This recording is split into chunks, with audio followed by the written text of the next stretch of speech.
Will come to order. At this time, I will ask all unauthorized personnel to exit the chamber.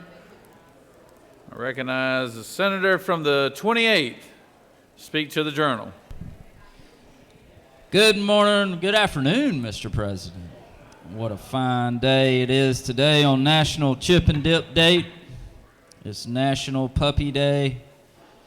That was for the First Lady of the Senate. National Tamale Day, Cuddly Kitten Day, and National Organize Your Home Office Day. But we'll probably all have to put that on pause till next week. We got a great lineup of pages today. Got Braden Howell, Maddie Corson, Carly Tomlinson, Nico Carpenter, Jackson Bennett, Darshpreet Kaur, William Stevens, Sarah Young, John Henry Causey, Catherine Causey, and Alex Duke. Pages, we look forward to working with y'all today, and we thank you for your service. Y'all give them a big round of applause.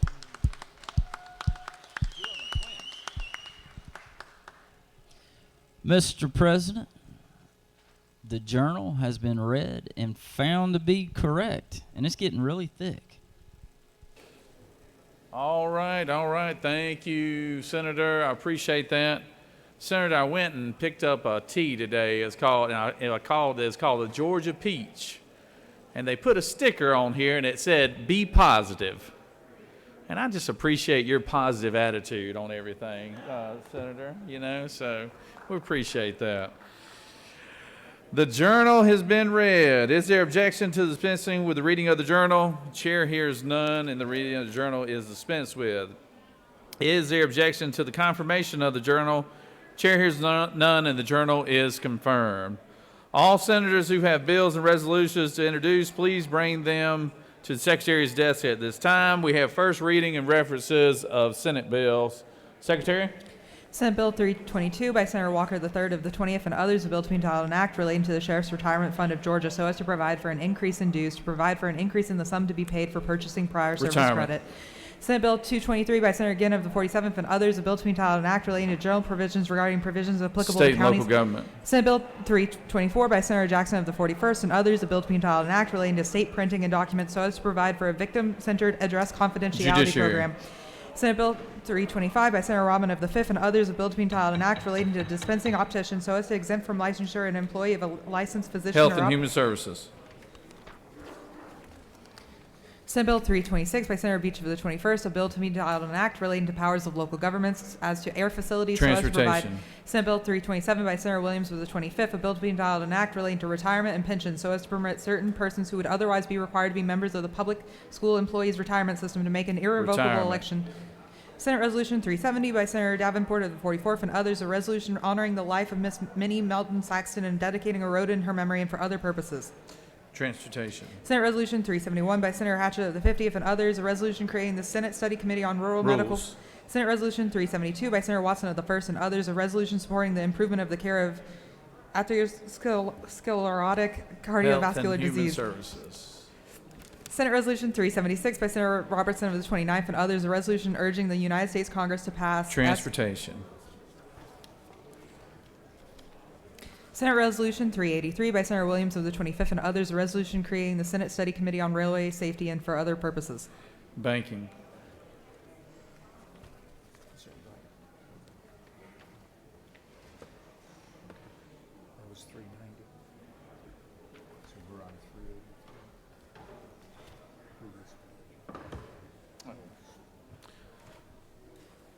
SR 383 is rules, rules. Senate Resolution 390 by Senator Halpern of the 39th and others, a resolution recognizing March Banking. 2023. Senate Resolution 392 by Senator Halpern of the 39th and others, a resolution recognizing Rules. Laura. Senate Resolution 394 by Senator Summers of the 13th and others, a resolution creating the Senate Study Committee on the creation of a Rules. robust. That completes the order, Mr. President. First reading references of House bills. House Bill 716 by Representative Lumsden of the 12th and others, a bill to be entitled State an and local act. government. House Bill 722 by Representative Campbell of the 35th and others, State a and bill. local government. House Bill 727 by Representative Deloach of the 167th, a bill to be entitled an act providing a new charter for the city of Darien so as to increase the residency requirement to 1 year to provide related matters to repeal and local conflicting government. laws. House Bill 731 by Representative Drenner of the 85th and others, a bill to be entitled State an and act. local government. House Bill 372 by Representative Green of the 154th, a bill to be entitled an State act and to local authorize. government. House Bill 733 by Representative Gladney of the 130th and State and others. local government. House Bill 735 by Representative Gunter of the 8th, a bill to be entitled an act to State authorize. and local government. House Bill 739 by Representative Seabow of the 34th and others, a bill to be State entitled and an local, act. local government. House Bill 740 by Representative Williams of the 168th and others, a bill State to be and local entitled. government. House Bill 742 by Representative Green of the 154th, a bill to be entitled an act to authorize the State and local assessment. government. That completes the order, Mr. President.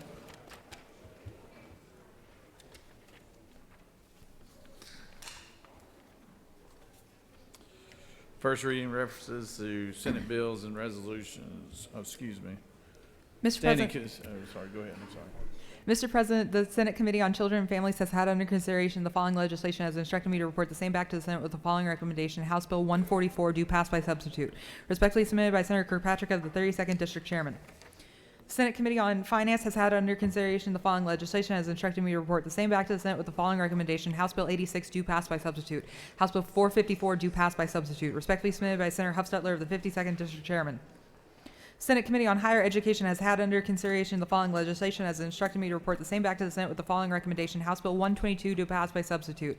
House Bill 249 due pass by substitute. House Bill 319 due pass by due pass. Respectfully submitted by Senator Hickman of the 4th District Chairman. The Senate Committee on Insurance and Labor has had under consideration the following legislation and has instructed me to report the same back to the Senate with the following recommendation. House Bill 280 due pass. House Bill 63 due pass. House Bill 362 due pass. House Bill 295 due pass. House Bill 315 due pass. House Bill 384 due pass. Respectively submitted by Senator Walker of the 20th District Chairman. The Senate Committee on Public Safety has had under consideration the following legislation as instructed me to report the same back to the Senate with the following recommendation. House Bill 301 due pass by substitute. House Bill 348 due pass by substitute. Respectively submitted by Senator Albers of the 56th District Chairman. The Senate Committee on Regulated Industries and Utilities has had under consideration the following legislation as instructed me to report the same back to the Senate with the following recommendation. House Bill 530 due pass by committee substitute. Respectively submitted by Senator Cowsert of the 46th District Chairman. The Senate Committee on Regulated Industries and Utilities has had under consideration the following legislation as instructed me to report the same back to the Senate with the following recommendation. House Bill 196 due pass by committee substitute. Respectfully submitted by Senator Cowsert of the 46th District Chairman. The Senate Committee on Rules has had under consideration the following legislation as instructed me to report the same back to the Senate with the following recommendation.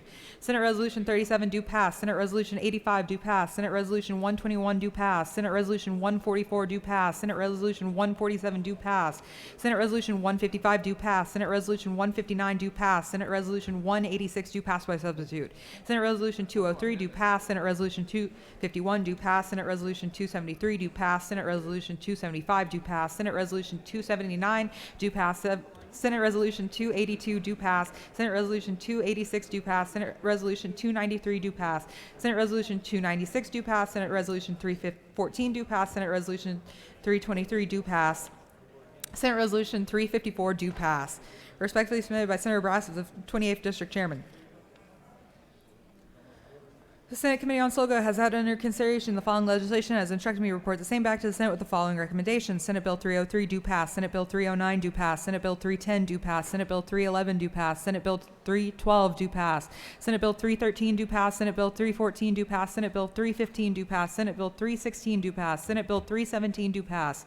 House Bill 540 due pass. House Bill 547 due pass. House Bill 597 due pass. House Bill 631 due pass. House Bill 666 due pass. House Bill 693 due pass. House Bill 694 due pass. House Bill 708 due pass. Respectfully submitted by Senator Ginn of the 47th District Chairman. The Senate Committee on SOLGO General has had under consideration the following legislation as instructed me to report the same back to the Senate with the following recommendation. House Bill 374 due pass by substitute. Respectfully submitted by Senator Ginn of the 47th District Chairman. The Senate Committee on Transportation has had under consideration the following legislation as instructed me to report the same back to the Senate with the following recommendation. House Bill 121 due pass by substitute. Respectfully submitted by Senator Dolezal of the 27th District Chairman. That completes the order, Mr. President. It is now time for the morning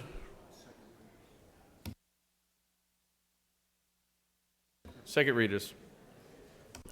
Senate Resolution 37 by Senator James of the 35th and other Senate Property Owners Associations, Homeowners Associations, and Condominium Associations Study Committee create. Senate Resolution 85 by Senator Walker III of the 20th and other Senate Occupational Licensing Study Committee create. Senate Resolution 121 by Senator Butler of the 55th and other Senate Helping Georgia Students Overcome COVID-19 Related Learning Loss Study Committee create.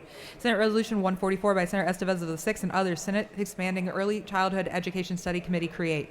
Senate Resolution 147 by Senator Mallow of the 2nd and others Senate Local Option Sales Tax Study Committee create. Senate Resolution 155 by Senator Ann Vitarte of the 31st and others Senate Truck Driver Shortage Study Committee create. Senate Resolution 159 by Senator Strickland of the 17th and others Senate Study Committee on the Parenting Time Deviation in Georgia's Child Support Guidelines Statute. Code Section 19615 create. Senate Resolution 186 by Senator Halpern of the 39th and others Georgia Federation of Democratic Women, Women in Blue Day recognized February 23rd, 2023. Senate Resolution 203 by Senator Jones of the 10th and others Senate State Firearms Storage Study Committee create. Senate Resolution 251 by Senator Davenport of the 44th. Senate Rosenwald Study Committee create. Senate Resolution 273 by Senator Albers of the 56th and others Senate EMS Reform Study Committee create. Senate Resolution 275 by Senator Albers of the 56th and others Senate Study Committee on Expanding Georgia's Workforce create. Senate Resolution 279 by Senator Dolezal of the 27th and others Senate Study Committee on Certificate of Need Reform create. Senate Resolution 282 by Senator Kirkpatrick of the 32nd and others Senate Study Committee on Foster Care and Adoption create. Senate Resolution 286 by Senator Beach of the 21st and others Senate Minority Business Enterprises, Women-Owned Businesses, and Veteran-Owned Businesses and State Contracting Study Committee create. Senate Resolution 293 by Senator Halpern of the 39th and others Senate Study Committee on an Equity Impact Tool for Legislation create.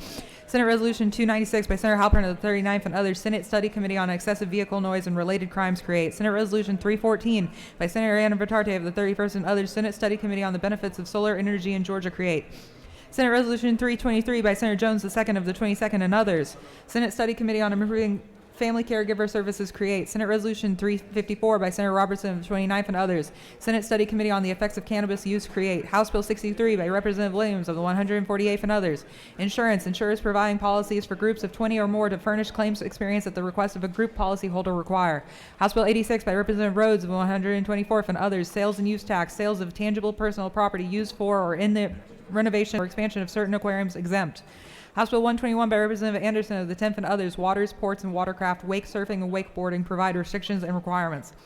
House Bill 122 by Representative Hawkins of the 27th and others Georgia Achieving a Better Life Experience, governance of program by Board of Directors of Georgia Higher Education Savings Plan provide. House Bill 144 by Representative Lewis Ward of the 115th and others George L. Burgess Act enact. House Bill 249 by Representative Martin of the 49th and others Education Needs-Based Financial Aid Program provide definition. House Bill 280 by Representative Gamble of the 15th and others Insurance additional value-added products or services that are excluded from being unfair trade practices and unlawful inducements provide. House Bill 295 by Representative Hawkins of the 27th and others Insurance, Consumer Protections Against Surprise Billing, revise certain procedures. House Bill 301 by Representative Ridley of the 6th and others Motor Vehicles and Traffic, revise amount of civil monetary penalty for violations of improperly passing a school bus or speeding in a school zone. House Bill 315 by Representative Taylor of the 173rd and others Commissioner of Insurance, promulgate rules and regulations regarding cost-sharing requirements for diagnostic and supplemental breast screening examinations provide. House Bill 319 by Representative Martin of the 49th Education, abolish Georgia Higher Education Assistance Corporation. House Bill 348 by Representative Collins of the 71st and others Motor Vehicles, standards for signs, warning of use of automated traffic enforcement safety devices provide. House Bill 362 by Representative Mathiak of the 74th and others Insurance benefit provider to disclose certain payments to a treating healthcare provider provide. House Bill 374 by Representative Thomas of the 21st and others Local Government, Municipal De-annexation, repeal certain provisions. House Bill 384 by Representative Henderson of the 113th Insurance, annual notification by insurers to male insureds of coverage for prostate-specific antigen tests provide. House Bill 454 by Representative Blackman of the 146th and others Revenue and Taxation, Internal Revenue Code and Internal Revenue Code of 1986 revised terms. House Bill 530 by Representative Birch of the 176th and others Civil Practice, protective orders for certain high-ranking officers provide. That completes the order, Mr. President.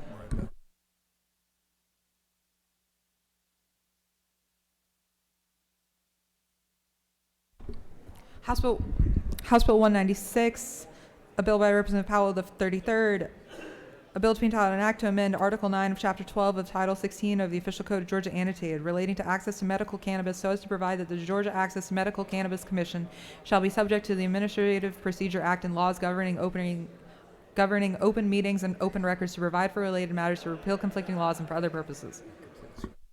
That completes the order, Mr. President.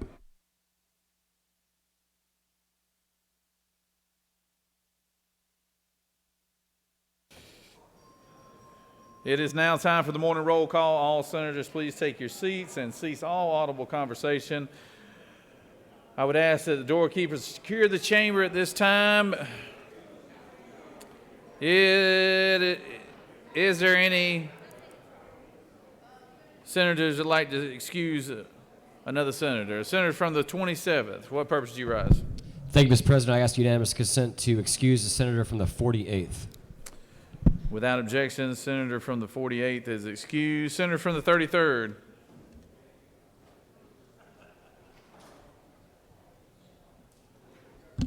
Thank you, Mr. President. I ask for unanimous consent to excuse the senators from the 26th, 22nd, the 20th, the 42nd, 55, 35, 34, Whoa, Senator. Oh. Your whole team's gone here, man. 39.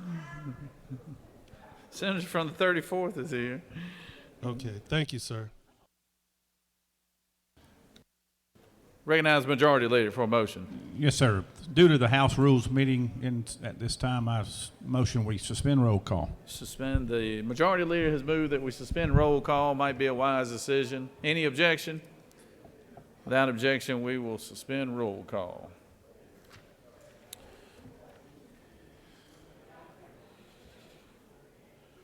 It is now my pleasure to, I get to have the pastor of the day today. Tell you the truth, if the doorkeepers will secure the door, we're going to have get ready for our Pledge of Allegiance, and we'll get ready for our pastor of the day. So if everybody would take their seats.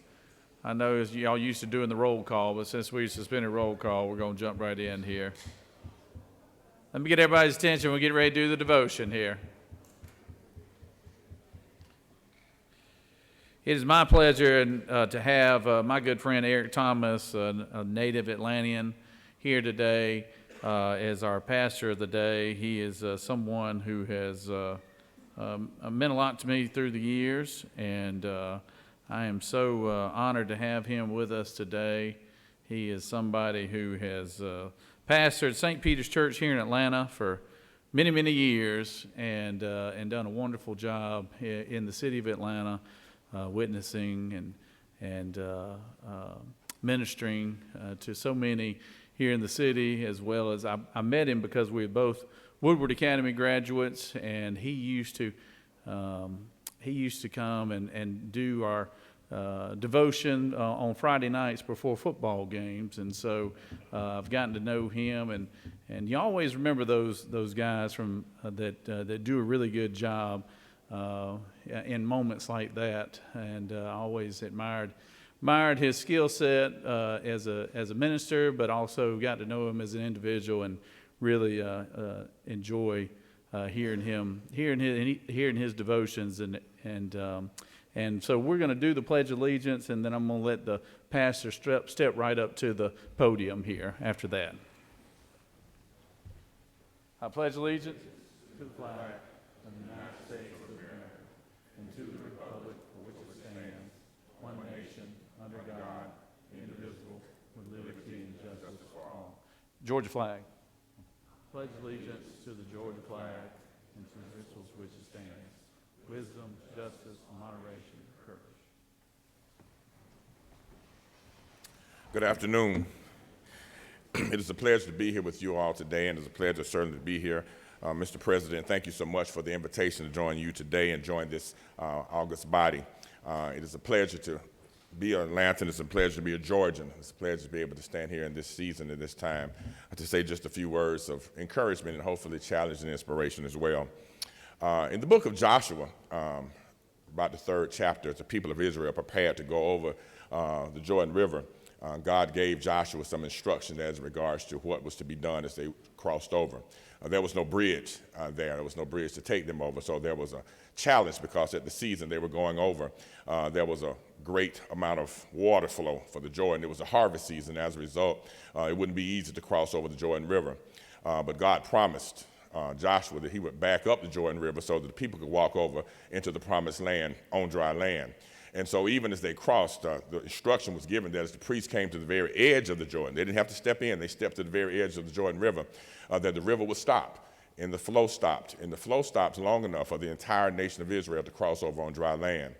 Well, the specific instruction that God gave Joshua was that when the crossing was over, when they had crossed successfully over into the land that God had promised to give them, that they would take one stone. Each leader of each tribe would take one stone. Each priest would take one stone. And from it, they would build a monument, a memorial to what had taken place that day. The memorial was to remind the future generations of what God had done for them. It was to remind the future generations of what God had done through them, and to remind future generations of what God was capable of doing. And so certainly after they had crossed over successfully the Jordan River, the 12 stones were taken and stacked up. And as Joshua said, they were to be a memorial forever. And as I began to think about this years ago, I began to think that any time a legislative body meets, there are stones that are being left as a memorial of what God has done through that body, whether it's the city council, the county commission, school board, the House, and the Senate.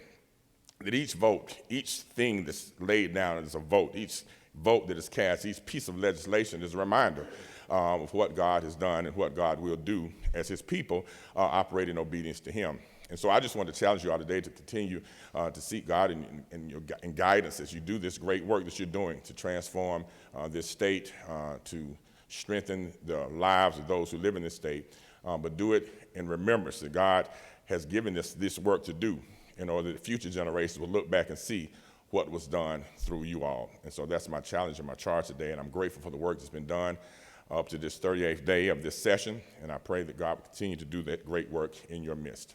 Let us pray. Most holy and all-wise God, our Father, we come this day, first of all, acknowledging this is the day that you have made, and we are rejoicing even in this day, and we are glad in it. We thank you, Lord, and I thank you for those who are here, the 56 senators, Lord, that you've assigned and you've placed here in this state and in this body today to serve you.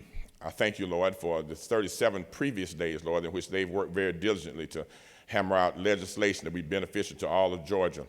And I thank you, Lord, for this 159th session in which you have continued, Lord, to move this state forward. And we pray, God, now as they continue to do this work today, that you would give them insight, give them direction, give them strength, and give them courage, Lord, to stand on what you have assigned them to do.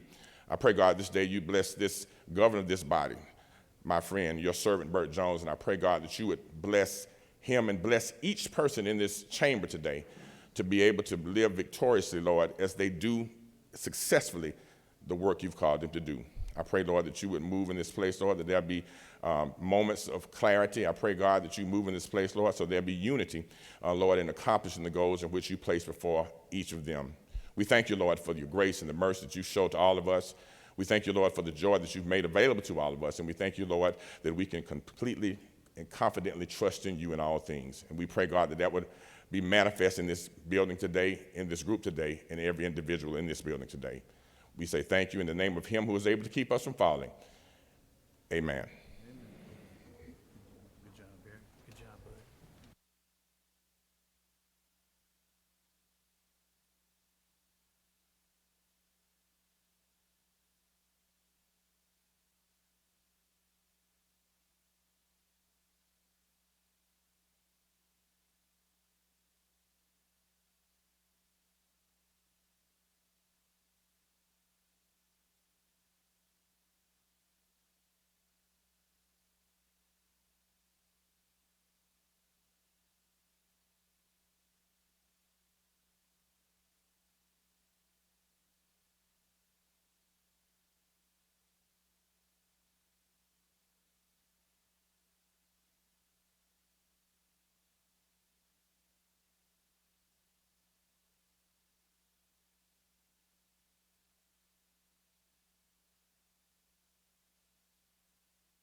So it's always nice to introduce and recognize physicians, doctors of the day here, and we appreciate them volunteering their time to come down here and be a part of the 40-day session. And I want to recognize our senator from the 6th to introduce our doctor of the day. Thank you, Mr. President. It is an honor to introduce the Doctor of the Day, who is a constituent and a resident of Senate District 6. Dr. Alice Frey is an emergency doctor who grew up in Lithonia, Georgia. She attended Xavier University in Louisiana and Howard University College of Medicine, and she received her doctoral degree in 2008. She completed her residency training in emergency medicine at East Carolina University and did her residency in addition to ECU, she did it in Maimonides Medical Center in Brooklyn, New York. She returned to Atlanta shortly after that and has worked in multiple hospitals in Metro Atlanta and in Georgia, and she currently works for Kaiser Permanente for the last 5 years. So let's welcome Dr. Frey. Thank you. Good afternoon. I'm Dr. Frey. It is my pleasure to serve as your Doctor of the Day. Thank you for all of the service that you provide to the citizens of Georgia. Thank you. All right, thank you.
It is now time for our points of personal privilege, and the senator from the 35th is already in the well, and the floor is yours, Senator. Thank you very much, Mr. President. Senators, this is an exciting day because it's Morris Brown Day at the Capitol. We have up in the gallery Morris Brown College President Kevin James, Morris Brown President Assistant Attorney Michelle Cook. Dr. Faroki is right here. He was my professor a million years ago when I was there. And, oh Lord, the list goes on. Tillman Ward, who I went to the school with, Walter Jordan, Alonzo Gaines, Patron Hoke, Manisha Holiday, Oliver Huff, y'all, Mary Hemphill, Juanita Hoke, and Chuck Barlow, our Reverend Chuck Barlow, who's been with us and our alumni for many years. Joy Lynch, Utrilla Lindsay, Ashley Davis, Pamela Stanley, and Tanisha Farmer. But we have a whole lot more that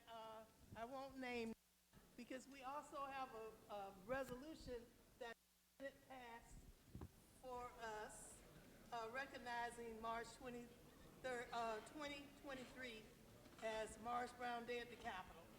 So we are very, very excited about it. Please stand and receive a warm welcome from the State Senate, all of the Morris Brown and the President, and Dr. Faroki over here, and all. Thank you, Mr. President. I appreciate the opportunity to recognize our movers and shakers of Morris Brown College that started in 1913 in Big Bethel AME Church basement, and it's still, that is down the street from Reverend Dr. Martin Luther King's church, and it's still there, it is still going, and the AME Church started Morris Brown College, amen. And I was on the board with so many people and so many bishops, Dr. Faroki and so many others, and we have our accreditation back. So I want you to know that Morris Brown never closed. Thank you.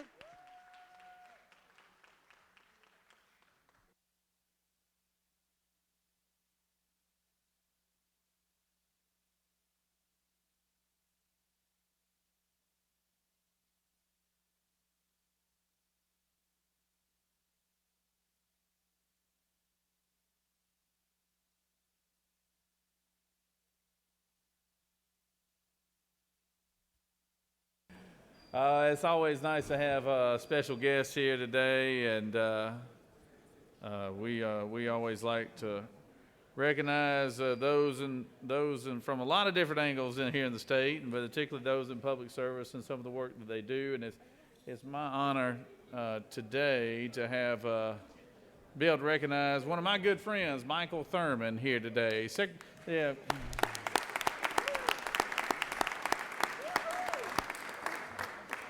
Secretary, read the caption. Senate Resolution 395 by Senator Jackson of the 41st and others, a resolution recognizing March 2023 as DeKalb Day and for other purposes, whereas founded on December 9th, 1822 as Georgia's 56th county, DeKalb County will celebrate its bicentennial this year, and whereas named after Baron Johann DeKalb, who aided the colonists in their fight for independence, and whereas it is abundantly fitting and proper that this remarkable county be appropriately recognized during this special time. Now therefore be it resolved by the Senate that the members of this body recognize March 23, 2023 as DeKalb Day in honor of DeKalb County's bicentennial. That completes the order, Mr. President. Is there objection to the resolution? Chair hearing none, the resolution is adopted. I said yeah, you can give it a handshake, yeah. Obviously, today is DeKalb County Day, but I just associate Michael Thurman with DeKalb County, so that's why I was saying this. I'm proud to celebrate DeKalb County and their CEO as well. But we're great. It's great to have the leadership here. It's great to have all the Senate members here today, and I can tell you Michael has been a great. I'm gonna brag on him a little bit because he has been a great CEO. Been great to work with. He and I worked on a project a couple years ago. That impacted my hometown, and it was a good environmental project. That it was one of those rare projects that everybody walked away happy from, but it couldn't have happened without his leadership and his help. So I appreciate him for that. Senator from the 41st is going to speak to the resolution. Thank you, Mr. President. It is my great honor to present a resolution to DeKalb County, to our CEO on this great DeKalb County Day, celebrating 200 years.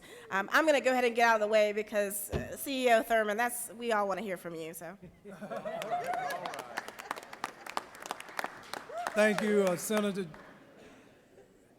To the Lieutenant Governor, who is a friend of long standing. As he mentioned, we work together on many projects. To our leader of the DeKalb delegation, Senator Jackson, to the men and women who represent DeKalb in this Senate, I want to thank you for your leadership and your support and your friendship. And I want to thank this delegation, and I'm speaking on behalf of the Board of Commissioners, Commissioner Larry Johnson. I want to thank them and the members of this body for passing our SPLOST II legislation, which will generate $600 million in ad valorem tax relief for DeKalb County homeowners and $600 million in capital improvements. Thank you, God bless you, and God bless the Georgia State Senate. Thank you.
It's time for points of personal privilege.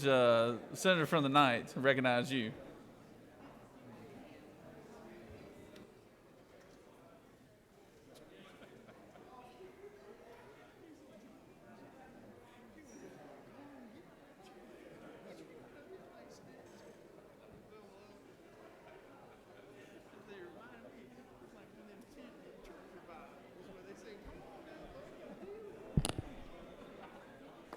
Thank you, Mr. President. Good morning, colleagues. I rise today to honor Gwinnett Chat Outreach. Y'all know I love all things Gwinnett. Founded by Ryan Cox, a transplant of Chattanooga, Tennessee. Not native of Georgia, but nobody's perfect. This organization's goal is to provide opportunities for young people and help Gwinnett communities be healthy and well cared for, informed and thriving. They believe that no teen should be left behind because they lack the access to resources.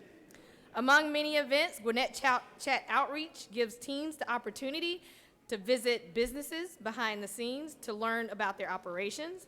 They conduct college tours, and they have hosted golf tournaments in which teams can be paired with business leaders in the area to gain insight into their own journeys.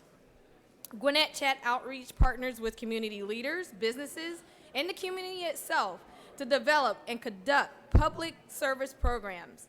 The number of lives positively impacted by this organization is beyond count, and we are grateful for their work in the Gwinnett County community. Would you guys welcome Gwinnett Chat Outreach? They're over here in the corner.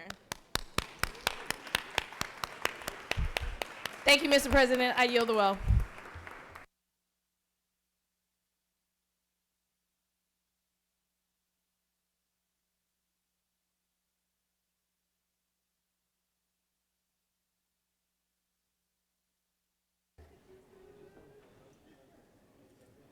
You know, it's always an honor to have former colleagues that are here, and we got a special one here with us today, and I'm going to, you know, because we miss so many things that he did around this chamber, and he did it for a long time. But Jeff Mullis, why don't you come on up here? Let's give Jeff Mullis a round of applause.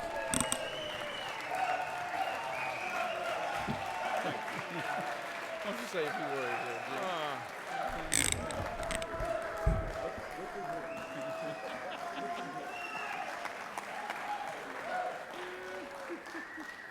Ladies and gentlemen, my good friends, it's such a pleasure to be back here with you for just a moment. And I miss all of y'all. Well, some of y'all. Well, a few of y'all. No, I'm kidding. Look, this is an honorable place. I enjoy serving in this unique, esteemed chamber. It's amazing. And I appreciate the friendship that we've all had for years. I enjoyed working with you. If I can ever be of service to you in any way, please give me a call, because I appreciate you. Y'all have a good day.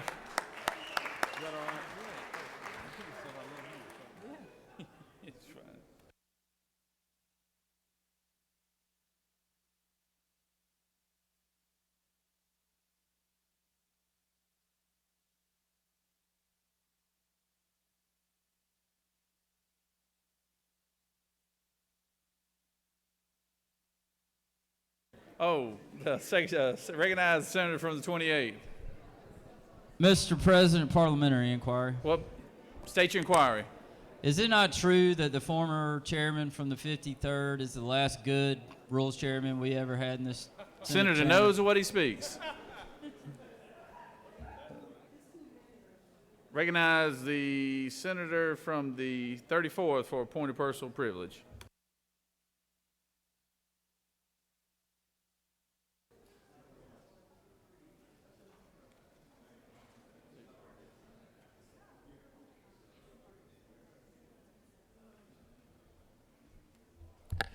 Thank you, Mr. President, members of the Senate. I rise first and foremost just to say that a longtime history maker, former Senator Nadine Thomas, was here in the Capitol today, and it was just a pleasure just to see her because she kind of mentored me when I came. But more importantly, I rise because on tomorrow, my husband and I have our one and only grand girl. She will be turning 16, and I know you can't see it from there, but the button I'm wearing is when she was first born this time, and I just get so emotional because I got 4 awesome grandchildren, but that one little girl, she's the apple of her granddaddy's eye. At any rate, I just say happy birthday, Janae Vakari. She used to wear a crown too. She has been a little bit of everything. Thank you, Mr. President. I'll yield the will. Thank you, Senator. I'm sorry, did you? You turn on? You got it on? I just wanted to make sure you all know she is 16. It's a sweet 16. Thank you. Thank you, Senator.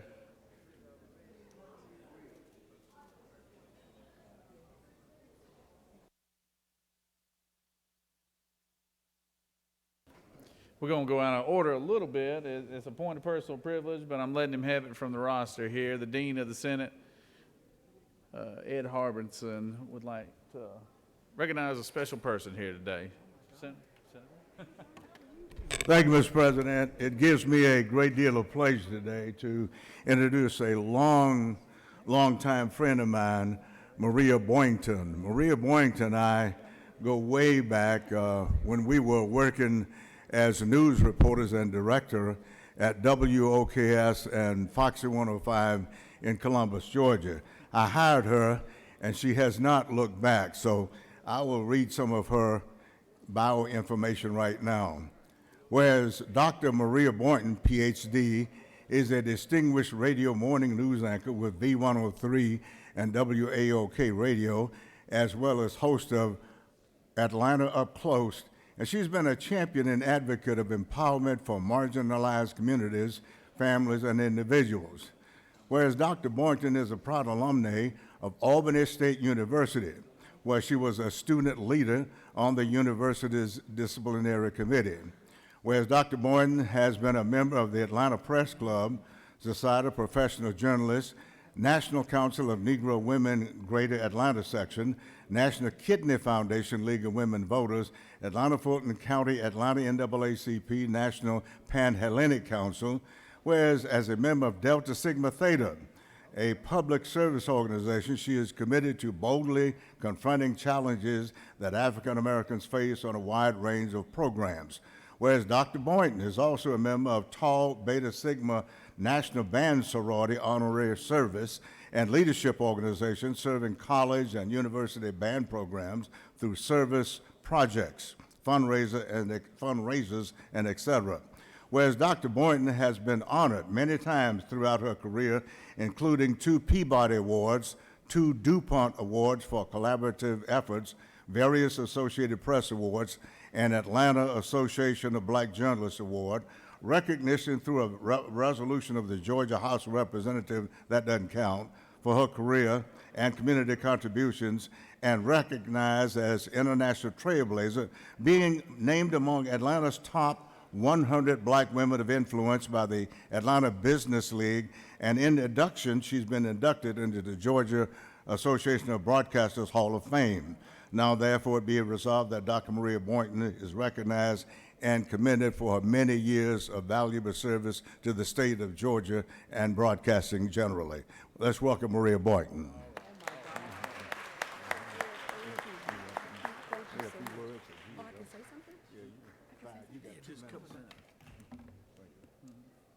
The Lieutenant Governor said, yeah, just a couple of minutes. Wow, this is awesome. I was coming down here with Nan Orrick. I've been coming down here with Mary Margaret Oliver. I was here with one of the best men I knew, Johnny Isaacson.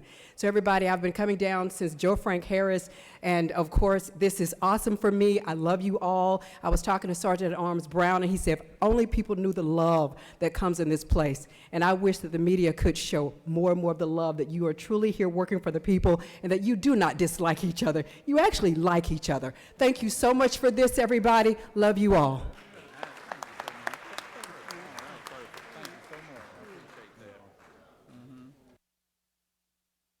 Recognize the senator from the 4th for appointed personal privilege.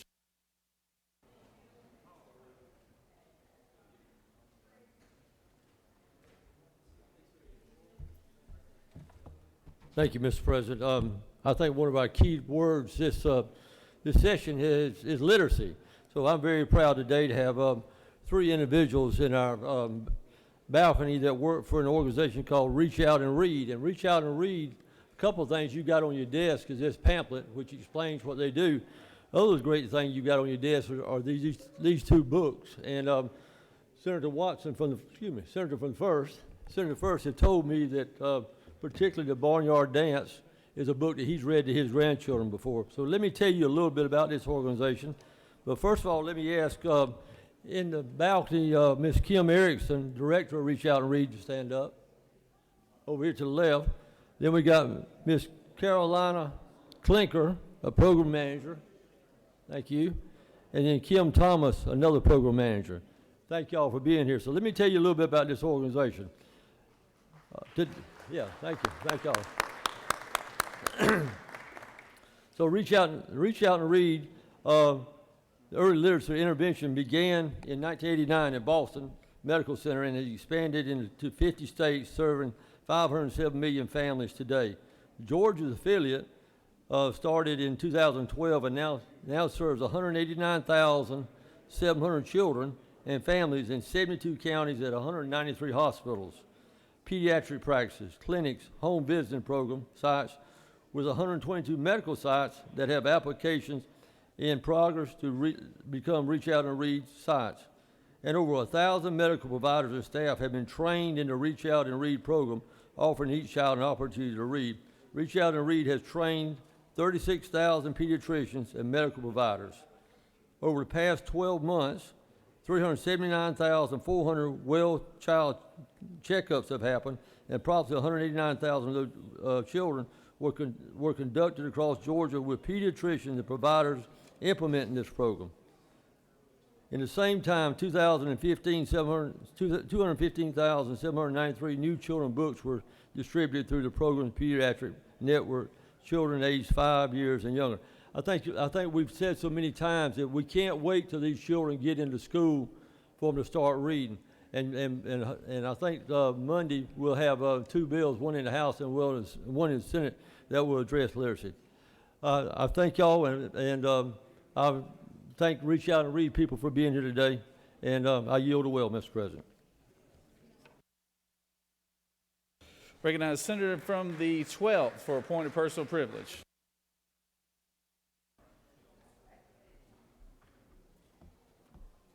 Thank you, Mr. President. I would like to welcome to the Capitol Go Vote Georgia. This is an organization, and would you guys please stand and be recognized? Regardless to what party affiliation you belong to, you need a vote when it's time for election. So these individuals work to help educate voters, to help get voters to the polls, and we appreciate everything that you guys do. So continue to do the good work for all Georgians. Thank you so very much. We appreciate you. Thank you, Mr. President.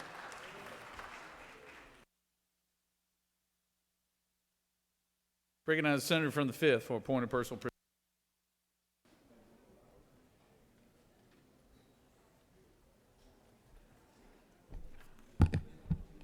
Mr. President, colleagues and friends, today is the first day of Ramadan.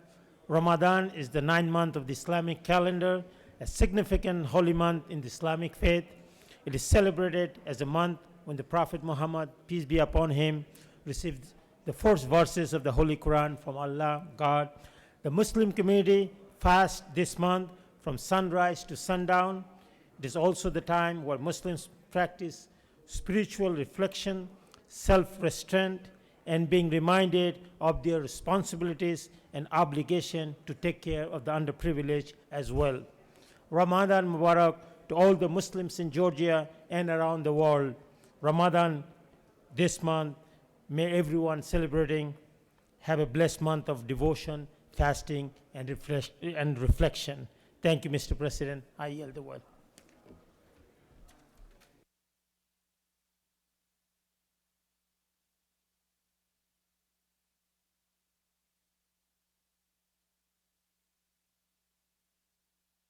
Recognize the Senator from the 54th for appointed personal privilege.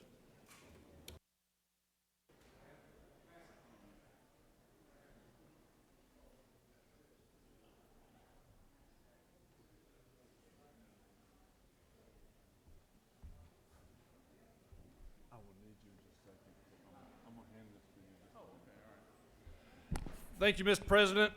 My friends, last year I was able to, twice I got to come to this well and this esteemed body. Once for Dalton Day, everybody got their rug for the year of 2022. But then late in the session, I was able to come to the well for a second time because our Georgia Bulldogs had won a national championship. Well, this year I got to come to this well and everybody got their rugs for Dalton Day via the Dalton Chamber of Commerce and us being the Ford manufacturing capital of the world. But this year I get to come back a second time. And because of that reason that we all know, and we're all so proud, because Georgia won back-to-back national championships. So this year's rug that everyone will receive says back-to-back national championships. These are in the mail room, and they'll be delivered to everyone's office tomorrow. Go Dogs!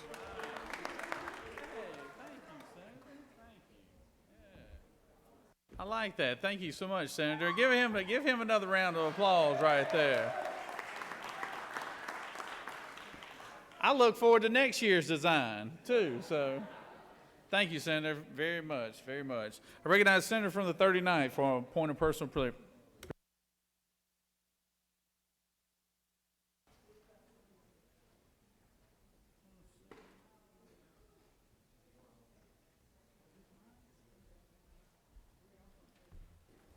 Thank you, Mr. President. Good afternoon, colleagues. I would like to recognize a young woman today who is standing in the back who was recently crowned Miss Atlanta's Teen, Mara Eva Klein. She was crowned in August as Miss Atlanta's Teen and will be competing for Miss Georgia's Teen in Columbus in June, in which the winner will go on to compete at Miss America's Teen.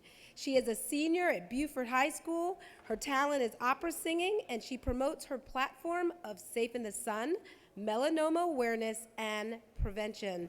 Please join me in welcoming Mara Eva to the Senate.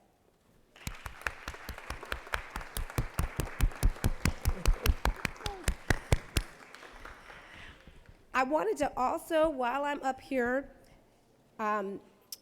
also remember on what would be his 85th birthday, the late, great Mayor Maynard Jackson, who was born on this day in 1938, and this year actually marks the 20th year of his passing, which is hard to believe. He's had deep, deep ties to Atlanta. He entered Morehouse College through a special early entry program and graduated when he was only 18. He went on to law school.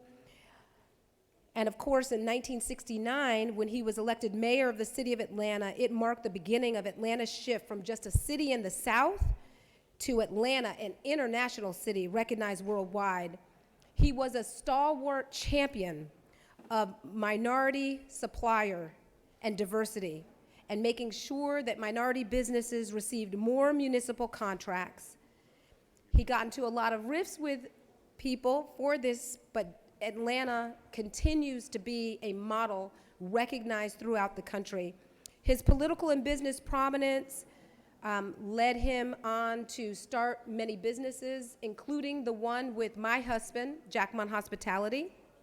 And he served on many, many boards, including Morehouse College, which he went to and loved, the National Association for the Advancement of Colored People, and the Georgia Department of Industry, Trade, and Tourism, which of course we now know as the Georgia Department of Economic Development. He died of a heart attack unexpectedly in Washington, D.C., like I said, 20 years ago in June, and he remains greatly missed. And I wanted to recognize him on this, his heavenly 85th birthday. If you would join me for just a moment of silence. Senators ask for a moment of silence.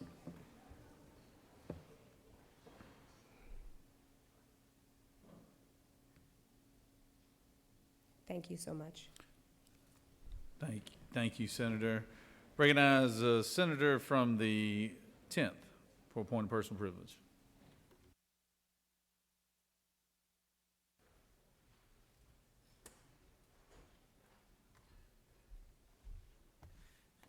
Thank you, Mr. President. As a franchise Ford dealer in McDonough, Georgia, I rise to invite all of you to join with us on Monday, the 27th of March from 9 a.m. to 1 p.m. for Dealer Day. The automobile franchise dealers in the great state of Georgia, there's well over 500 of us. We employ over 75,000 and create 75,000 jobs in our great state. We sell over 361,000 new vehicles a month, generating over $18 billion in revenue. We also collect a lot of taxes. We collect over $1.7 billion in state and local taxes, $1.3 billion in TAVT taxes, and $70 million in tags and titles. So please join me in visiting with your favorite dealer in your community, in your home on Monday, March 27th from 9 a.m.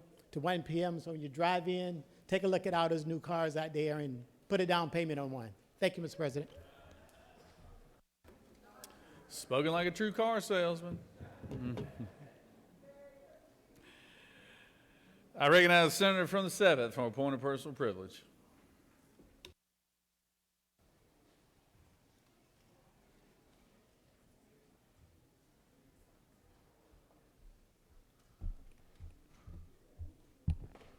Thank you, Mr. President. I want to take a moment to also wish everyone a Ramadan Mubarak, to my Muslim constituents and to all Muslims in Georgia. Ramadan is a sacred time for Muslims. It is our holiest month, and it marks the revelation of the Quran. Ramadan marks a month-long spiritual journey of fasting and prayer. It is also a month where Muslims practice discipline, sacrifice, and charitable giving to those who are struggling. I encourage all of our neighbors, public leaders, and members of the press to learn more about the significance of Ramadan and the rich diversity of the Georgia Muslim community. Georgia's Muslim community contributes immensely to the progress of our state's economy, public health, innovation, and to ensuring we are a robust democracy. I wish you all a blessed holy month of reflection, renewal, charity, and community. I yield the well. Thank you, Mr. President.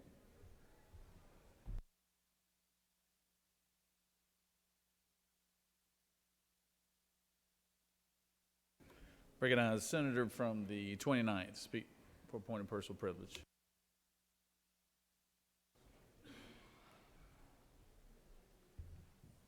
Thank you, Mr. President. A few years back, there was a group of us standing here in the Capitol, and they were celebrating sports and championships and things of that nature, and I don't get really excited about things like that. I'm a product of my upbringing and a product of my profession where the joys I find in life aren't necessarily the same things that other people may find. And a good friend of mine who was in that group asked a very serious question to me, and they said, "Randy, where do you find your joy?" And if you were in here earlier, you saw me walk in here with my 4-year-old daughter, Anderson Naomi Robertson. And I have a 30-year-old daughter that lives in California, and I have a 28-year-old son that lives in Florida. And Andy, who is sitting in my office right now watching this, knows that she is my joy. She is my world famous, and she is my tiny baby. And that is where I find my joy. Thank you, Mr. President. I yield the well.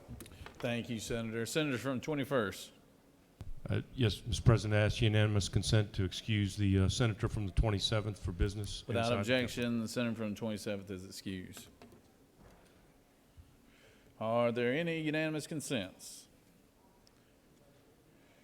You have a consent calendar of privilege resolutions before you. Does any senator wish to remove a resolution from the calendar? Chair hears none. Resolution on the consent calendar are adopted.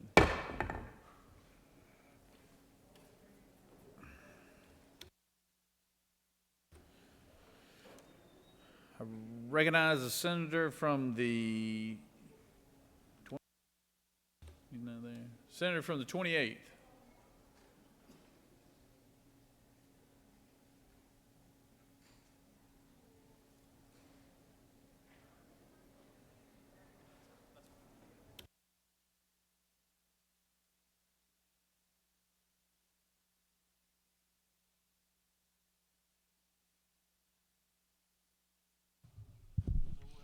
Mr. President, I ask for unanimous consent that HB 454 be withdrawn from the general calendar and be committed to the Committee on Rules. Senator has asked for unanimous consent that HB 454 be withdrawn from the general calendar and recommitted to rules. Secretary, read the caption. House Bill 454 by Representative Blackman of the 146 and others, a bill to be entitled an act to amend Title 48 of the Official Code of Georgia annotated, relating to revenue and taxation so as to revise the terms Internal Revenue Code and Internal Revenue Code of 1986, and thereby incorporate certain provisions of the federal law into Georgia law to provide for related matters, to provide for an effective date and applicability. That completes the order, Mr. President.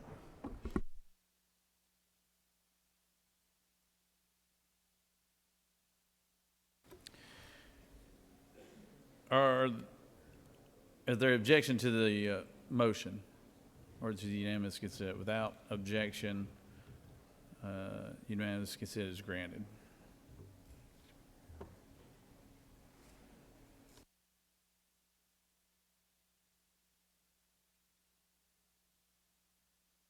You have before you a consent calendar of local bills. Ms. Secretary, have any objections been filed for any of the local bills on the consent calendar? Mr. President, no objections have been filed. Is there objection to agreeing to the report of the Committee on State and Local Governmental Operations, which is favorable to the passage of the bills on the local consent calendar? Chair hears none. The report of the committee is agreed to. Question is on the passage of the bills on the local consent calendar. All those in favor will vote yea, opposed nay. Secretary will unlock the machines.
On the passage of the bill, the yeas are 47, the nays are 0. The bills on the local consent calendar have received the requisite constitutional majority and is therefore passed.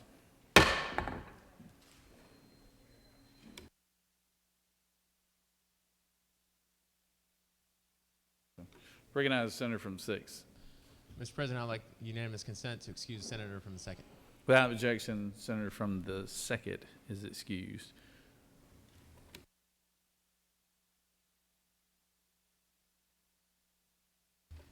Recognize the majority leader for a motion.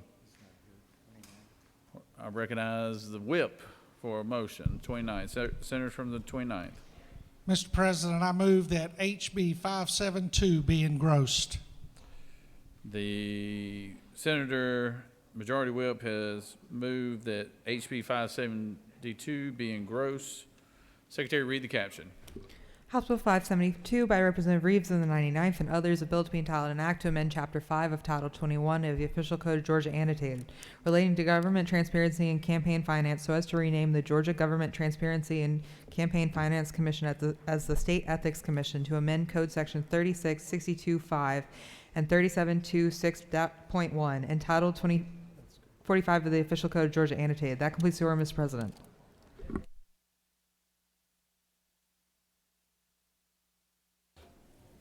Is there objection? There's objection to the motion of engrossment. All those in favor of the motion will vote yea. All those opposed, excuse me. Senator from the 31st, what purpose do you rise? Thank you, Mr. President. I ask unanimous consent to excuse the senator from the 45th. Without objection, the senator from the 45th is excused. The motion is on HB 572 to be engrossed. We have objection from the senator from the 41st. All those in favor, you would like to speak to the motion? Recognize the senator from the 29th to speak, and senator from the 41st, if you want to speak after the 29th, you're welcome to. Colleagues, I think we're all familiar with this exercise at this point, that if it is a piece of legislation that comes out of ethics or comes out of finance, it is the custom of this body to engross it. It has been the custom of this body to engross it for years and years and years. And so what I would ask everybody to do is please vote the green button for the engrossment of HB 572. Thank you. I yield the well. Senator from 41st, you waive. The motion is on engrossing House Bill 572 from the Senator from the 29th. All those in favor of the motion will vote yea. All those opposed, nay. Secretary, unlock the machine.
On the motion, the yeas are 30, the nays are 21, and the motion has prevailed. And HB 572 is engrossed. On to the rules calendar. HB 19. Hold on, before we say let's talk about the rules calendar, I do want to make a point that our kickball game for the House the other day, my pitcher from the 41st back there did an excellent job. I want to congratulate y'all. But I could not believe that after I left, it was 9-3 when I left that game, and then all of a sudden I hear about the House winning the kickball game. So I know y'all say I cheated, but it really truly indicates that when I leave the room, the wheels really do fall off, you know. So it was fun, and everybody played well, and it was a lot of fun. So glad we got to do that, and we'll get them back. We'll get them back. On to the rules calendar. House Bill 19. Secretary, read the caption. House Bill 19 by Representative Burns was the 159th, and others, a bill to be entitled an act to make and provide appropriations for the state fiscal year, beginning July 1st, 2023, and ending June 30th, 2024, to make and provide such appropriations for the operation of the state government and its departments, boards, bureaus, commissions, institutions, and other agencies. The Committee of the Senate on Appropriations recommends that this bill do pass by substitute, respectfully submitted by Senator Tillery of the 19th District Chairman. Senate Appropriations Committee substitute to HB 19, a bill to be entitled an act to make and provide appropriations for the state fiscal year beginning July 1st, 2023, and ending June 30th, 2024, to make and provide such appropriations for the operation of the state government and its departments, boards, bureaus, commissions, institutions, and other agencies. That completes the order, Mr. President. I recognize our distinguished Appropriations Chairman, the Chairman from the 19th.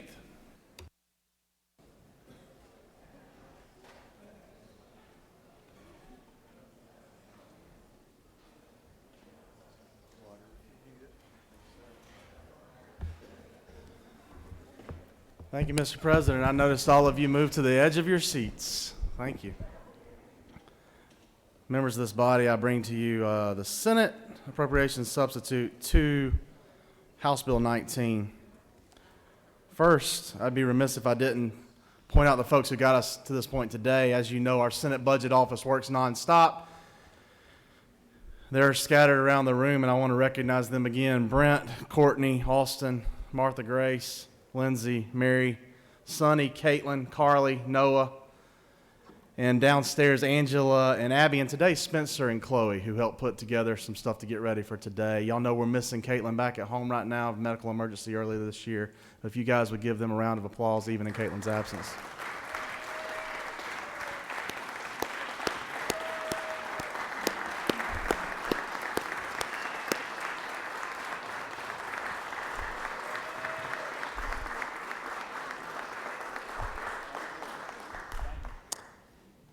Team, you are phenomenal individuals, and you are quite a phenomenal collective team, and it's a pleasure to work with you in the past 4 years that I've had the opportunity to do so. Also want to thank our friends at OPB, the months that they put into making this bill happen before we even got here. Director Farr and his team of staff have listened to our concerns over the past half a decade. And a lot of the changes that you've seen incorporated over the past 3 years are changes that he heard us on and through time was able to work in to the governor's budget from the beginning. Also, Chairman Hatchett, his first year has been phenomenal. His compassion, his openness to ideas from others, he listens so much better than I do. Y'all know that. Y'all probably go to him instead of me. But he is a force in the House already, and I know that our budget will continue to improve with him at the guidance from the helm from the House. And appreciate Speaker Jones at the time and Speaker Burns for keeping him there. The FY24 budget proposal before you now is a $32.4 billion budget. It supports law enforcement, as I said in committee. It protects our families, supports our children, and quite literally, as many of you wrote and asked, gives them hope. In the big picture that I said already, I know it's fair to say that the Senate's version more fairly reflects the governor's budget than our comrades across the hall, our compadres across the hall. Comrades, probably not the best word to use, was it there, boys? The Senate's budget in big picture replaces funding that the House pulled from Medicaid. It also replaces the reinsurance program that was reduced by the House and adds to it. It returns HOPE funding to 100% for students with a B average. That was the second most requested item by the members of this body. And it supports the governor's $2,000 raise for all state employees. Moving into title areas, we'll talk about health. In Medicaid, you know we restored the cuts that were endured across the hall to ABD. We also were able to true up some costs due to FMAP changes through ABD, LIM, and then Peach Care.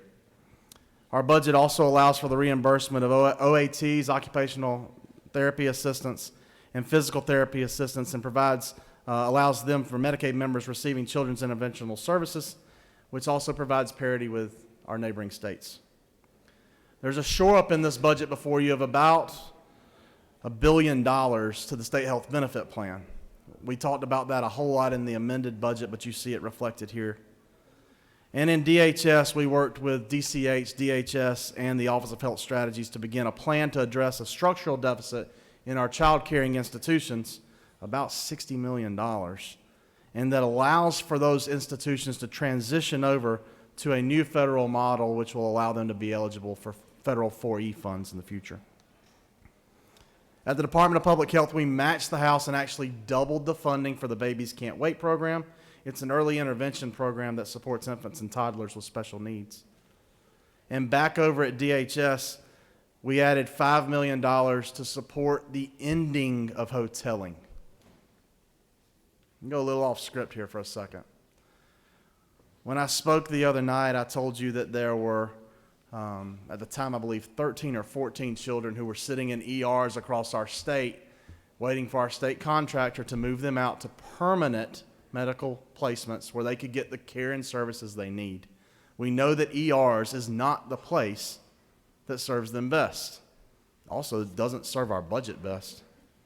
As of right now, or as of last night, 68 children were in hoteling situations across our state. That is 68 too many, and we will continue to hammer this point until it's 68 less. We also had 17 children, as of right now, who are bouncing either between an ER, a crisis stabilization unit, or a residential psychiatric treatment facility. We spend $178 million a year, including federal funds, on this contract. And I do not understand why that $178 million total contract cannot end this issue. Back on script. The Senate's budget also provides $18 million to provide time to allow child caring institutions to transition over to the qualified residential treatment programs I mentioned to you before.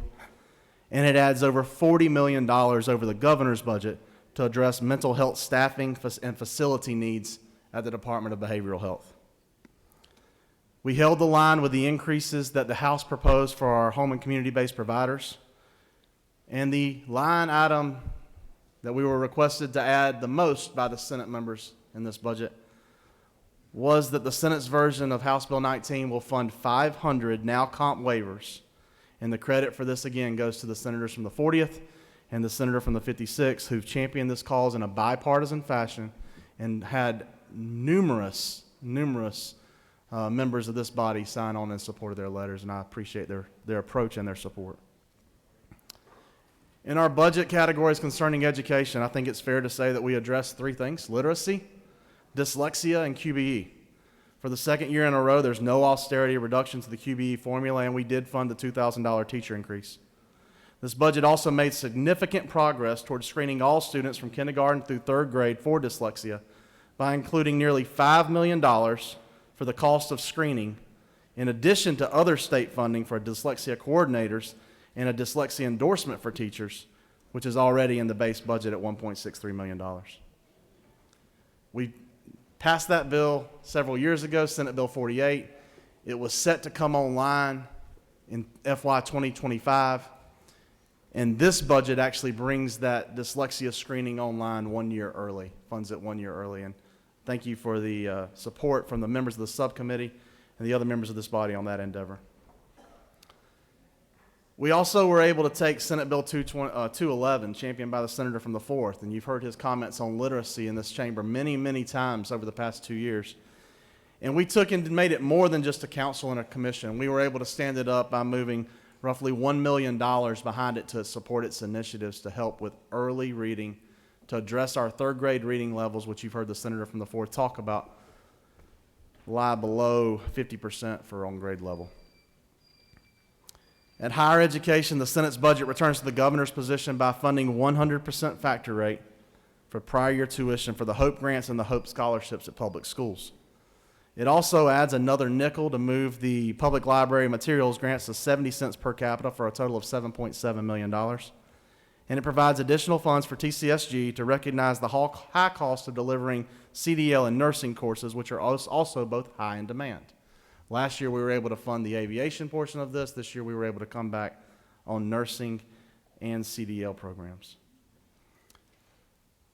The Senate's budget also supports conservative budgeting by requesting that our Board of Regents utilize carry-forward funds to support the teaching formula and conserve valuable state dollars at a time that I've told you where the clouds on the horizon are beginning to look a little darker.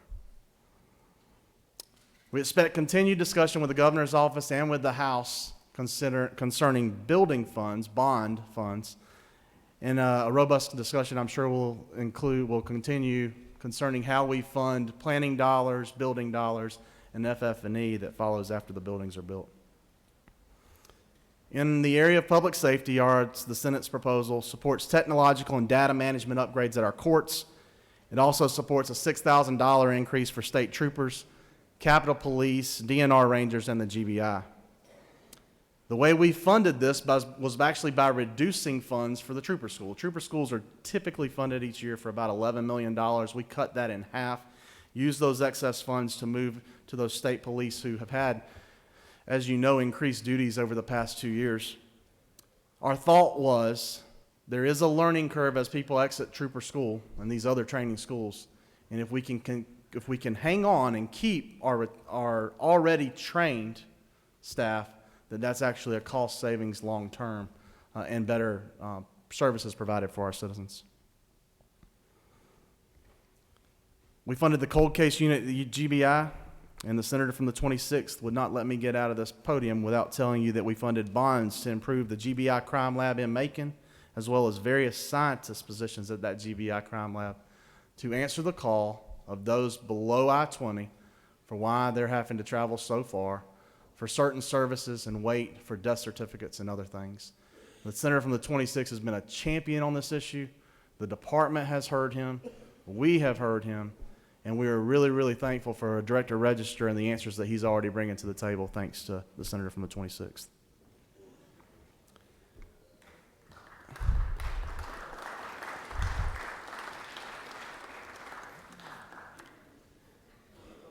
Our state budget funded other things as well, and I want to run through them really quickly. The Statewide Independent Living Council had a wait list of about 700 people. By moving funds in other areas of the budget, we were able to wipe out that wait list. We were also able to start a program that improves natural gas access in rural communities, acknowledging the success that the governor's office and the members of this body have had with broadband. For years we were told, broadband, broadband, broadband. We had to deliver broadband everywhere. Well, guys, you've almost done it. But now we see that when one mountain is crossed, there lies another mountain ahead. And I think the next mountain ahead of us from a utility standpoint is going to prove to be natural gas. So the Senate's put down its marker to begin a program to help expand capacity in rural areas. And we look forward to working with our partners in the governor's office and across the hall to see where we can end on that in conference. The Senate's budget also supports our growing EV industry by transitioning certain unfilled positions at certain regional projects to other regional projects in Southeast Georgia. And it also funds the Ag Department's requests for increased funds to enforce sole amendment rules across our states. The Senate budget, as I already told you, funds the COLA increase for game wardens at $6,000, and it funds support in ag for positions in blueberry, citrus, and the peach industry. The Senate budget also makes a continued commitment to reduce state liabilities by committing $5 million to reduce the state workers' compensation liabilities. We were able to do that a few years ago at a six-figure number. We were able to drive that number down and save years in outstanding liabilities. The $5 million, again, is just a marker to continue that program after the extreme success of our folks at DOAS under Director Sullivan and Wade Dameron. The Senate budget also agrees with the House to provide a one-time benefit adjustment of $26.75 million in total, or roughly $500 individual for all state-eligible retirees. And it also recognizes that ERS COLAs are now being pre-funded through employer contributions as we move forward. The Senate budget increases funds for the Georgia Food Bank program, and it recognizes $11 million in transit projects outside of Atlanta with a novel idea championed by Commissioner McMurray to basically make sure we're not doubling back over our own certain rides and helping citizens get to the services and appointments that they need to.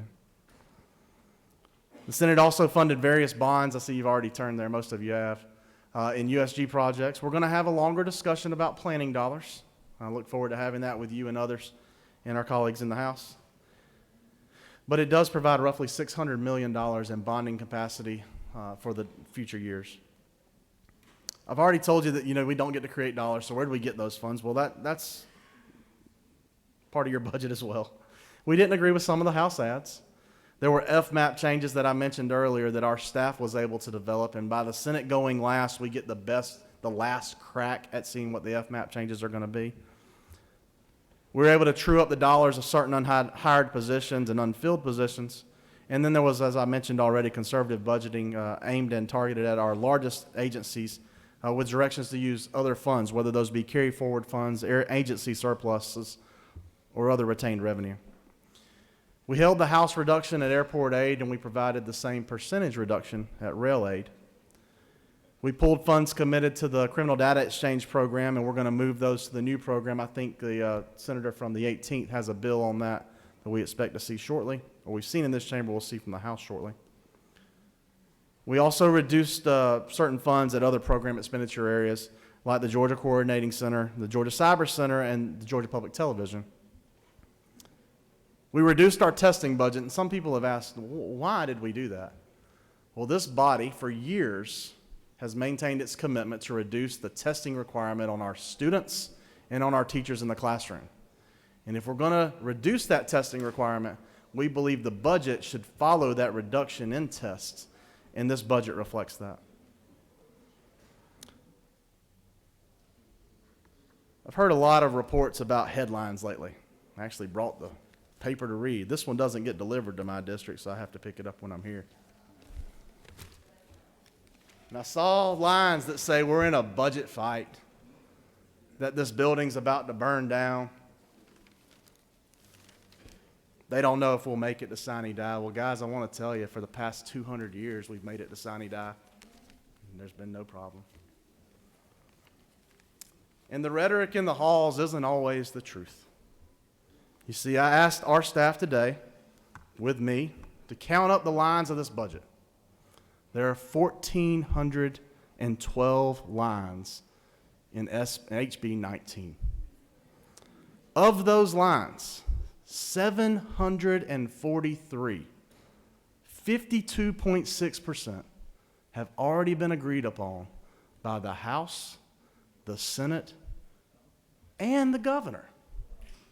52.6%.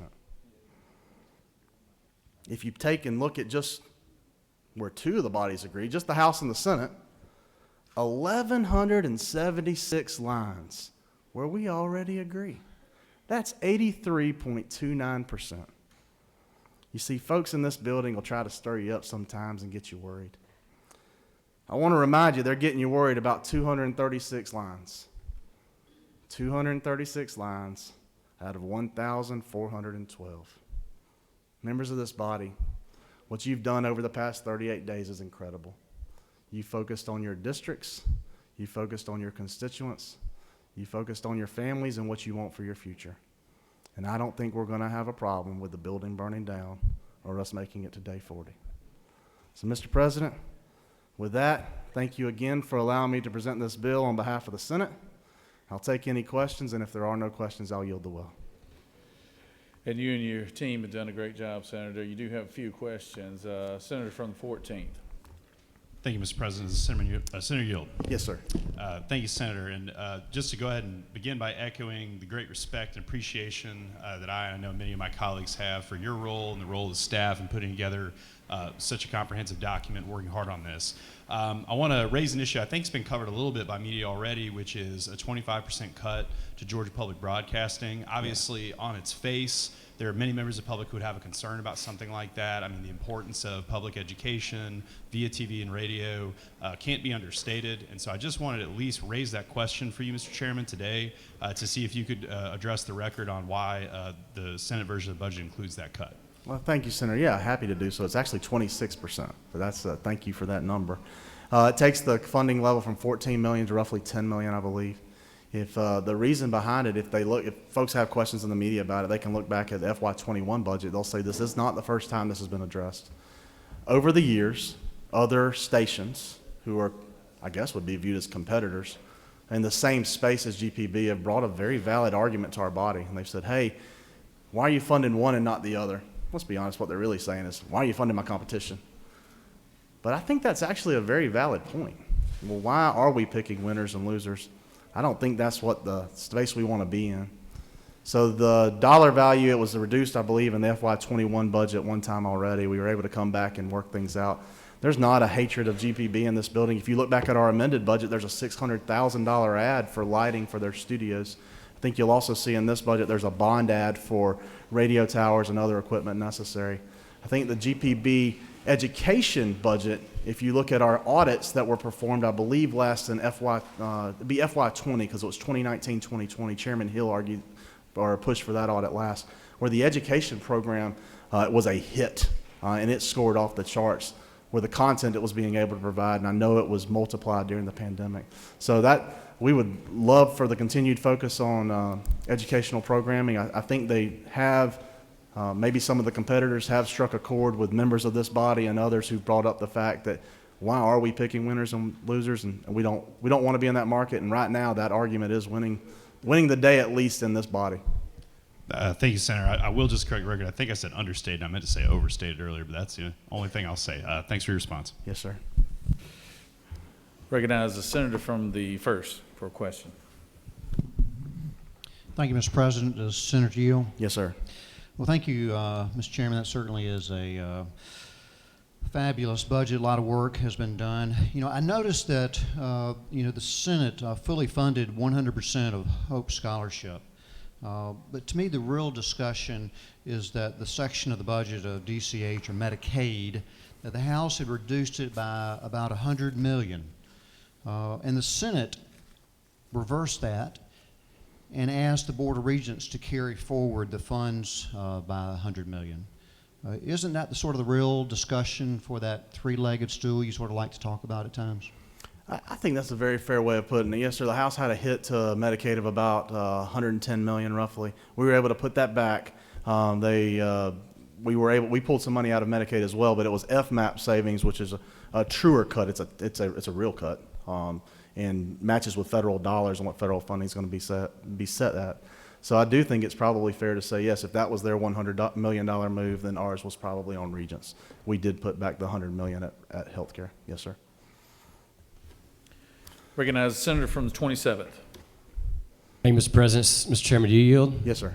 I want to echo the thanks that you've heard. I want to follow up on the senator from the first question. He was referencing $100 million of add back to the health side of the equation. It looks like a decent chunk of that, maybe even all of that, though, was removed from the university system. Can you help us understand that and maybe the how and the why?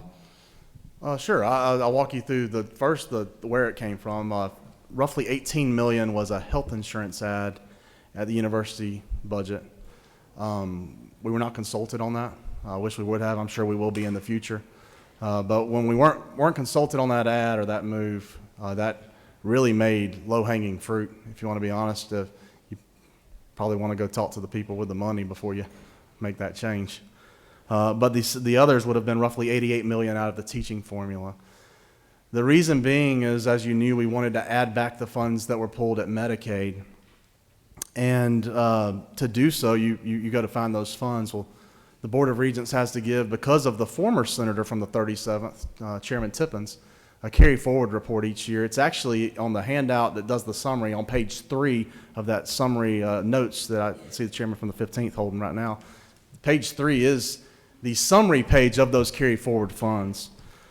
They're broken down in a full report. I'll show you the full report. I brought it up here with me just in case I got this question. It's the legislative carry forward report from October of 2022.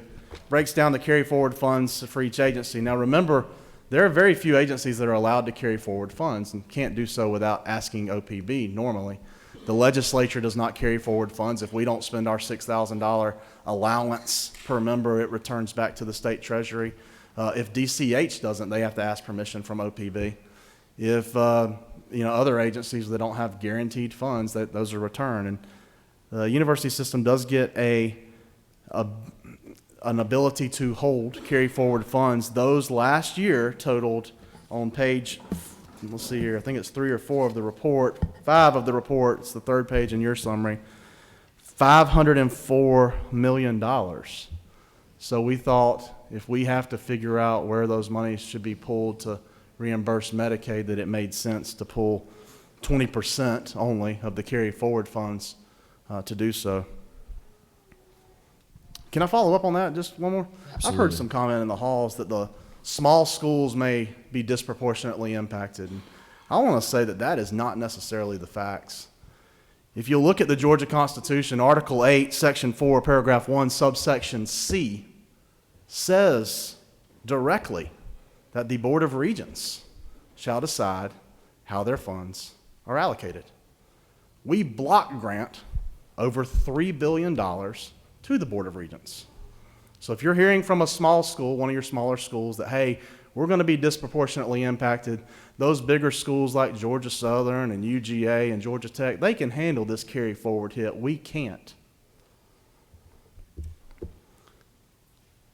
They don't have to. You see, Article 8, Section 4, Paragraph 1, subsection C says the ability to allocate those funds once they are blocked grant over to the Board of Regents, well, that lies with the Board of Regents. So if they wish to take these dollars moves and make them less impactful for smaller colleges, they have the full authority, not just by law, but by the Georgia Constitution to do so. So I do reject the notion that this should have a disparate impact on smaller schools. Senator recognizes Senator from 53rd. Thank you, Mr. President. Does the senator yield? Yes, sir. Mr. Chairman, there's no doubt you've got a lot of weight on your shoulders in what you do, and I don't envy you one bit. I think you and I, though, would both agree that public safety is one of the first and foremost proper roles of government. And it's come to my understanding, and I'd just like some clarification on it, that motor carrier compliance isn't getting the same raise that the GBI and the troopers and everyone else is. Now, that's very important to the people of the Northwest because Interstate 75 is the most truck-trafficked interstate in our state. And Ringgold, we have a weigh station there, and I think the people of the Northwest expect that if we give good pay to officers, we can expect good officers to do the work. So could you clarify why they weren't included in the raise? Sure. I think that you have Interstate 59 as well. Am I correct, Senator? From And Victor? Interstate 24 as well. Okay. When we were moving the trooper school monies to figure out how we would allocate increased raises, we were not trying to say anyone's better than others. That was not our goal. What we were looking to do is to compensate those who have had increased duties. I think there's a valid argument that the MCC division has had that. What we focused on mostly were those who were having to respond to riots and chaos during the pandemic.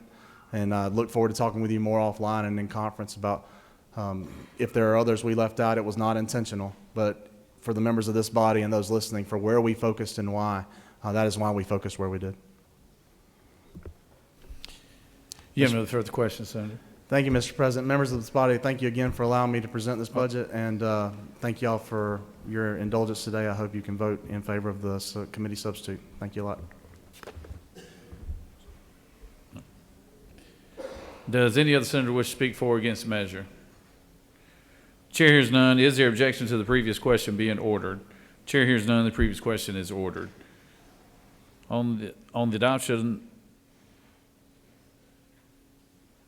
without objection, on the adoption of the committee substitute, Secretary will unlock the machine. Excuse me.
On the passage of the bill, the yeas are 51, the nays are 1.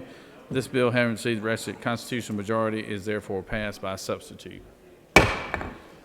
Good job, Senator from the 19th, and your staff. Please give him a round of applause.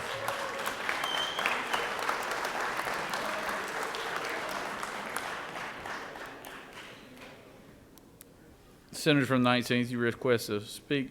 Parliamentary inquiry, Mr. President. State your inquiry. I request that the House Bill 19 be immediately transmitted to the House. It's automatic today, Senator. Thank you.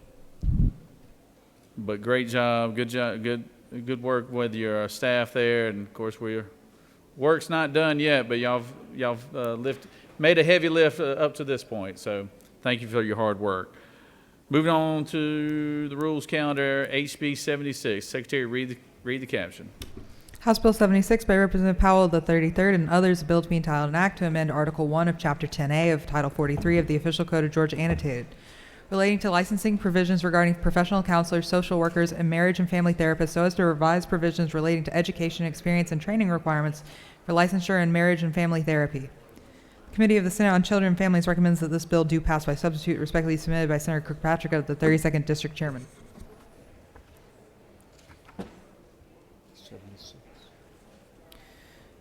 Senator Brass of the 28th offers the following amendment: amend the Senate Committee substitute on Children and Families to amend the Senate Committee on Children and Families substitute to House Bill 76 by adding after review on line 4 the following: to provide for the regulation of bare-knuckle boxing matches, to provide for definitions, to authorize the Commission to promulgate rules and regulations. Senate Children and Families offers the following substitute to House Bill 76, a bill to be entitled an act to amend Titles 43 and 45 of the Official Code of Georgia annotated, relating to professions and businesses and public officers and employees respectively, so as to change provisions relating to certain occupations and appointments.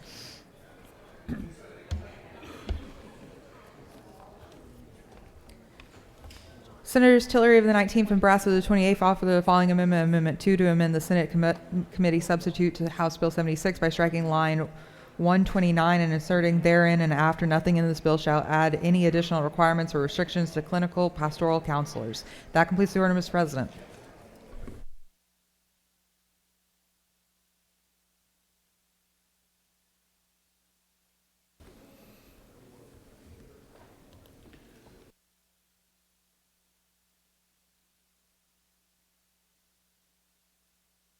Recognize Senator from the 28th.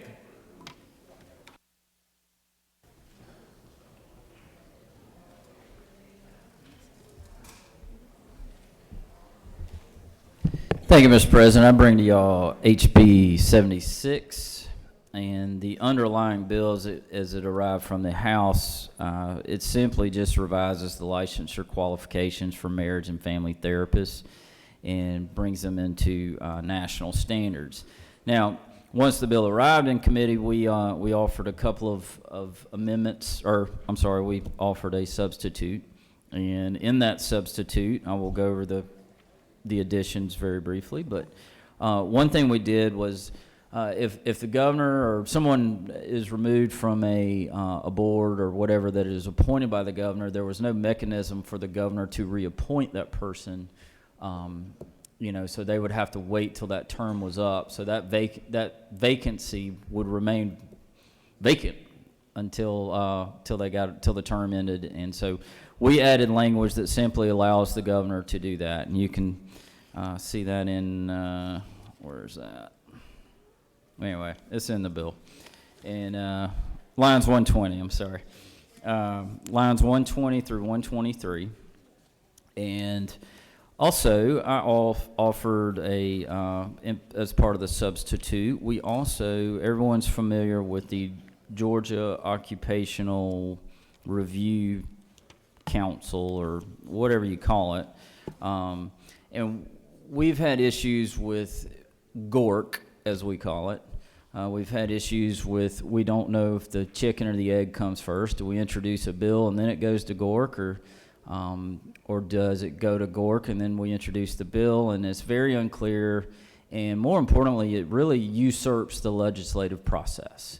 And so with the issues we've had through the years on licensing, and I'm returning this power, this wisdom back to the legislature, because I think y'all are the smartest and the brightest in this state. And I say that very unbiasedly. And so we are simply going to get rid of GORC, and you can kiss it goodbye. So I would love your support on that. And then we've got a couple of amendments that I'll speak to. Amendment 1, which I offered along with the great senator from the 50th, this is simply an industry that really is, there's so few people that partake in bare knuckle boxing. And as we all know, we're very limited in our time here as far as the committee process.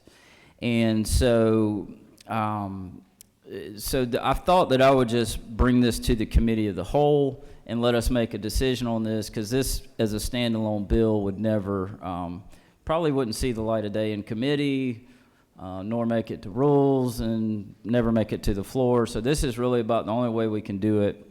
And so simply all we're trying to do is for the very few people that have bare knuckle boxing matches, is really just trying to make sure that it's done in a safe way, and then we're giving the authority to the Boxing Commission to regulate this and make sure it's done safely. So I know the senator from the 14th has great passion for this. There is a little irony here that we're having bare knuckle boxing on with marriage licenses, but it is in the same code section, and so it is germane, and in some cases it's very germane, unfortunately. Now, on to Amendment 2, offered by the senator from the 19th. I'll just speak to that briefly. He had concerns with me about the underlying bill and potential restrictions that may be put on clinical pastoral counselors. So we just wanted to make sure that was very clear that that is not the intent of this bill. And I am authorized to say by the House author, Chairman Powell, said that he has vast knowledge and experience with marriage counselors, but he has very little knowledge and experience with pastoral counselors.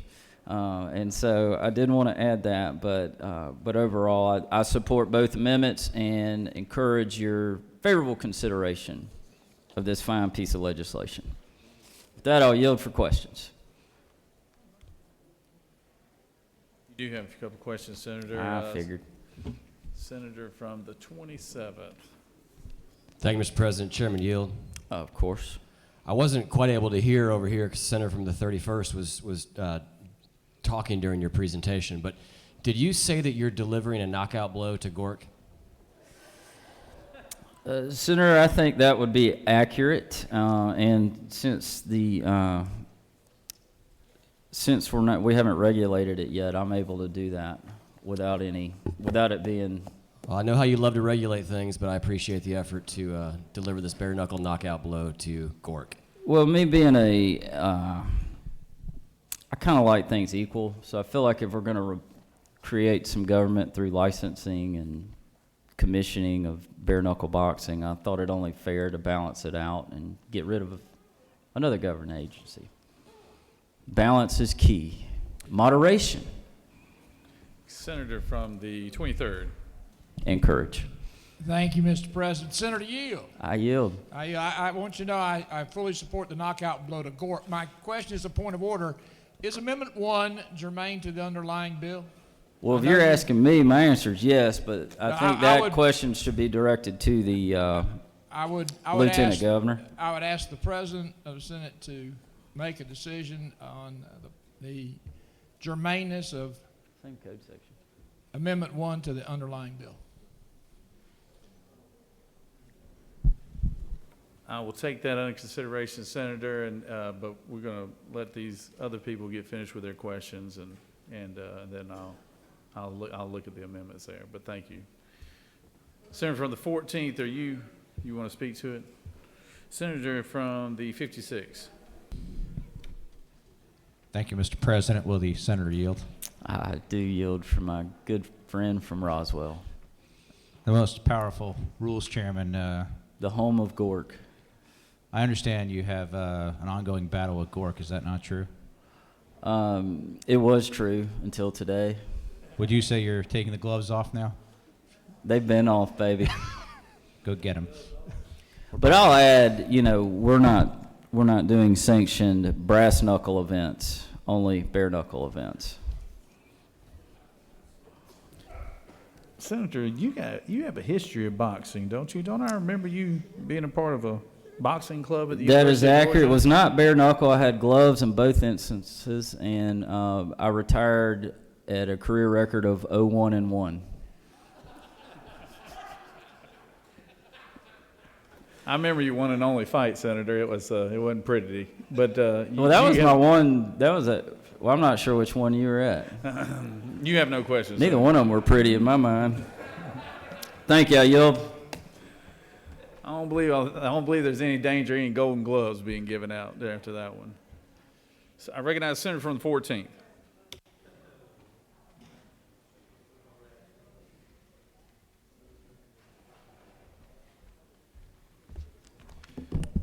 Thank you, Mr. President. And, like the senator from the 28th, I know what y'all think when you look at me. I can see it in your faces. You look at me, you think, now that's a guy who can handle himself in a bare-knuckle fist fight. In all seriousness, since we are submitting this to the Committee of the Whole today, I just want to give you a couple quick facts about the bare-knuckle boxing industry. Believe it or not, it is actually safer than boxing with gloves. Over the last few decades, there have been studies that show that adding the mass with a glove and the fact that you feel more unrestrained, quite candidly, leads to greater numbers of concussions and hand injuries than the bare-knuckle version of the sport. And so, yeah, you tie a little, tape around your fists, and that might cause a slight increase in cuts, is what studies show. But that's not nearly as bad as the concussions and the hand injuries that result from more traditional forms of boxing. So it's a safer version of the sport. An important limitation that's in this amendment is that in lines 32 and 33, it says only an individual who has qualifying experience can participate, and that's defined further up as somebody who essentially is a professional already in one of the other fighting sports.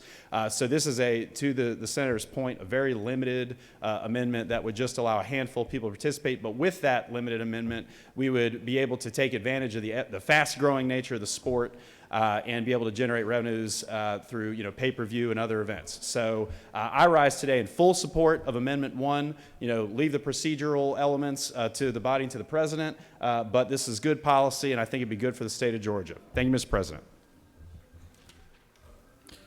Does any other senator wish to speak for or against the measure? I did take it under careful consideration, Senator, and I do believe that this is germane to the bill. So, that being said, is there objection to the previous question being ordered? Chair hears none. The previous question is ordered. Question is now on the amendments.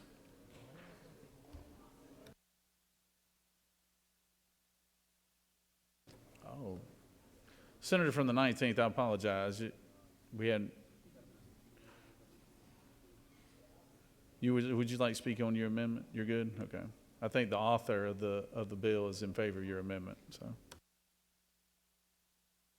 question on Amendment 1, offered by the senator from the 28th. Is there objection to Amendment 1? There is objection. All those in favor of Amendment 1 will vote yea. All those opposed, nay. Secretary, unlock the machine.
On the adoption of the amendment, the yeas are 46 and the nays are 4, and this amendment has been adopted.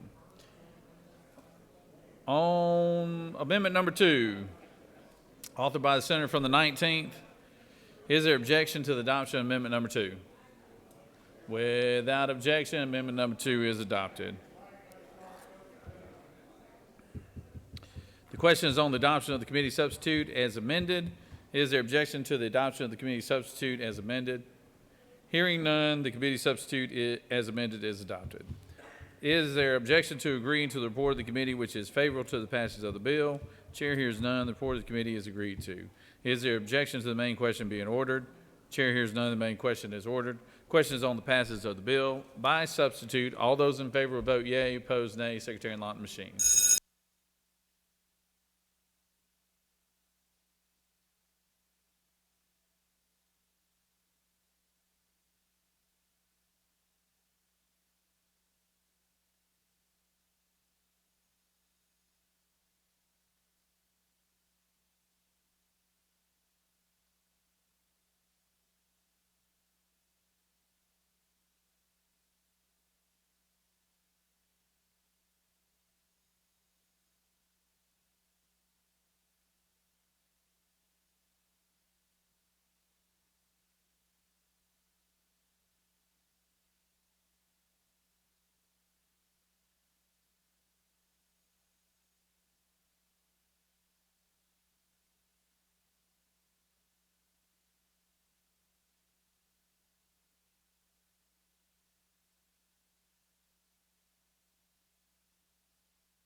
On the passage of the bill, the yeas are 48 and nays are 1. This bill, having received the requisite constitutional majority, is therefore passed by substitute. Now we move on to HB 243. Secretary, read the caption. House Bill 243 by Representative Smith of the 70th and others, a bill to be entitled an act to amend Code Section 1562 of the Official Code of Georgia annotated, relating to the number of judges of Superior Court so as to provide for an 8th judge of the Superior Courts of Coweta Judicial Circuit. Committee of the Senate on Judiciary recommends that this bill do pass by substitute, respectfully submitted by Senator Strickland of the 17th District Chairman. Judiciary offers the following substitute to House Bill 243, a bill to be entitled an act to amend Code Section 1562 of the Official Code of Georgia annotated, relating to the number of judges of Superior Court so as to provide for an 8th judge of the Superior Courts of the Coweta Judicial Circuit, to provide for the appointment of such additional judge by the governor, to provide for the elections of successors to the judge initially appointed. That completes the order, Mr. President. Recognize the senator from the 28th.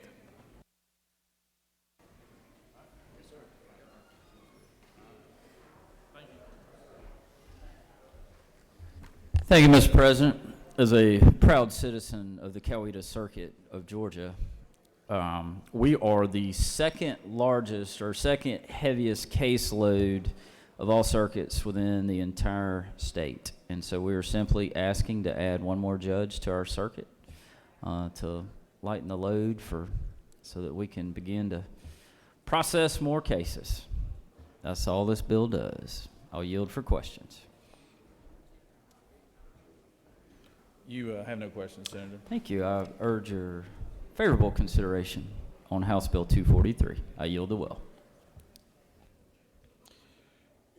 Does any of the senator wish to speak for or against the measure? Chair hears none. Is there objection to the previous question being ordered? Chair hears none. The previous question is ordered. Questions on the adoption of the committee substitute. Is there objection to the adoption of the committee substitute? Hearing none, the committee substitute is adopted. Is there objection to agreeing to the report of the committee which is favorable to the passage of the bill? Chair hears none. The report of the committee is agreed to. Is there objection to the main question being ordered?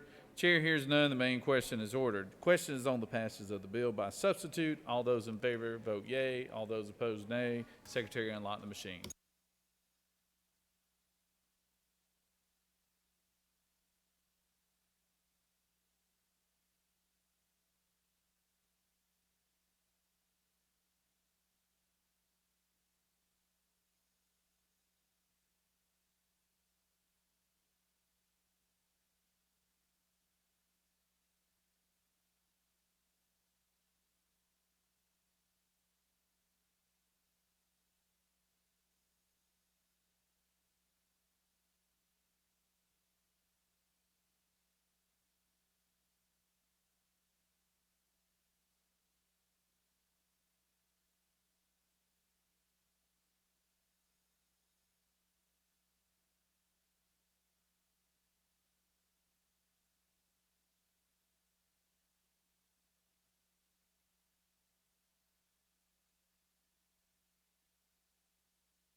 On the passage of the bill, the yeas are 50 and the nays are 0. This bill, having received the requisite constitutional majority, is therefore passed by substitute.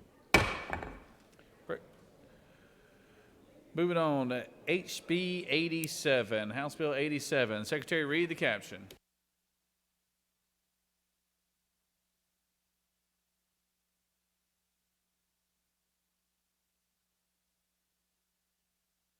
House Bill 87 by Representative Irwin of the 32nd and others, a bill to be entitled an act to amend Chapter 2 of Title 20 of the Official Code of Georgia annotated, relating to elementary and secondary education so as to revise and repeal certain provisions for alternative charter schools to provide for the continued operation of state chartered special schools until no longer than the expiration of each such school's current charter with the State Board of Education. The Committee of the Senate on Education and Youth recommends that this bill do pass by substitute, respectfully submitted by Senator Dixon of the 45th District Chairman.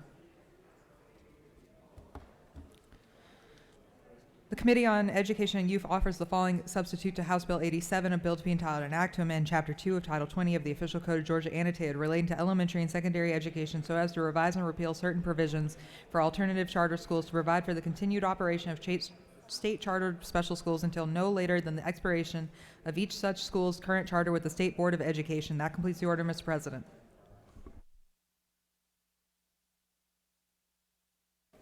Recognize the senator from the 32nd to speak to the bill. Or senator from the 50th to speak to the bill. Hey, I'm making all kinds of mistakes today.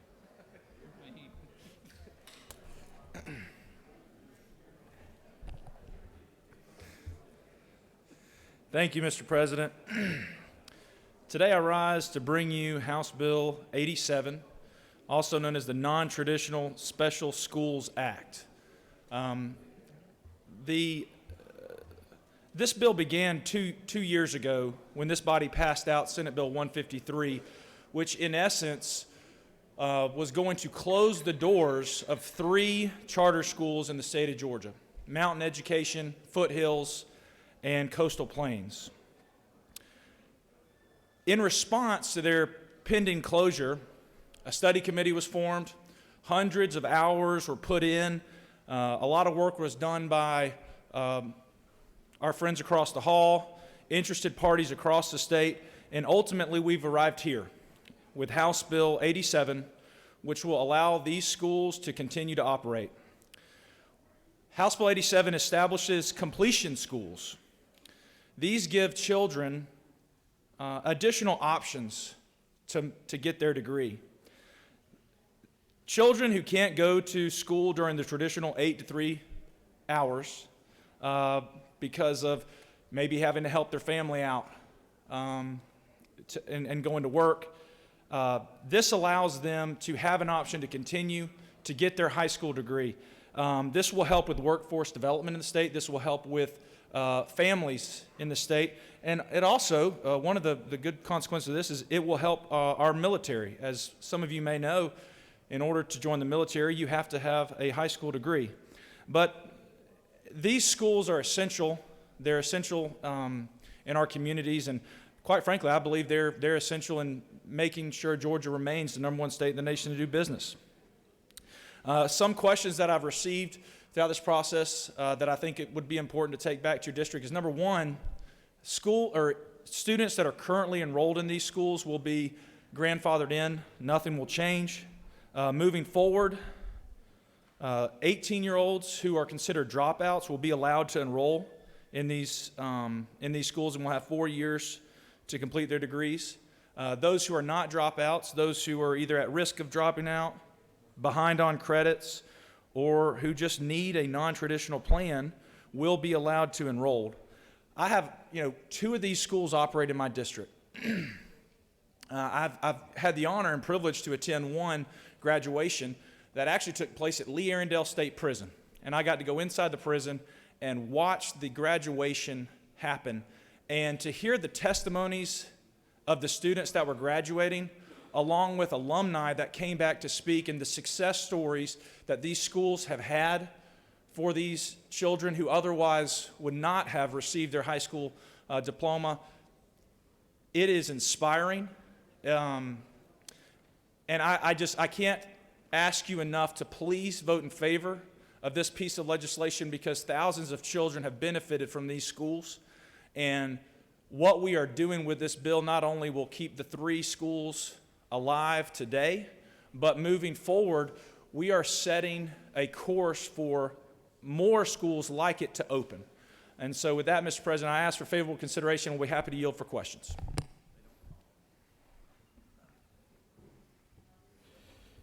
Yeah, you do have one question. Senator from the 4th, you have a question? Senator, you yield? I do. Yes, sir. Is it true that over 6,000 students attend these 3 different schools in the state? Yes, sir, over 6,000 students. And is it also true that there's 6,000 students were dropouts and would have ended up in jail, probably ended up on the street selling drugs, probably ended up teenage pregnancies and all, and that's not happening now? That's correct. Is it also true that these students have the willpower and the want to go to school from 6 o'clock at night to 10 o'clock at night because they're working during the daytime? Senator, I think the motivation that I've seen from these schools their students, their alumni. The number of handwritten letters that I received over the past year is incredible, and I would have to say that the senator knows of what he speaks. Would you also agree that in this bill, because of the passion that the senator from the 12th has about her area, there will also be this same type of schools that will be created down in southwest Georgia to help out the students in that area? That is correct. Thank you, Senator. Thank you. Senator from the 32nd. Thank you. Would the senator yield? Yes, I will. Isn't it true that one of the 3 schools is in my district in Cherokee County, and that it's very important to our school district that we pass this bill? I couldn't agree more. Senator, you have no further questions. Thank you, Mr. President. I ask for favorable consideration and will yield the well. Thank you. Recognize Senator from the 45th.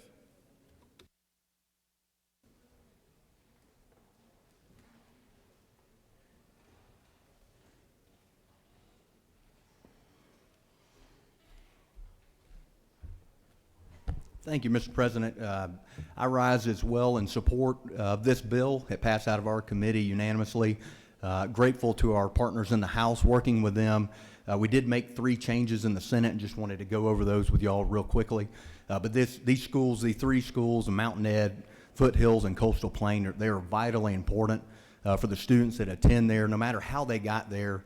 If they fell behind in school or whatever it was where they couldn't complete school during the regular school hours, this gives them an option to go at night, whether they've got a job or whatever the circumstance is. So it's massively important that we keep these schools open and keep these options open for these children.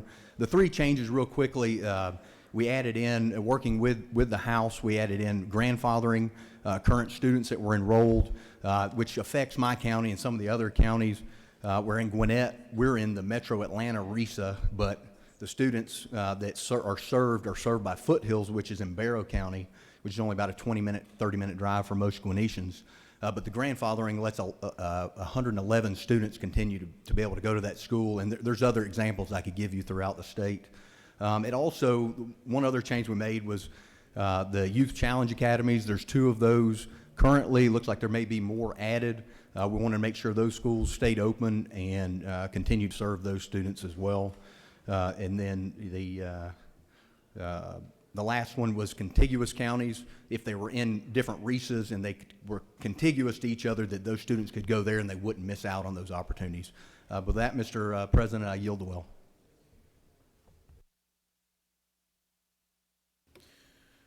Does any other senator wish to speak for or against the measure?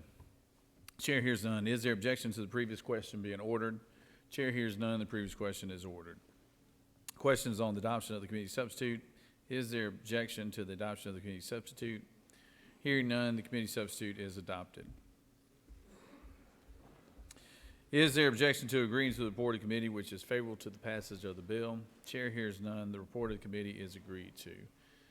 Is there objection to the main question being ordered? Chair hears none. The main question is ordered. Questions on the passage of the bill by substitute. All those in favor of the passage of the bill by substitute vote yea. All those opposed nay. Secretary will lock the machine.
On the passage of the bill, the yeas are 53 and the nays are 0. This bill, having received the requisite constitutional majority, is therefore passed by substitute. Good job, Senator from the 50th. I will tell you, there was a lot of work done on this bill behind the scenes from both the House and the Senate, from the senator from the 45th, as well as senator from the 4th and the 27th and the majority leader. This bill probably got as much work as any bill down here trying to help make sure we were taking care of these charter school systems that do a lot of good work. And I just want to thank each and every one of y'all for the hard work that you did. They won't write it in the newspapers, but it was a lot of good work, and a lot of good kids were benefited from it. So thank y'all very much. Give yourself a round of applause. So.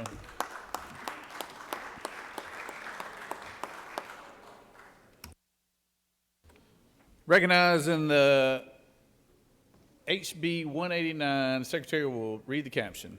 House Bill 189 by Representative Meeks of the 178th and others, a bill to be entitled an act to amend Article 2 of Chapter 6 of Title 32 of the Official Code of Georgia annotated, relating to dimensions and weight of vehicles and loads so as to provide for allowable variance of weight for weight limitations upon a vehicle or load. Committee of the Senate on Transportation recommends that this bill do pass by substitute, respectfully submitted by Senator Dolezal, the 27th District Chairman. Transportation offers the following substitute to House Bill 189, a bill to be entitled an act to amend Article 2 of Chapter 6 of Title 32 of the Official Code of Georgia annotated relating to dimensions and weight of vehicles and loads so as to provide for an allowable variance for weight limitations upon a vehicle or load hauling certain commodities within a certain range in areas of the state. That completes the order, Mr. President.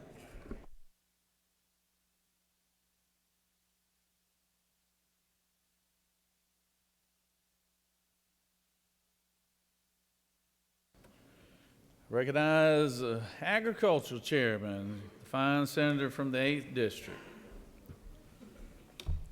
Thank you, Mr. President. 3 years in and 4 sessions in, I still get nervous every time I stand up here, but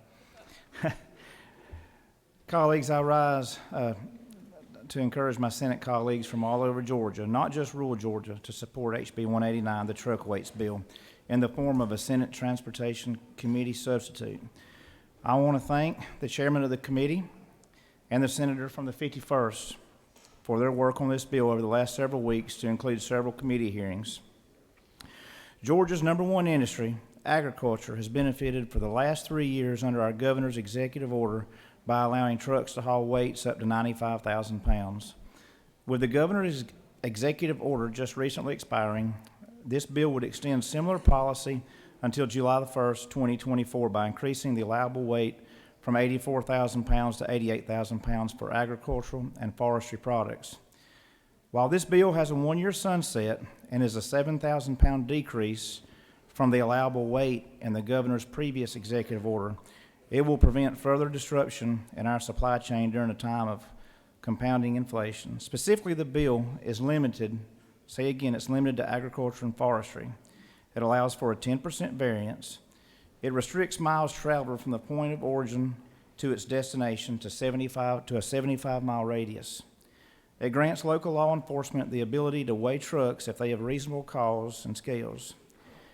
This is important to my metro friends. It restricts trucks from entering the non-attainment area, which is the greater metro Atlanta area. You all know I have a great passion for rural Georgia. I consider this bill to be a lifeline for the people that I represent that supply the food and fiber to all of our constituents. It's worth remembering that 1.8% of this country farms, but the other 98.2% that don't, their life depends on the 1.8% that does. Without our #1 industry, we are no longer Georgia. In closing, I would remind my colleagues that all of our neighboring states have a variance of either 88 or 90,000 pounds. Vote green, just like John Deere. Let's keep Georgia growing in the right direction. With that, Mr. President, I'll be happy to yield for questions, or I'll yield the well. You do have some questions, Senator. Senator from the 14th. Thank you, Mr. President. Senator Yield? Yes, sir. Senator, is it not true at the beginning of this session I started out as a no on this bill? And we ran into each other in the hallway over and over again, and I was no, no, no. And then I put on my Great American Cobbler hat, and I thought about it, and I got to yes. Is that not true? That is true, Senator, and you look good in that hat as well. Thank you, Senator. Appreciate it. Thank you, Senator. Now recognize the senator from the 47th. Or you want to speak in the front? Okay. You have no further questions, Senator. Okay. Thank you, Mr. President. I urge your favorable consideration. Thank you, colleagues. Recognize Senator from the 47th to speak to the bill.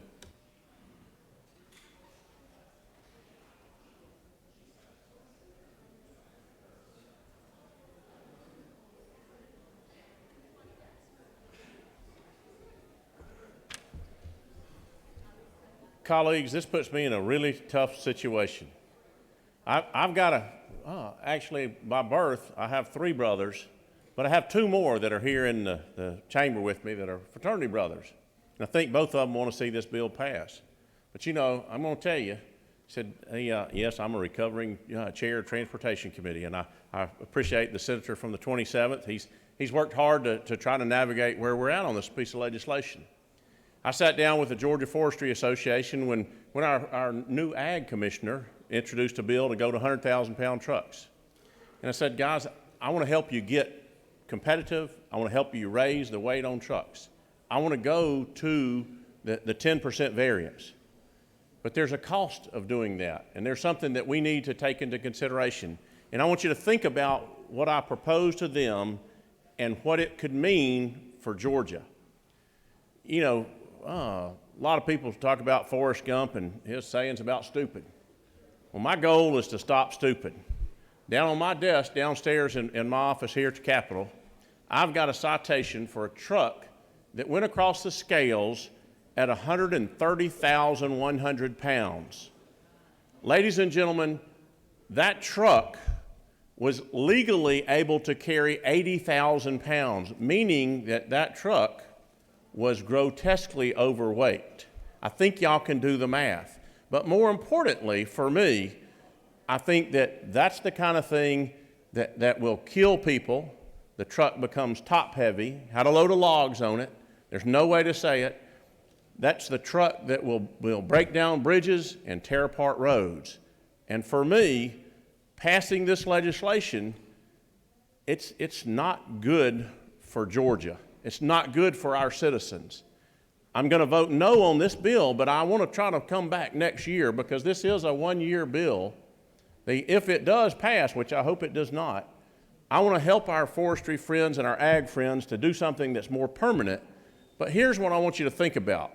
And as I look around at some of our past chairmen of our Transportation Committee, this is where it's important that we work together to improve Georgia. Putting grotesquely overweight trucks on the road is dangerous for all of us. Not only does it destroy our road system, but it kills people. When Senator Harper, and I can say his name because he's not in the Senate anymore, introduced a bill to go to 100,000-pound trucks, within 2 weeks of that, 8 miles from my house, I had a log truck coming around the corner on a state highway that tipped over into the front end of a pickup truck. Top heavy truck going around a curve, and he killed the pickup truck passenger, and driver. And for me, this is where I look at what we need to do is we've got to stop stupid. Now, when you look at these truck weights that are listed in here, my suggestion was, okay, our partners and the people that we want to help the most are our friends in forestry and ag. Those crops that they're being grown, whether it be ag or forestry, are going to a location that gets weighed. I've asked our forestry friends and ag components, I said, look, guys, if it comes across your scales at 95,000 pounds or above, I want to automatically have access for the state of Georgia to take those scales and issue a citation to that trucker right then, that the people that are going to relinquish those funds are those buyers of those products. So they know right up front, we're going to stop stupid, and we mean it. For this, I'm really troubled to have my brothers that want to pass this bill, that are working hard and to do the things that we need to do to keep Georgia competitive with our surrounding states. But what we have to do today is we've got to stop stupid. This bill, passing it, is what I call stupid. And so I'll ask you to vote no. I hate it that it's this way. If it does pass, I want to make sure that everybody in here understands next year when we take this up, we need access to those scales so that those people that are going in at over 95,000 pounds automatically get a fine. Thank you for your attention. Recognize Senator from the 26th.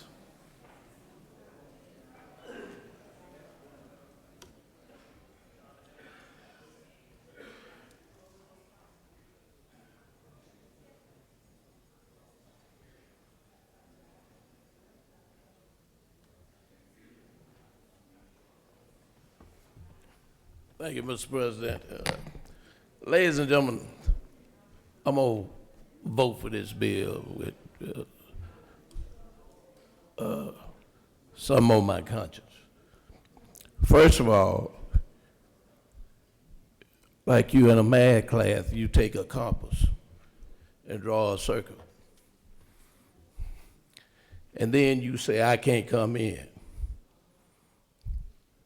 That means I got to hire somebody in another truck, come take some weight off, because I might have a delivery at Family Dollar, Dollar General, or any other vendor.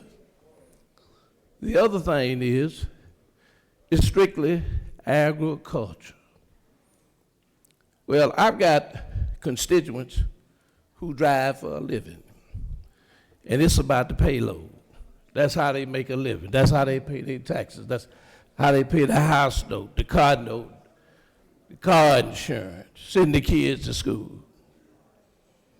And I got a lot of friends that are in dump truck business. So now you tell them, and ag trucks can't haul no dirt, they can't haul no gravel, and they can't haul no tar. So you're going to tell the folks who can fix the roads that they can't haul. And it's about the payload. And the only reason I'm going to vote for it, Mr. President, because it's going to get to the House, it's going to be a conference committee, and I like to be on it.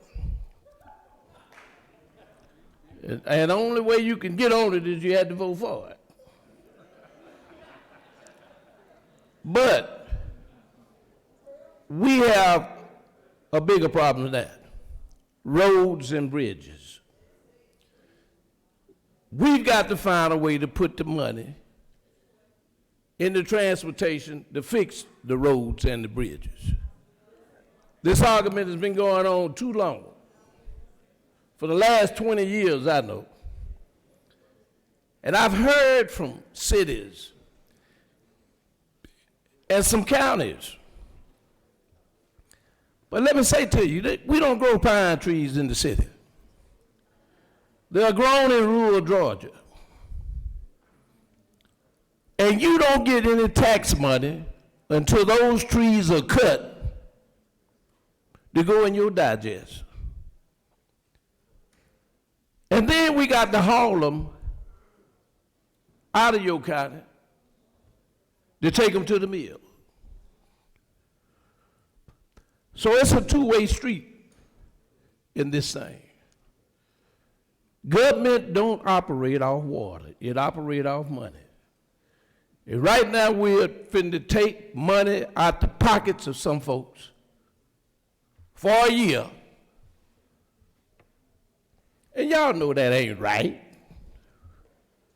We ought to do what we need to do. We ought to fix the problem. Now we've had plenty of money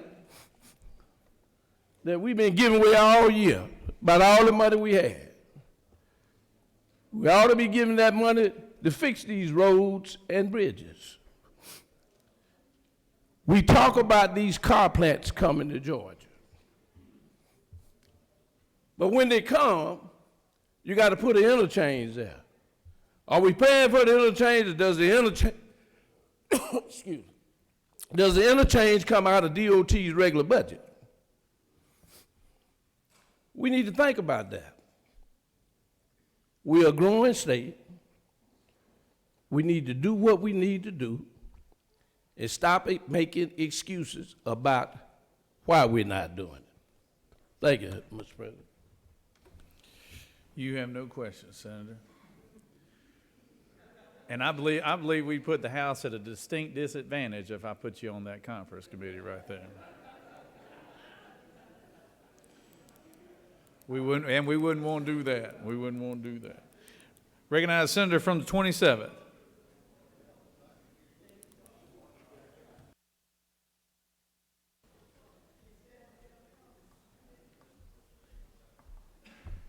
Thank you, Mr. President, colleagues. Mr. President, please send that senator to conference with me. I would love nothing more than to serve with him and get more time with my good friend. I think I'd just take a few minutes, y'all, and unpack kind of a little history, where we are, why we're doing what we're doing. From 2005 to 2020, before the pandemic, we lived under the current law, which is to allow an 80,000-pound truck weight with a 5% variance. So 80,000 pounds, and then the variance of 5% brings it to 84,000.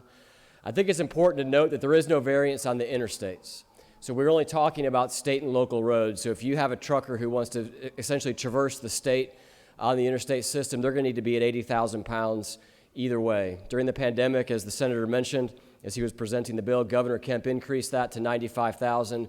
We had lived under that for approximately 3 years. And about a week and a half ago, that executive order expired, and we are back to our 84,000 pounds for certain commodities only. I think that's the other important thing to mention, is that the current 5% exemption allowance is only for certain industries. Among those are agriculture and forestry, but it also includes solid waste and concrete and recycling materials and a number of other things.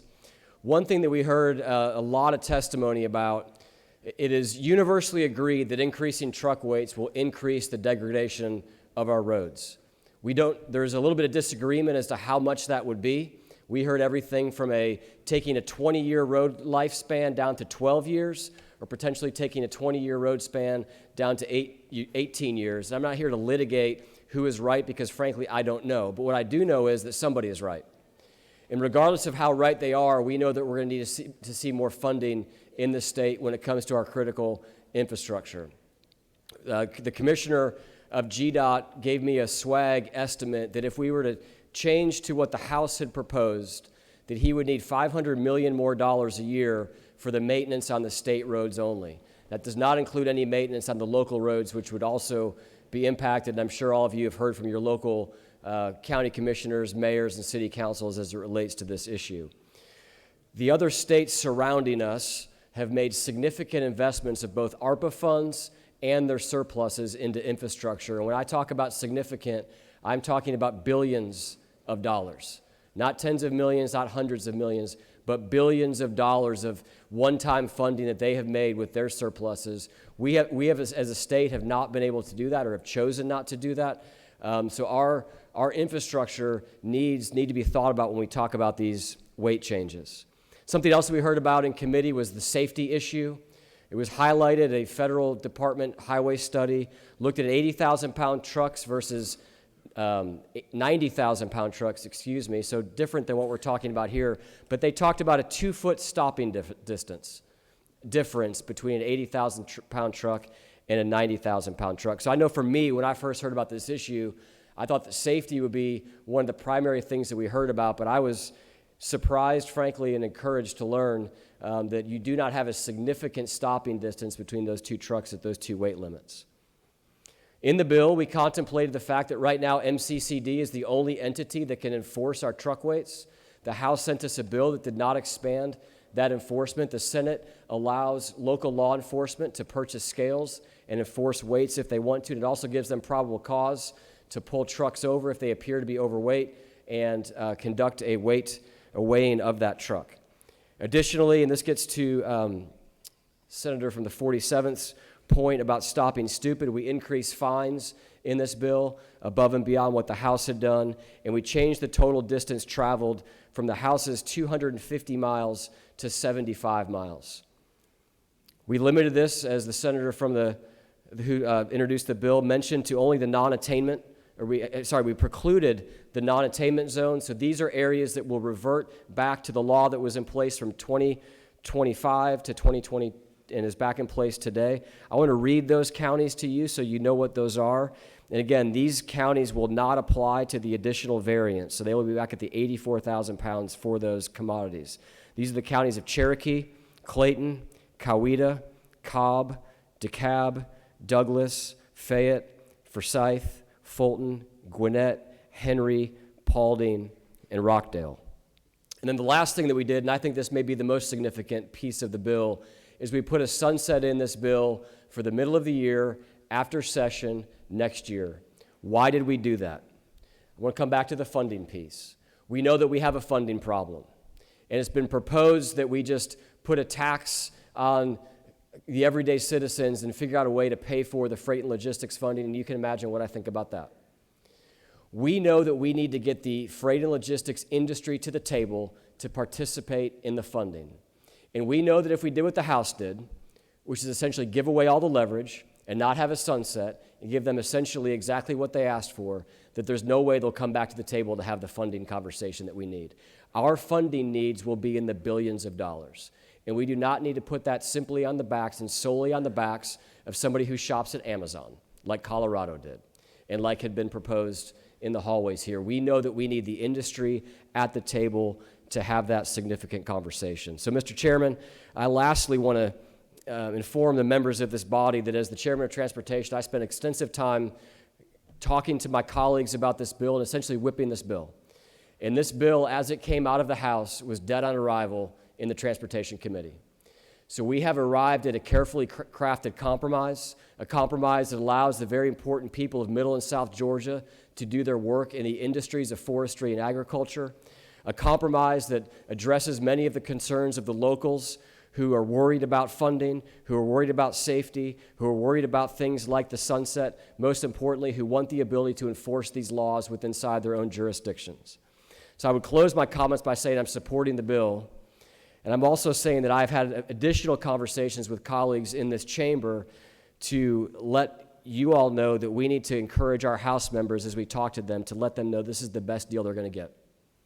They need to agree to this bill and to this compromise. We need to allow these industries to move forward with certainty for the next year, and then we need to come back for our very serious conversation about how we properly fund the infrastructure in this state.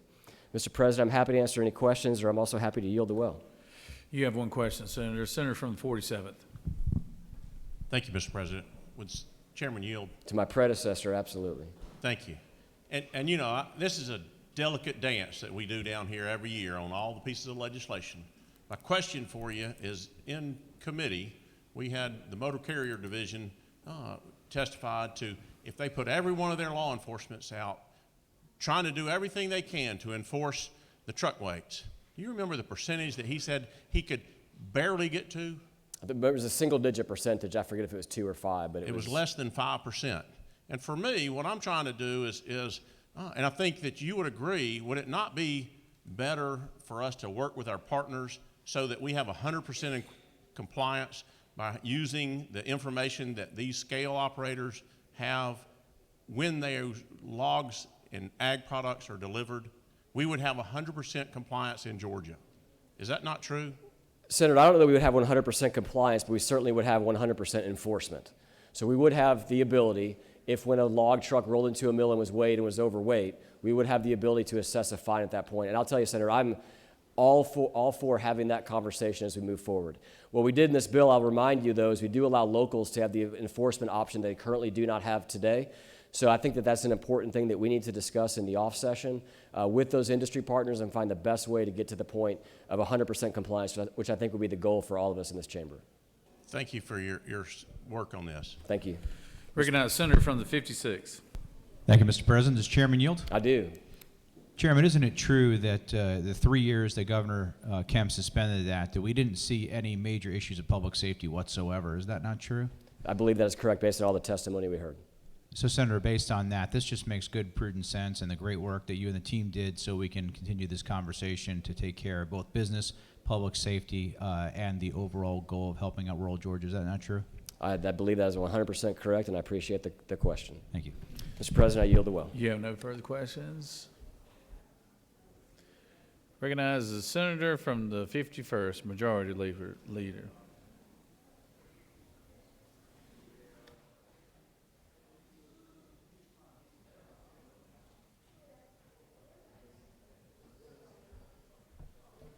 Thank you, Mr. President. We're going to bring some props up on the podium here to talk a little bit today, but before I start talking about the details in the bill, I want to talk to you about our Department of Transportation. Our Department of Transportation is led by Commissioner Russell McMurray. Many of you know him by Russell. If you don't know the commissioner, I encourage you to get to know him. There's also a planning director at GDOT. Her name is Janine Miller. The planning director at DOT is hired by the governor. The commissioner of the DOT is hired by the board of the Transportation Department of the Georgia Department of Transportation. Those board members are elected by the House and the Senate. So essentially, the commissioner of the DOT works for the board through us. He does not work for the governor. There's been comments made through this whole process last year and this year that I've sat by and watched, and I've heard comments, not from this chamber, but I've heard comments from people out in the hallways, and I've heard comments from House members who have questioned his authority, his ability, his knowledge, reputation of his job that he's done while he's been the commissioner of the DOT, and whether or not he should even be in this building trying to advocate for or against legislation. Let me remind you who the commissioner is. He's been at the DOT since 1990. That's longer than some of you have been alive, I believe. He came into the DOT as a trainee after graduating at Georgia Southern with a civil engineering degree. I first got to know the commissioner when I was a Soule County commissioner in Lumpkin County in 2001, and I've known him ever since. So I probably have known him longer than I've known anybody else in this building. He quickly moved up the ranks. He became the district engineer in the Gainesville district. He moved to Atlanta, became a construction project manager. He became the planning director for then Governor Deal. And then he was later promoted to the job as commissioner of the DOT. He serves on the MARTA board, the CERTA board, the GRETA board. He chairs the American Association of State Highway and Transportation Officials, which is known as AASHTO. He chairs their standing committee on performance management. He's also the president of the Southern Association of State Highway and Transportation Officials, known as SASHTO. He was named the Georgia Trend Man of the Year, Georgian of the Year, in 2018, and let me remind you why that is. We were sitting in this room 6 years ago next week when the I-85 bridge fire caused that bridge to collapse. You all that were here remember the night when it happened, we lost a 92-foot section of Interstate 85. Within 43 days, the commissioner managed to replace 3 sections of southbound and 3 sections of northbound lanes on Interstate 85. That was a record no one had ever seen done in the United States. Our commissioner is the best in the U.S. He's definitely the best commissioner that I've seen while I've been involved in local and state government. We need to listen to our experts. He has a chief engineer by the name of Meg Perkle. They're here to help us legislate. They're here to give us advice. And I want to thank he and his staff for the wonderful job that they have done guiding us over the years, especially since we passed House Bill 170 in 2015. So if it's not out of order, Mr. President, I'd like to recognize Commissioner Murray with a round of applause at this time.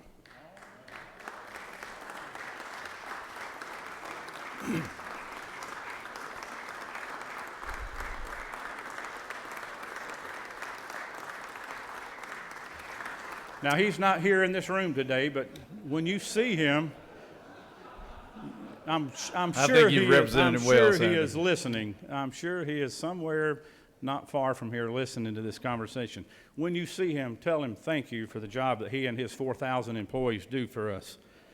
There's a letter on your desk. This information is very accurate. The DOT, the local governments are not supporting this bill publicly. They have been working with us. They have worked to get to the compromise that we have today.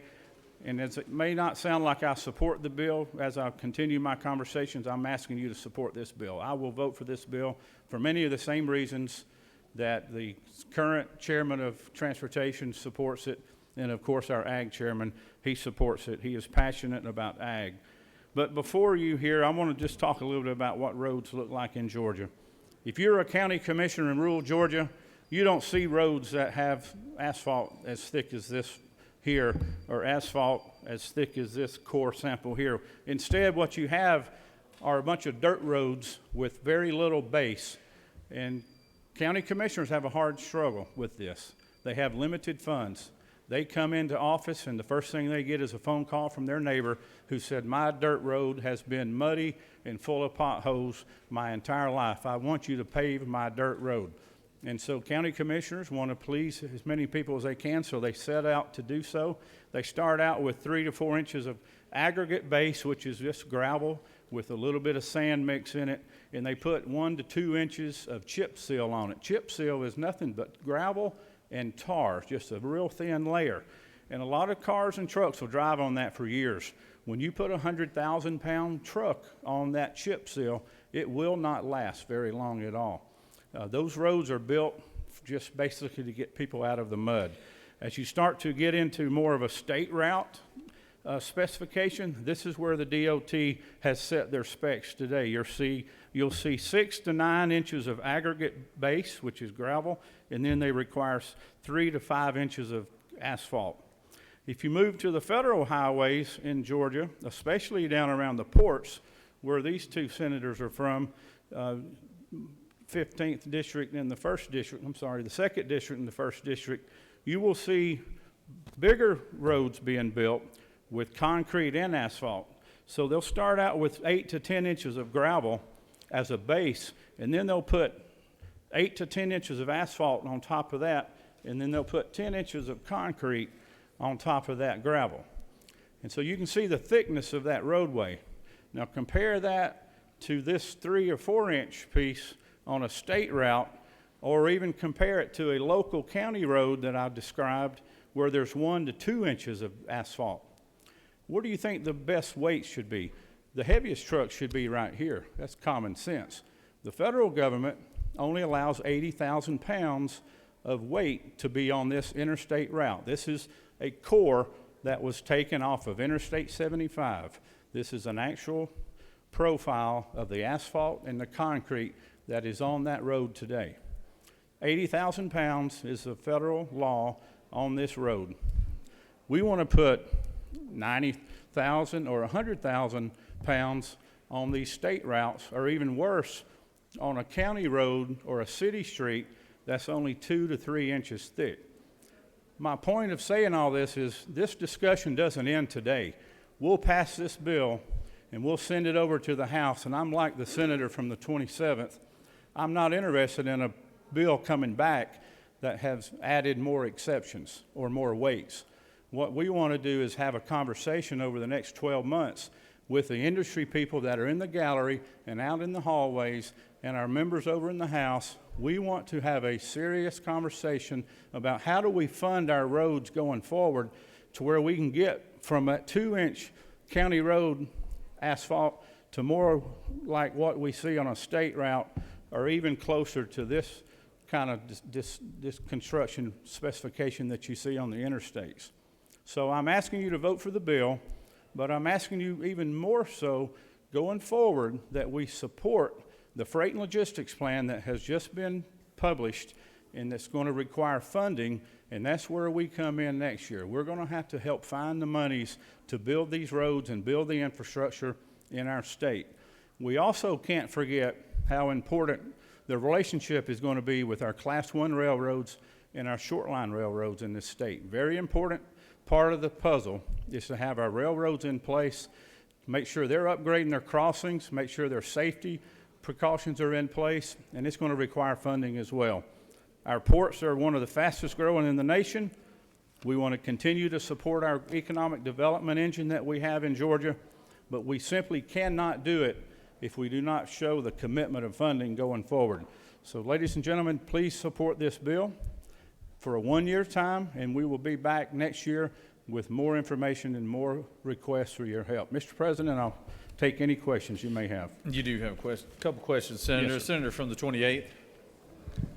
Thank you, Mr. President. Senator, do you yield? I will yield for the rules, Chairman. Senator, do you live near Elbert County by chance? I do not. Would that be the granite capital of Georgia? Maybe. Thank you, Mr. President. Senator, do you further yield? I do. Do you know where you were on July 6th, 2022?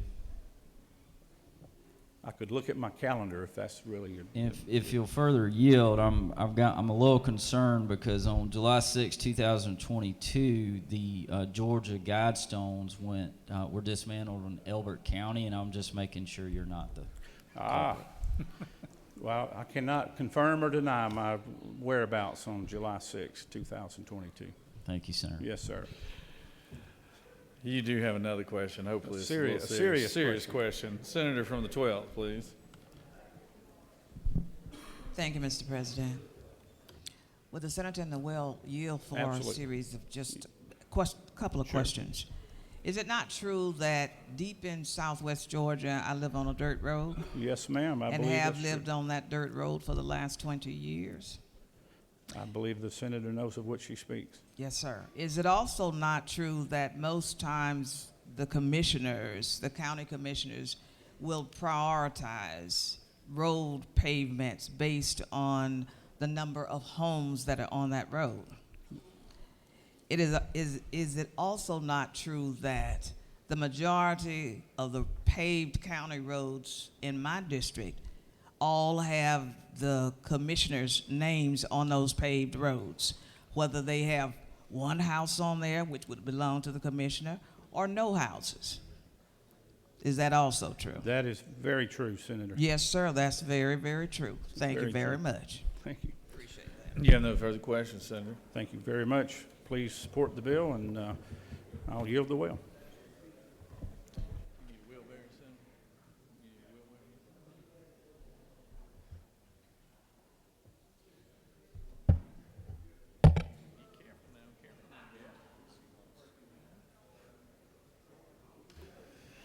I would remind the majority leader, we usually don't have prompts, but since you're the majority leader, we just gonna have to pass on it. You know? All right. Recognize senators from the 21st, please.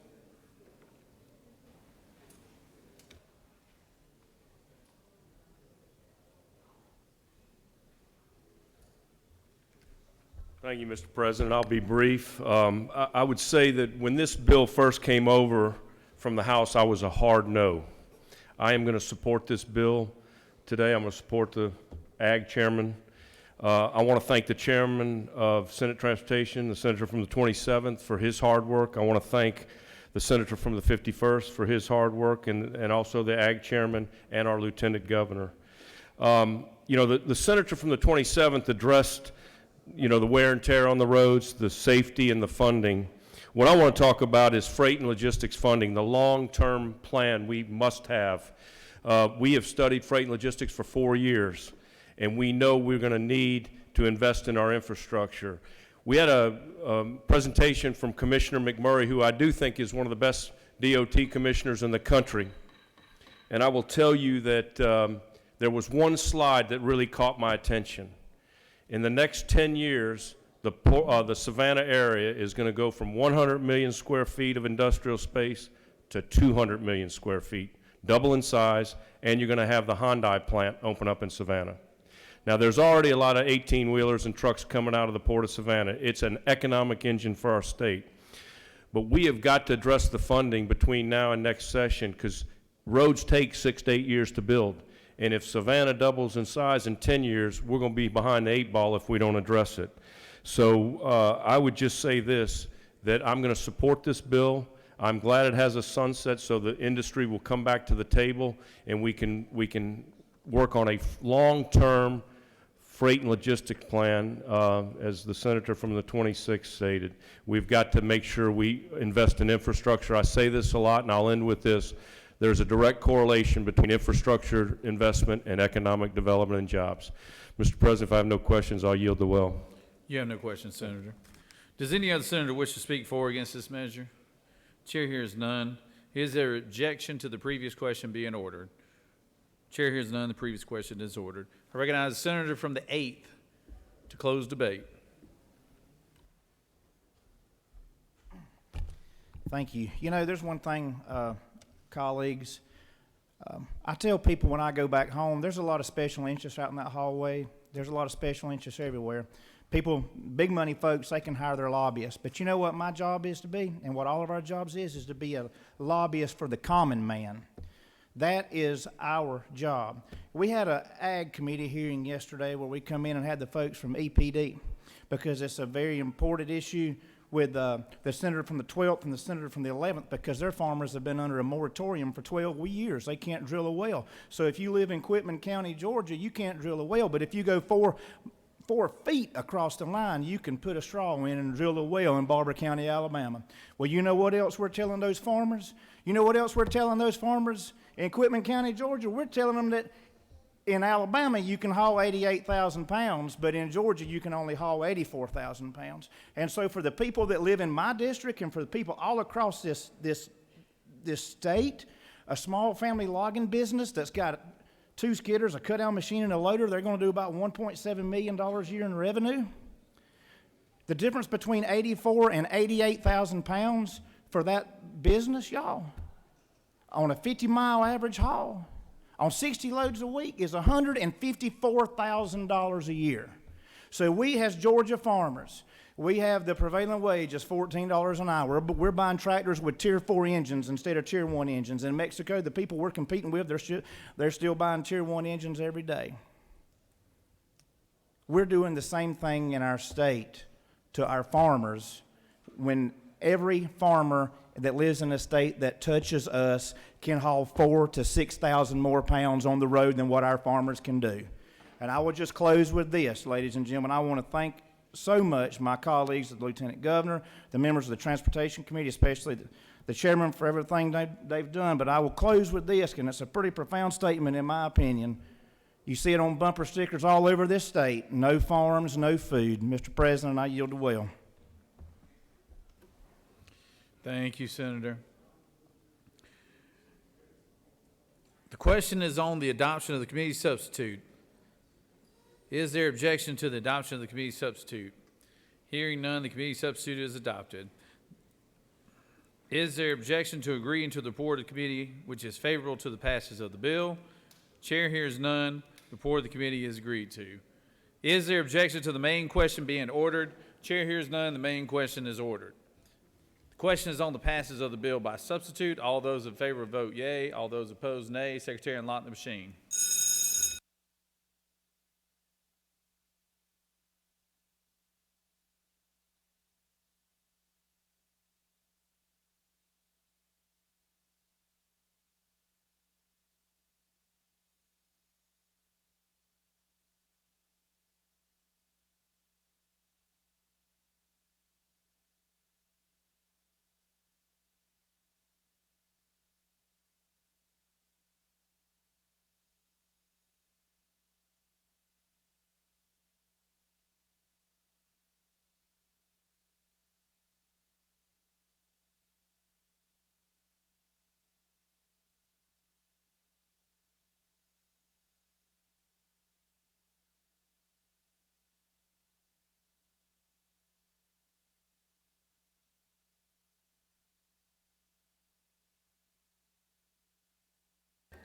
On the passage of the bill, the yeas are 44 and the nays are 5. This bill, having received the requisite constitutional majority, is therefore passed by substitute.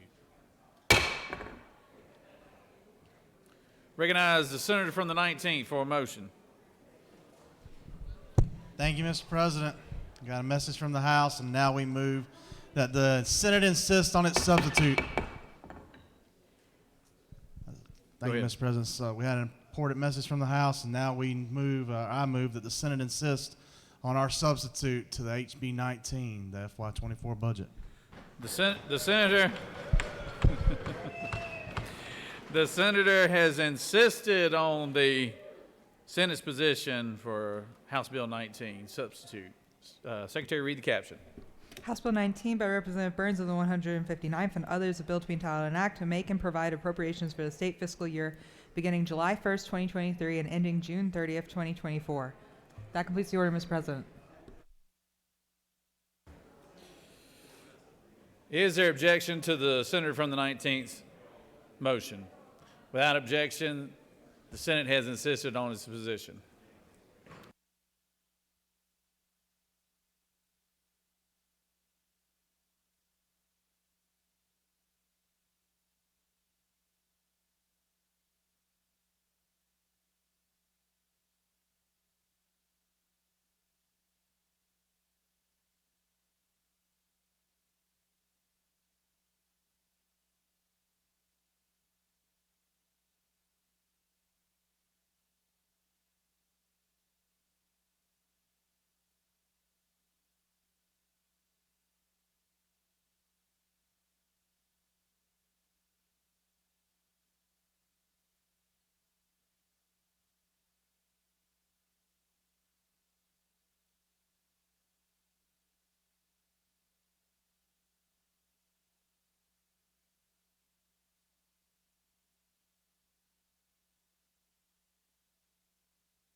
All right, we're going to stand at ease for a little bit. We're going to take a little break.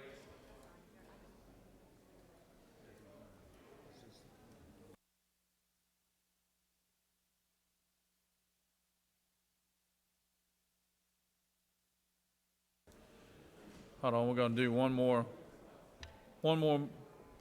procedure before we stand in recess. I recognize the majority leader. Thank you, Mr. President. I move that we table the remaining bills on the calendar. The majority leader has moved that we table the remaining bills right before we take a little break. Is there objection to that? Without objection, those bills are tabled. And let's stand at recess. Let's say about, I don't know, we'll come back. We'll say about 5 o'clock we'll come back, all right?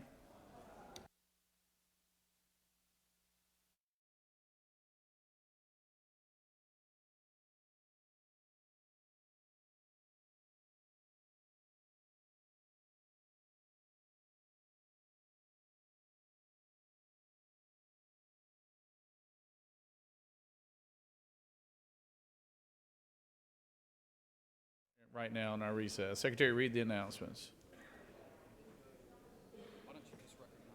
Actually, let me just recognize the Rules Chairman. Rules Chairman, you are recognized for a rules announcement. Thank you, Mr. President. We are going to go into Standing Rules Committee at this time.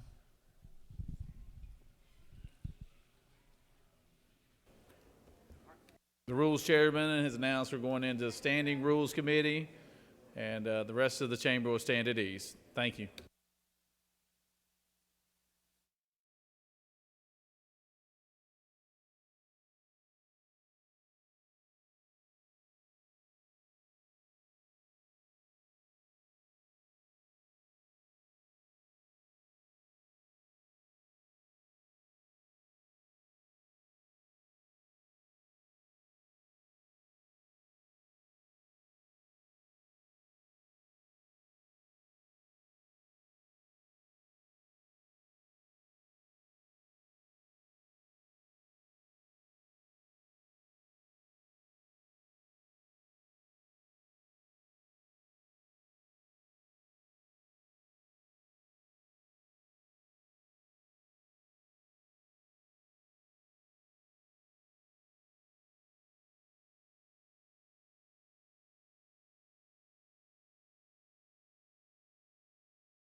Secretary, read the report of the committee.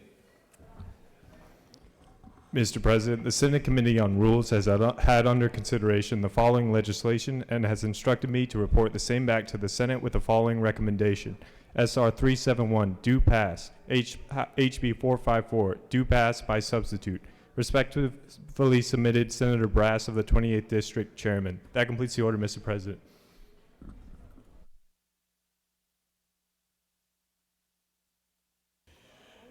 Secretary reads second reading on the resolution. SR number 371, a resolution creating the Senate Study Committee on Rural Medical Personnel Recruitment and for other purposes. That completes the order, Mr. President.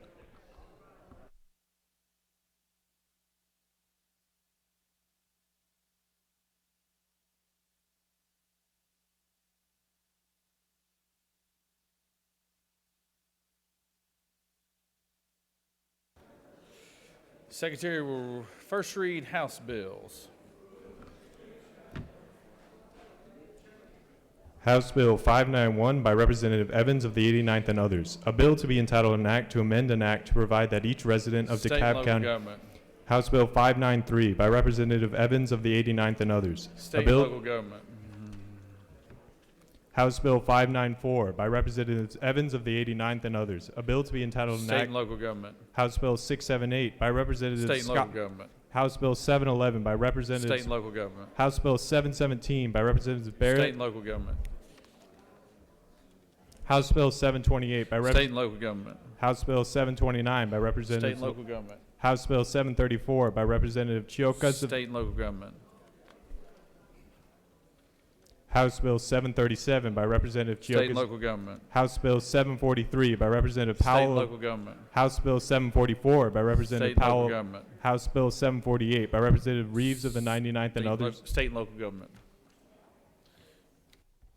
House Bill 749 by Representative Smith of the 18th, a bill to be entitled an act to authorize the assessment and collection of a technology fee by the Magistrate Court of Haralson County to identify the authorized uses of such technology fee, to provide for the termination of such technology fee, and dedication of residual funds to technology needs, to provide for related matters, to repeal conflicting laws, and for other purposes. State and local government.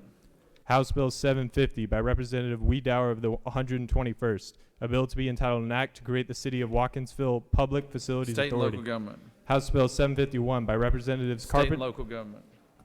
House Bill 752 by Representatives Wiedauer of the 121st and State and local government. House Bill 753 by Representatives Carpenter of the 4th and State others. and local government.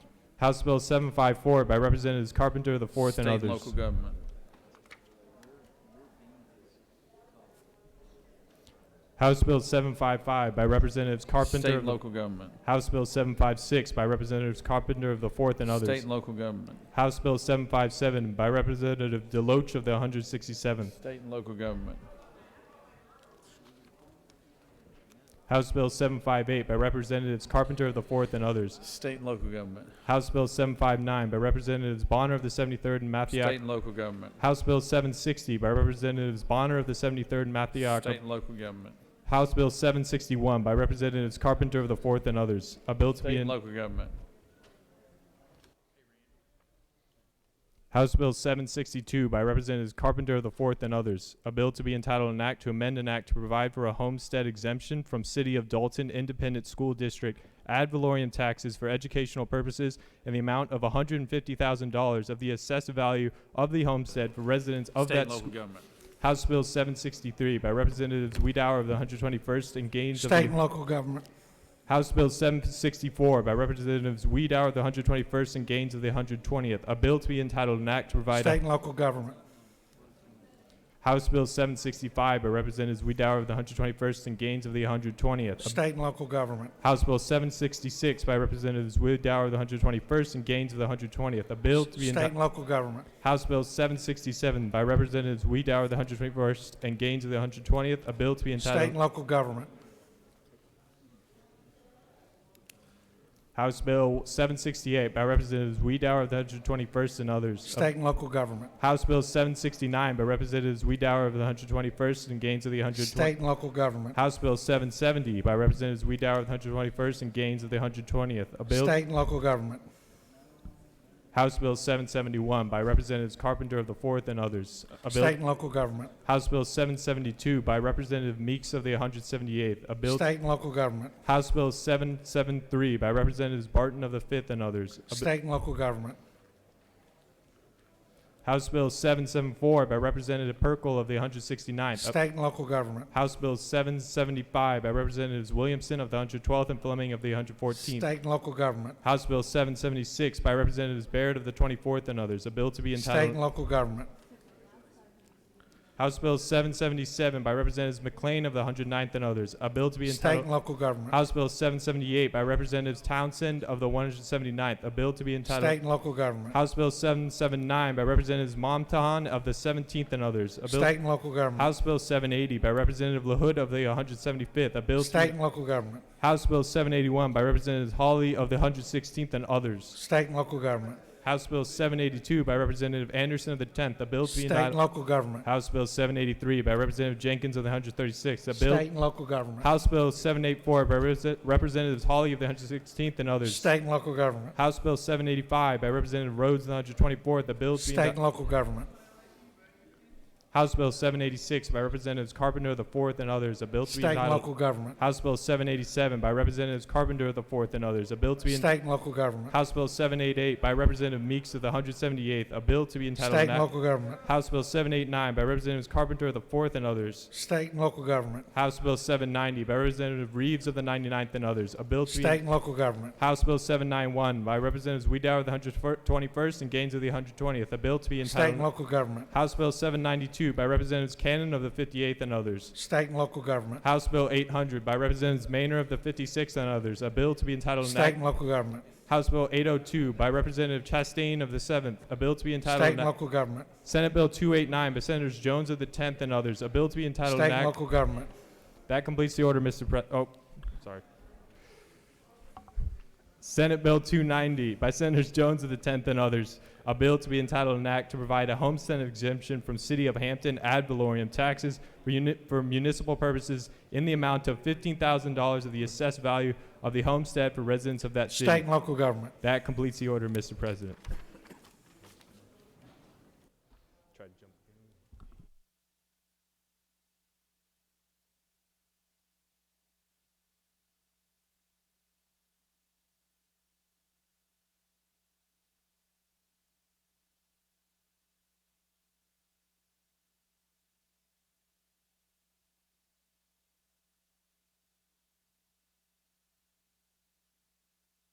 Recognize the Majority Leader for a motion.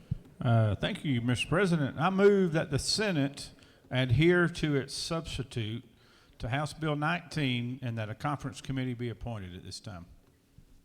Secretary, read the caption. The following message was received from the House through Mr. Riley, the clerk thereof. Mr. President, the House insists on its position in disagreeing to the Senate substitute and has appointed a committee of conference to confer with a like committee on the part of the Senate on the following bill of the House. HB 19 by Representatives Burns of the 159th and others.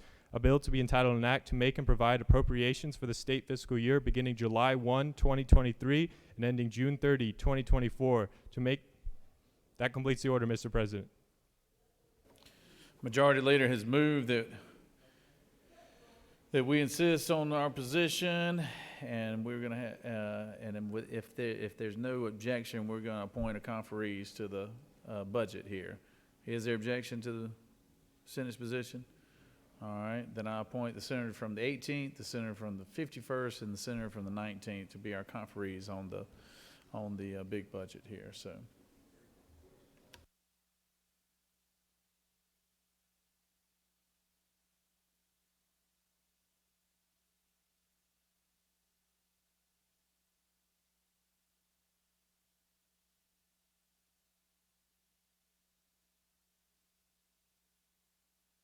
All right, we're going to stand at recess again. We'll just stand at ease. Just stand at ease.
Recognize, I'm putting the majority leader on standby.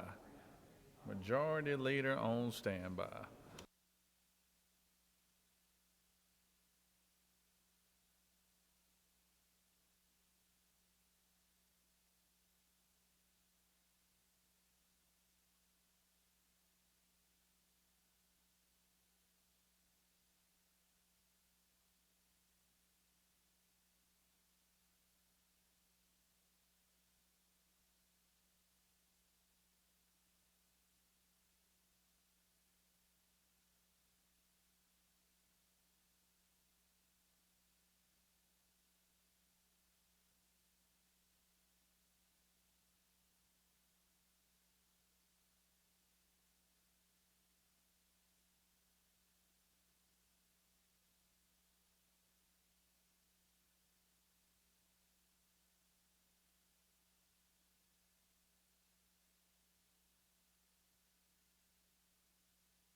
I will recognize the pro tem for a motion.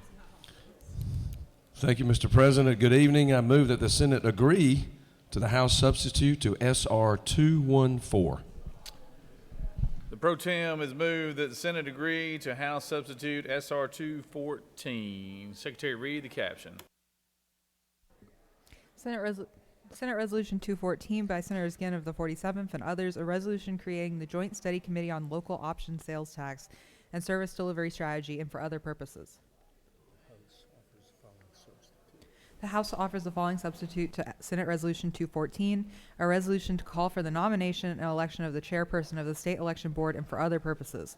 Whereas subsection A1 of Code Section 21-2-30 requires the chairperson of the State Election Board to be elected by the General Assembly in accordance with the procedures set forth in such subsection. That completes the order, Mr. President.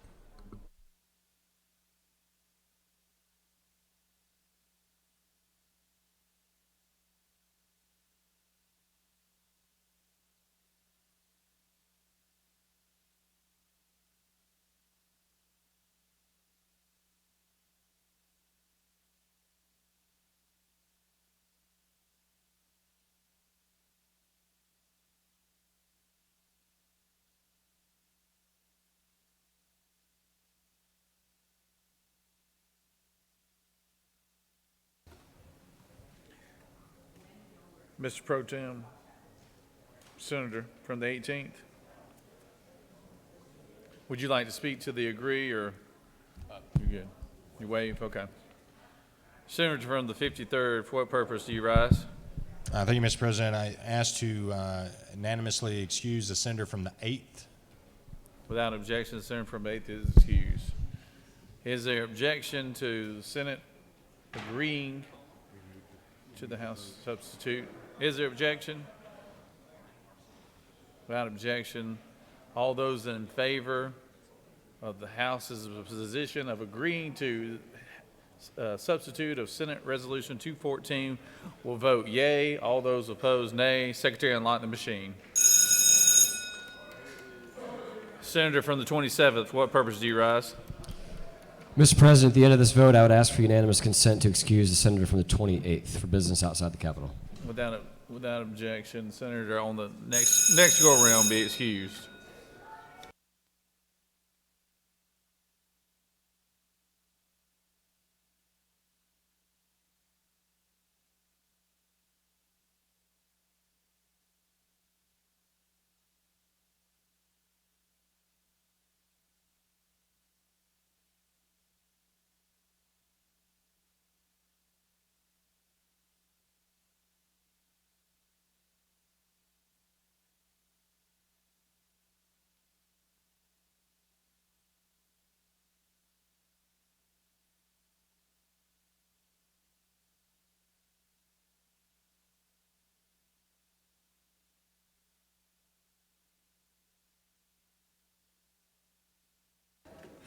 On the motion, the yeas are 45, the nays are 1, and this motion has prevailed.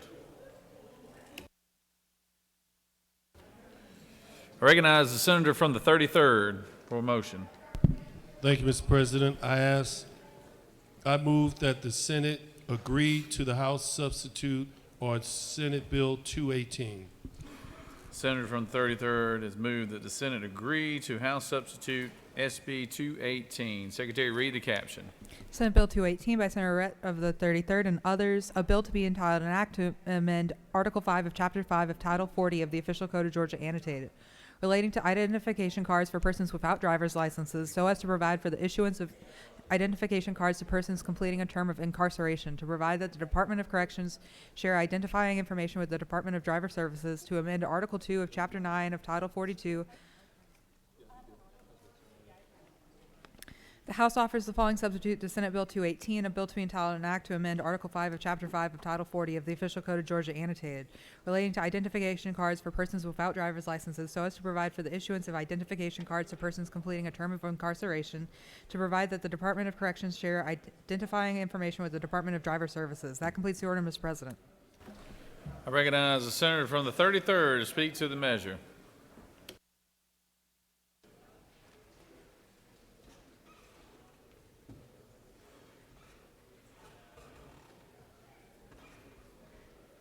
Thank you, Mr. President, my fellow senators, colleagues, friends, and y'all. This is a simple bill. We just took out the word "the department" because that might be misconstrued that the sheriff departments were involved in this. This is just dealing with the state prisons. It passed the Senate 56-0. It passed the House 171-0, and I ask for your support. Thank you, Mr. President. What the bill does is it gives ID cards to inmates once they leave prison, or a driver's license. I yield the well if there's no questions. No questions, Senator. Does any other senator wish to speak for or against the measure? Chair hears none. The senator from the 33rd has moved that the Senate agree to the House's position, House's substitute on SB 218. All those in favor will vote yea. All those opposed, nay. Secretary, unlock the machine.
On the passage of the amendment, the substitution, the yeas are 44 and the nays are 0, and this motion has prevailed. I recognize the senator from the 45th for a motion. Thank you, Mr. President. I move that the Senate agree to the House substitute to Senate Bill 90. Senator has moved that the Senate agree to the House substitute of SB 90. Secretary, read the caption. Senate Bill 90 by Senator Dixon of the 45th and others, a bill to be entitled an act to amend Chapter 1 of Title 10 of the Official Code of Georgia annotated, relating to selling and other trade practices so as to provide for commercial financing disclosures. The House offers the following substitute to Senate Bill 90, a bill to be entitled an act to amend Title 10 of the Official Code of Georgia annotated relating to commerce and trade so as to add an example of an unfair or deceptive practice regarding brokerage engagements and options to enter into brokerage engagements to the Fair Business Practices Act. That completes the order, Mr. President. Recognize the senator from the 45th to speak to the measure.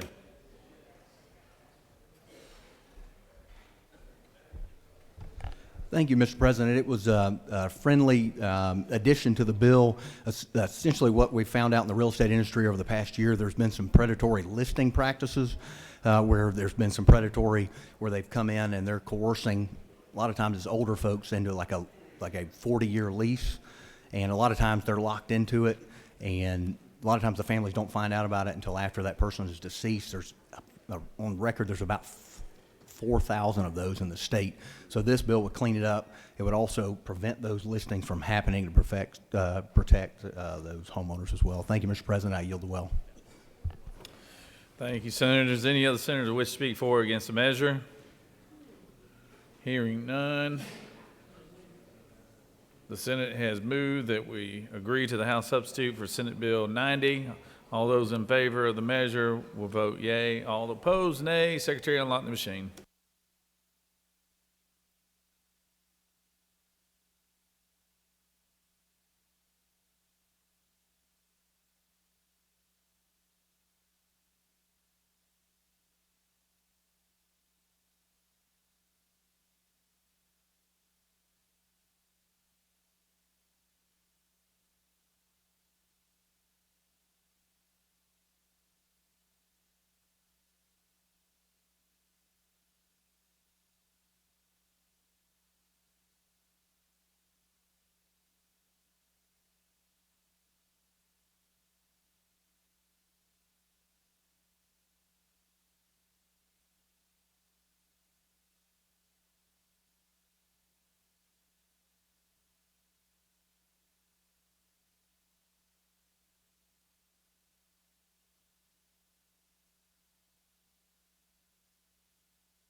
On the motion, the yeas are 41, nays are 5, and this motion has prevailed. Recognize the senator from the 30th. Mr. President, I move that the Senate agree to the House substitute to Senate Bill 86. The senator from the 30th, pinch hitting for the senator from the 28th, has agreed that the House agrees to the substitution on Senate Bill 86. Secretary, read the caption. Senate Bill 86 by Senator Brasler, the 28th, and others, a bill to be entitled an act to amend Title 20 of the Official Code of Georgia annotated relating to education so as to allow eligible students participating in the dual enrollment program to access Hope Career Grant funds for certain CTAIE courses, irrespective of whether they have reached maximum credit hour caps.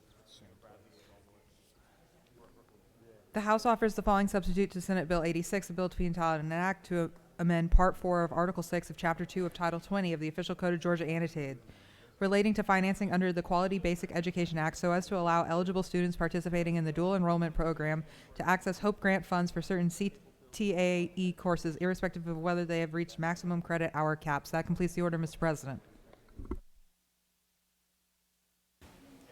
Is there objection to the measure? Chair hearing none. All those in favor of the substitute to Senate Bill 86 will vote yea. All opposed, nay. Secretary, unlock the machine.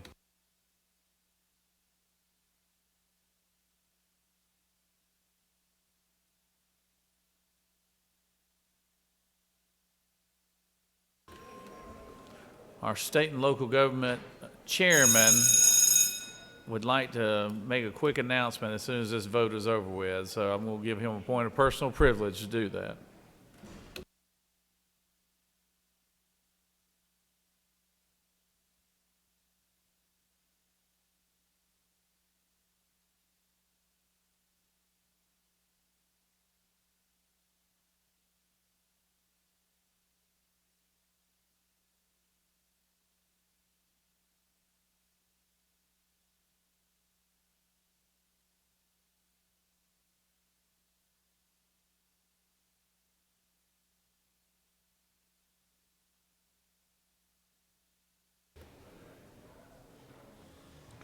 On the motion, the ayes are 45, the nays are 2, and this motion has prevailed. I recognize the senator from the 47th, our distinguished state and local government's chairman. He wants to make an announcement to the body. Thank you, Mr. President. I know everybody in here realizes that before we took a break a little bit ago, he read 62 local bills and assigned to my committee. Now, I don't know how the rest of y'all all work, but, you know, I want to take this point of personal privilege and introduce you to Sarah Tauscher. Sarah is interning from UGA. Everybody here, give her a round of applause. But between Sarah's great work and my administrative assistant, Miss Emily Doppel, who's another good bulldog, said we get stuff done. But I'm going to tell you, said all those people over there on the other side of the building, they dropped all those 62 bills. So if you want to see your local legislation fail, don't go see Sarah. If you want to get your local legislation passed, you come see Sarah. But by next week, Monday, she's going to have a stack of bills that big. And I'll tell you what, I'm going to pick on one of our newer members, Senator Estevez. He just had a House member come over here, and if you look at his shoes, they really need shining. So for me, my model over here, make sure that you're getting your shoes signed on those local bills. Thank you, Mr. President.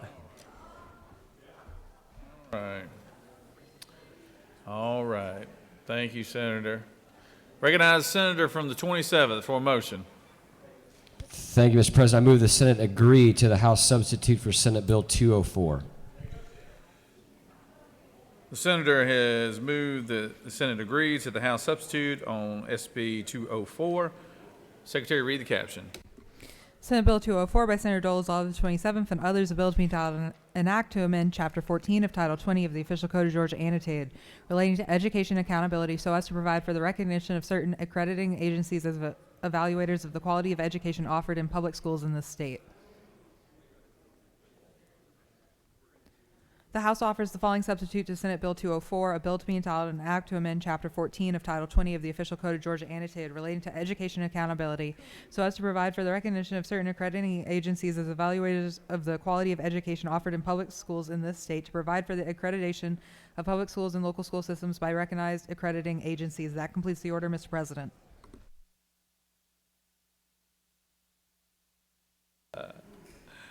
Recognize you waving? You pretty confident, huh? All right. All right.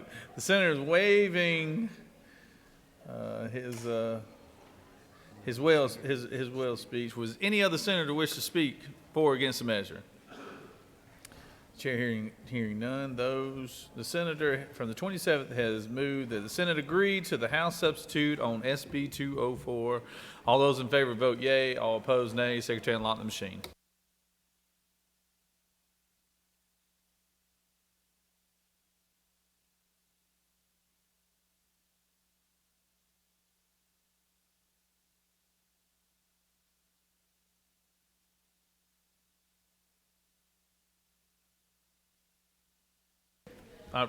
Senator from the 14th, for what purpose do you rise? Mr. President, parliamentary inquiry. State your inquiry. Mr. President, it's not true this bill does something. Apparently the senator knows what he speaks. Thank you, Mr. President. Senator from the 31st, what purpose do you rise?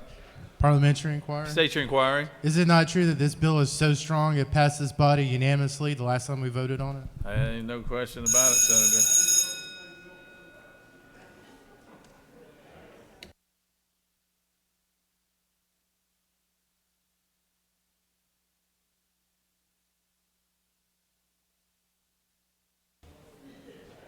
On the passage of the bill, the yeas are 48, nays are 0, and this measure has passed.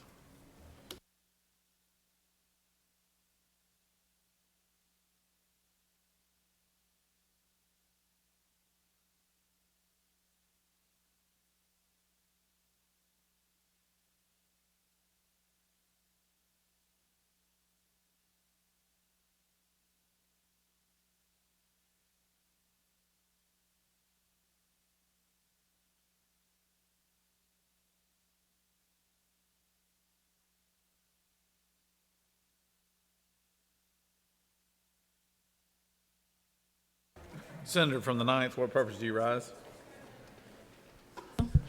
Mission Control. Mr. President, I ask for unanimous consent to excuse the senator from 10th. Without objection, the senator from the 10th is excused.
Senator from the 15th, do you have a question?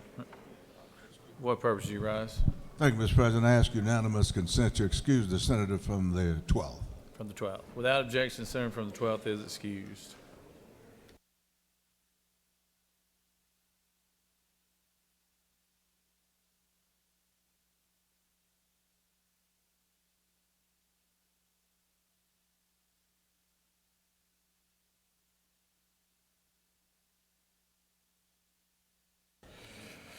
I recognize the pro tem for a motion.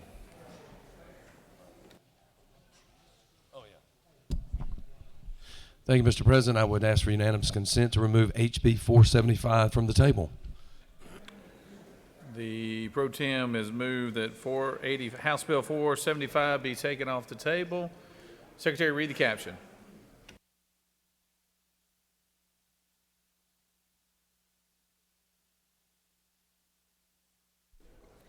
House Bill 475 by Representative Smith of the 18th and others, a bill to be entitled an act to amend the official code of Georgia annotated so as to revise, modernize, correct errors or omissions in, and reenact the statutory portion of said code as amended in furtherance of the work of the Code Revision Commission, to repeal portions of said code or acts in amendment thereof which have become obsolete, have been declared to be unconstitutional, or have been preempted or superseded by subsequent laws.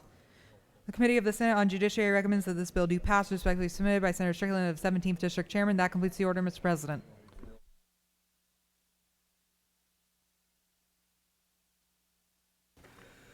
The senator from the 18th has moved that House Bill 475 be removed from the table. Is there objection? Hearing none, HB 475 is removed from the table, and I recognize the senator from the 18th to speak to the measure. Good evening, colleagues, and thank you, Mr. President. This should be short and quick. This is HB 475. Once a year, I usually come to you and tell you about the annual code revision of our official code of Georgia Annotated. The Office of Legislative Counsel does a great job maintaining and updating the official code, and I appreciate their work when they go through and do the annual revision. This changes things like e-mail to email without the dash, and as you'll see in the Bill 475, basically makes grammatical corrections to the official code of Georgia as the lawyers go through it and review it every year. Mr. President, I'll be happy to answer any questions if anybody's still awake. You have no questions, Senator. Thank you, Mr. President. I yield the well. Thank you, Senator. Does any other senator wish to speak for or against the measure? Chair hears none. Is there objection to the previous question being ordered? Chair hears none. The previous question is ordered. Is there objection to agreeing to the report of committee which is favorable to the passage of the bill? Chair hears none. The report of the committee is agreed to. Is there objection to the main question being ordered? Chair hears none. The main question is ordered. Questions on the passage of the bill. All those in favor will vote yea. All those opposed, nay. Secretary, unlock the machine.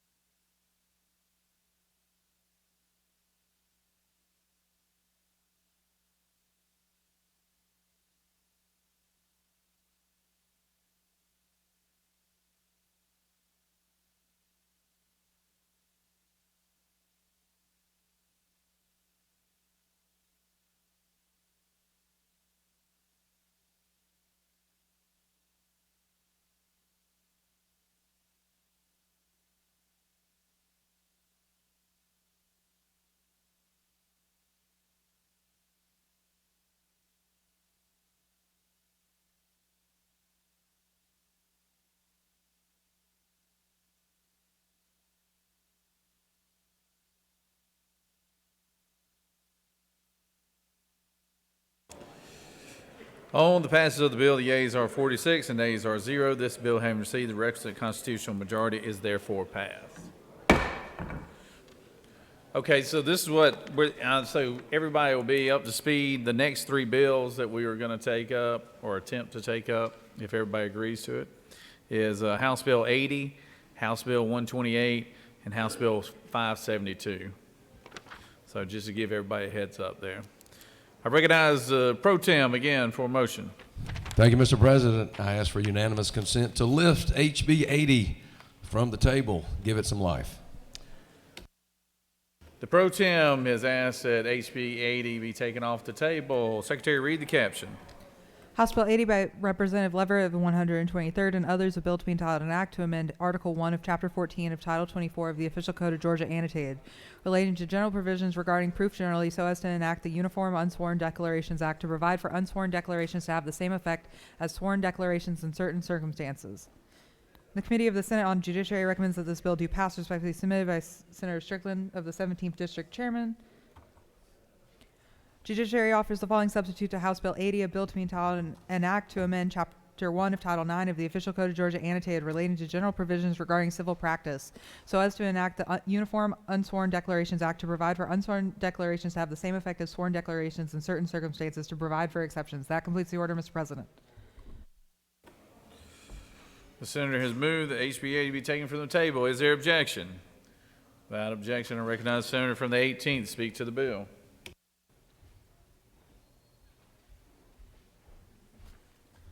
Thank you again, Mr. President and colleagues. I bring you HB 80. Yes, it's kind of a lawyer bill, but it's pretty simple.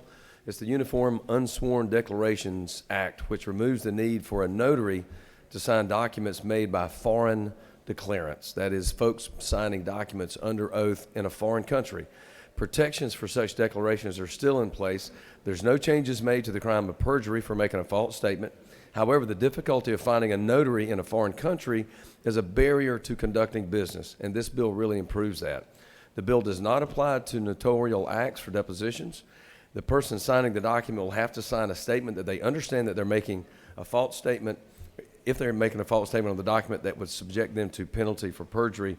It's also important to note that this bill would elevate Georgia's status for international business because it removes the logistical hurdle for companies that are presently doing business in the state. Mr. President, I'm happy to answer questions or yield the well.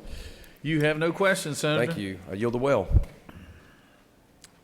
Does any other senator wish to speak for or against the measure? Chair hears none. Is there objection to the previous question being ordered? Chair hears none. The previous question is ordered.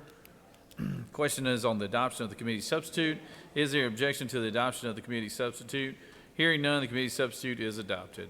Is there objection to agreeing to the report of the committee, which is favorable to the passage of the bill? Chair hears none. The report of the committee is agreed to. Is there objection to the main question being ordered? Chair hears none. The main question is ordered. Questions on the passage of the bill by substitute. All those in favor vote yea. All those opposed, nay. Secretary, unlock the machine.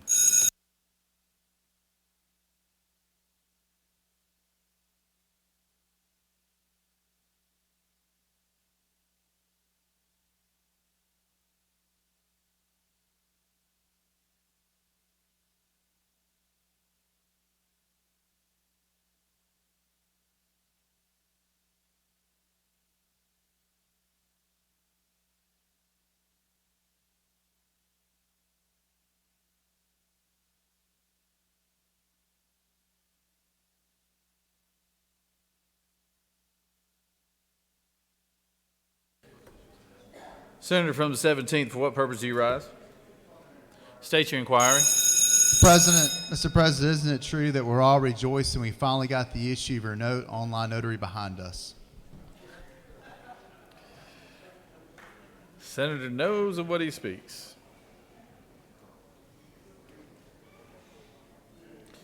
On the passage of the bill, the yeas are 42 and the nays are 2. This bill, having received the requisite constitutional majority, is therefore passed by substitute.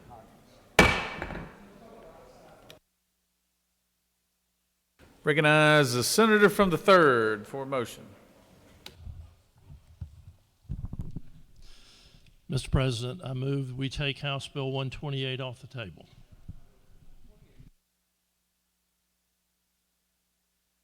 Senators moved that House Bill 128 be taken from the table. Secretary, read the caption. House Bill 128 by Representative Hong of the 103rd and others, a bill to be entitled an act to amend Titles 48 and 50 of the Official Code of Georgia annotated relating to revenue and taxation and state government respectively, so as to provide for representation of minority business enterprises, women-owned businesses, and veteran-owned businesses in the area of procurement of state contracts for construction services, equipment, and goods. The Committee of the Senate on Economic Development and Tourism recommends that this bill do pass, respectfully submitted by Senator Beach of the 21st District Chairman. That completes the order, Mr. President.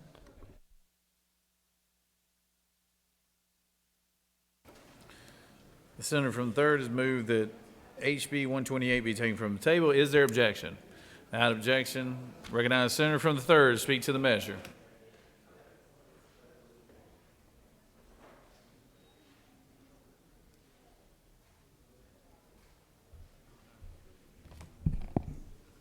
Thank you, Mr. President. Colleagues, I have House Bill 128, its governor's bill. In July of 2022, Governor did an executive order to the Department of Administrative Services to address challenges that small businesses experience in the state's procurement process. The goal was to cut red tape in that process and to support small businesses. The DOAS issued a report called Small Business and Suppliers Diversity in October. They talked with 28 stakeholder meetings, and they had 600 individual interactions. This bill is a product of the challenges that were identified in that report. The bill does 4 things. Number 1, it decouples the state from federal disadvantaged business enterprise process. Previously, a DBE would have to get that certification from the federal government and then the state, and they did it through the DOT. Secondly, the second thing it does, it brings the state MBE program and process under the Department of Administrative Services rather than the DOT. The DOAS will set policy and guidelines for the MBE certification.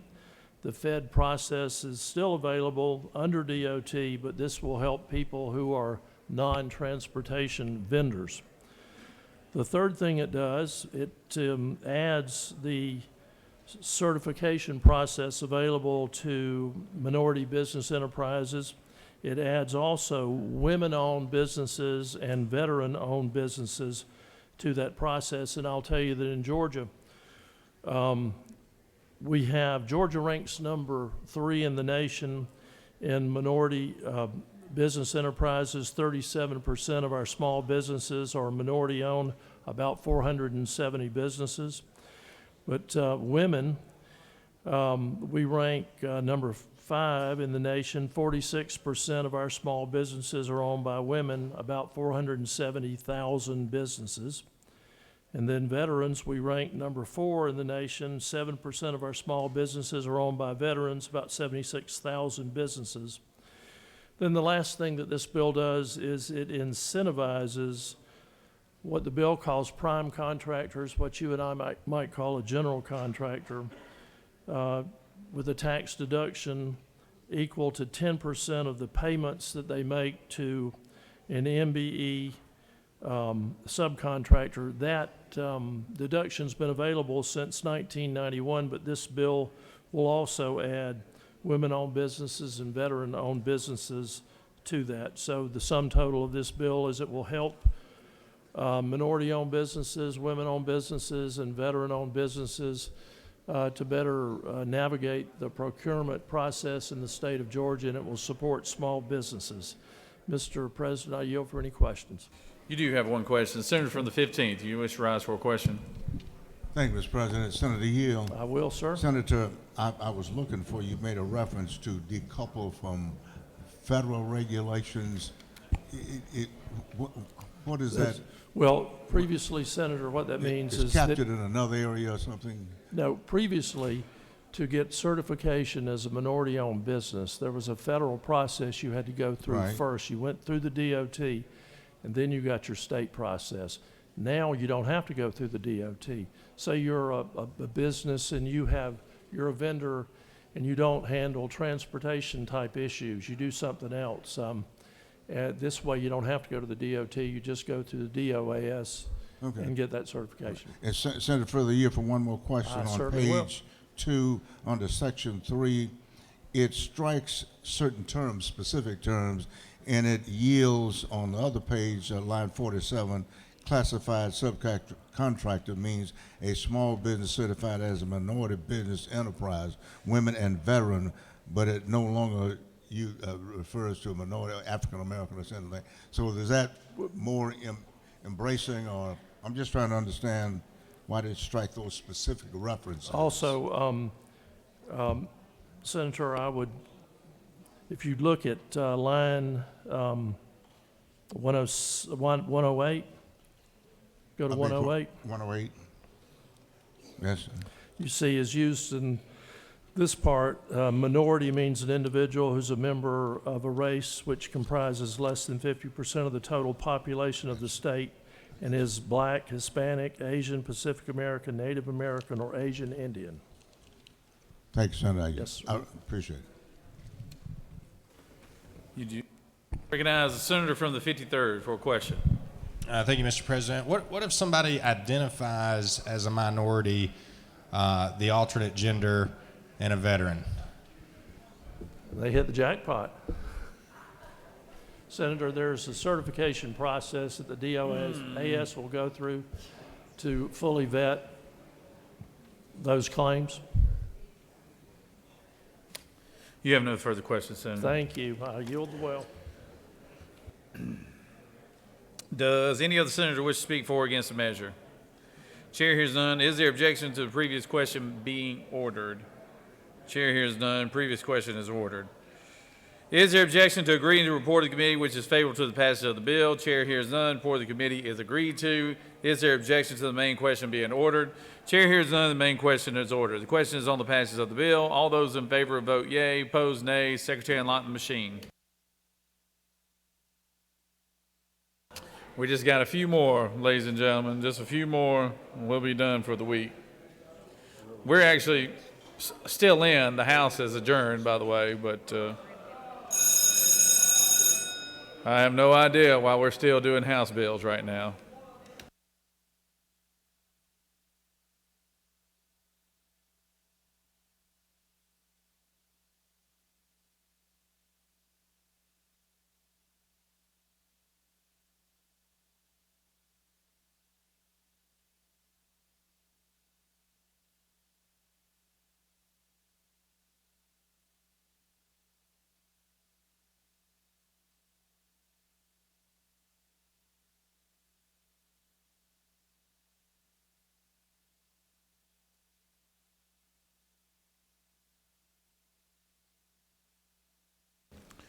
On the passage of the bill, the yeas are 44 and the nays are 1. This bill, having received the requisite constitutional majority, is therefore passed.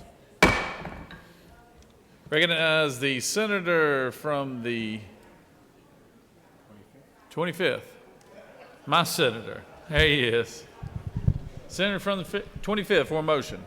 Thank you, Mr. President. I move that House Bill 572 be disinterred and brought up to the well. The senator from the 25th, what was that word you used? I missed that. Disinterred. Okay, all right. Senator from the 25th has moved that Secretary read the caption. House Bill 572 by Representative Reeves of the 99th and others, a bill to be entitled an act to amend Chapter 5 of Title 21 of the Official Code of Georgia Annotated, relating to government transparency and campaign finance so as to rename the Georgia Government Transparency and Campaign Finance Commission as the State Ethics Commission, to amend Code Sections 36-62-5 and 37-2-6.1 and Title 45 of the Official Code of Georgia Annotated, relating to Development Authority Directors. The Committee of the Senate on Ethics recommends that this bill do pass, respectively submitted by Senator Burns of the 23rd District Chairman. That completes the order, Mr. President.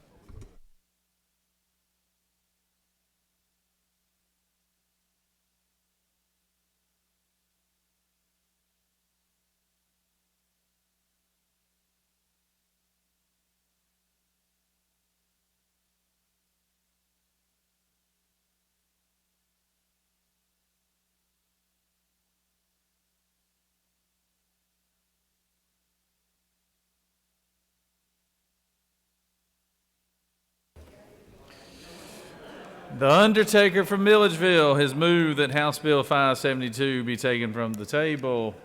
Is there objection? Without objection, I recognize the senator from the 25th to speak to the motion.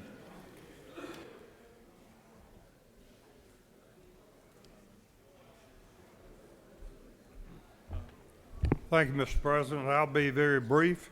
This is a very simple bill basically renaming the Georgia Government Transparency and Campaign Finance Commission to the State Ethics Commission.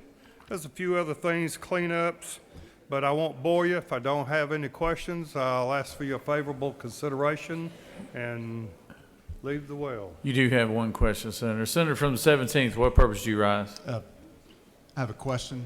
Will you yield for a question? I will. Senator, is that the actual bill you're presenting this time? Yes, sir. Okay, thank you. You have no more questions, I'll leave the well. Thank you. Senator's yielded the well. Does any other senator wish to speak for or against the measure? Chair hears none. Is there objection to the previous question being ordered? Chair hears none. The previous question is ordered. Is there objection to agreeing to the report of the committee which is favorable to the passage of the bill? Chair hears none. The report of the committee is agreed to. Is there objection to the main question being ordered? Chair hears none. The main question is ordered. The question is on the passage of the bill. All those in favor vote yea. Opposed, nay. Secretary unlock the machine.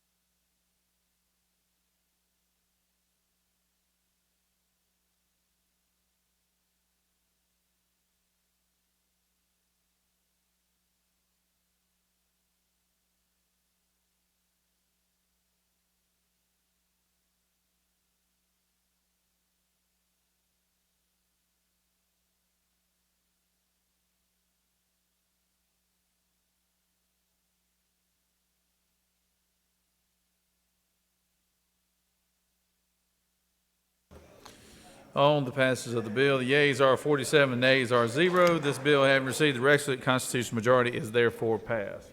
I recognize the pro tem for a point of personal privilege.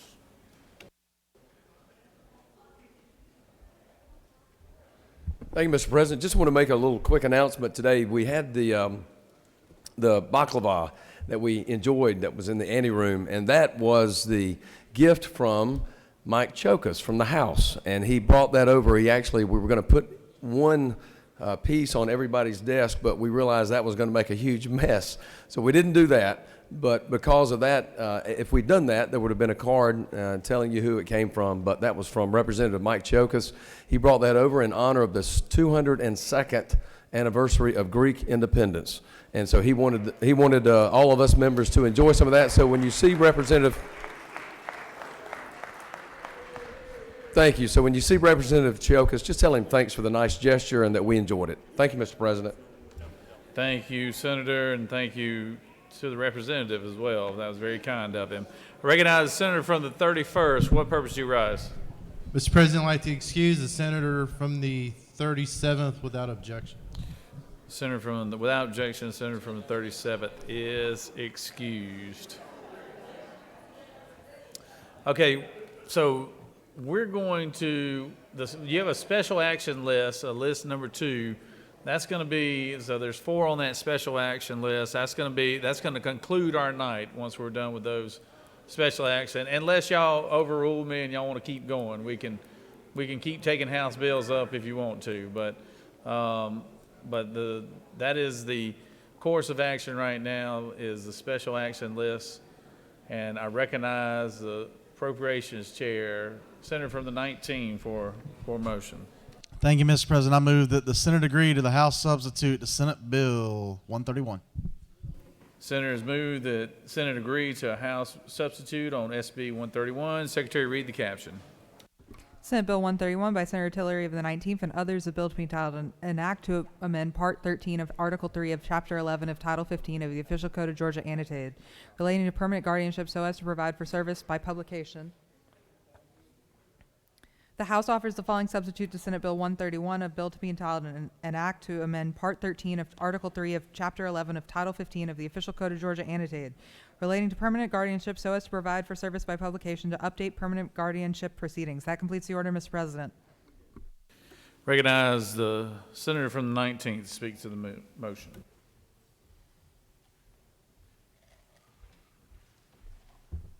Thank you, Mr. President. Senate Bill 131 was a part of the Lieutenant Governor's Children's and Families package that moved through this body, moved through the House, and are coming back. And I want to say congratulations to the Lieutenant Governor and also to the Senator from the 32nd for their work there. Senate Bill 131 specifically was probably the most lawyer of those lawyerly bills, and it dealt with service, who should get service and notice in dependency actions and in termination actions. So that part is still there. The House did place an amendment on it. It's an amendment that I want to make sure we take a second to recognize. It was placed on after a young lady, a 15-year-old named Diana Romero, visited with Speaker Burns, with our leadership, and with the Representative Ballinger. See, Diana is a 15-year-old, I told you, from Gwinnett County, who is the only person in her family to survive a brutal knife attack by her own mother 6 years ago. At the age of 9, she lost her father and 4 other siblings, and she nearly lost her own life due to her mother's moment of mental illness. Her mother pleaded guilty to those crimes and was sentenced to life in prison with the possibility of parole. Diana's uncle, her father's brother, adopted her last year, but he had to go to court to face the woman who killed his brother's family in order to do so. Diana's mother wanted her to be sent to Mexico, somewhere where she had never been, to live with her sister, and Diana was tormented at the very thought of this. You see, this bill would automatically now sever the parental rights of a parent who's convicted of murder or manslaughter of the other parent. Diana came to the Capitol, as I said 2 weeks ago, and shared her story for the first time with members of the House and Senate. And she looked forward to being here tonight, but because of the transactions of the afternoon, she wasn't able to do so. And while this bill will not be formally named for her, I hope you'll be able to vote yes tonight in her honor, and that it will be unofficially named the Diana Romero Act. You see, this is a brave young lady who wants to make sure that no other kids have to go through the uncertainty she had to face because of her mother's conviction due to mental illness. And she wants to make sure that other children don't have to endure this and will have a say-so in where they go. That's the House amendment, and I think it's the most pure and honorable and duly fits on Senate Bill 131. Mr. President, if there are no questions, I'll yield the well and ask that with your vote yes, you unofficially endorse that we name this the Diana Romero Act. Thank you, Mr. President. Thank you, Senator. Does any other senator wish to speak for or against the measure? Chair hearing none. All those in favor of agreeing to the House substitute on Senate Bill 131 will vote yea. All those opposed, nay. Secretary, unlock the machine.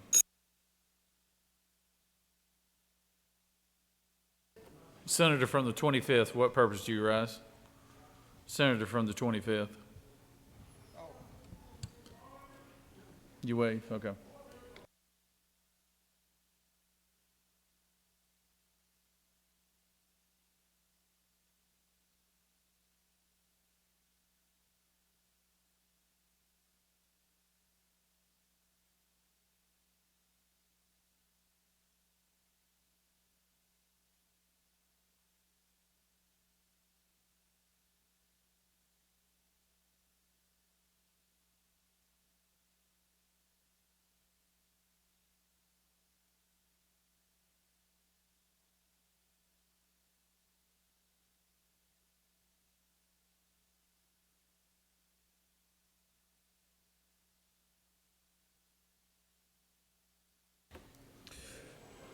On the passage of the motion, the passage of the bill, the yeas are 47, the nays are 0, and this motion has been approved. I just want to thank everyone. I want to thank the senator from the 32nd and the senator from the 19th for all your good work on that committee, the Children's and Family Committee, as well as this bill. And I appreciate the senator from the 19th's kind words. And senator from the 32nd, you've done an excellent job chairing that committee. And I just want to thank y'all because this was a priority of mine. So thank y'all very much.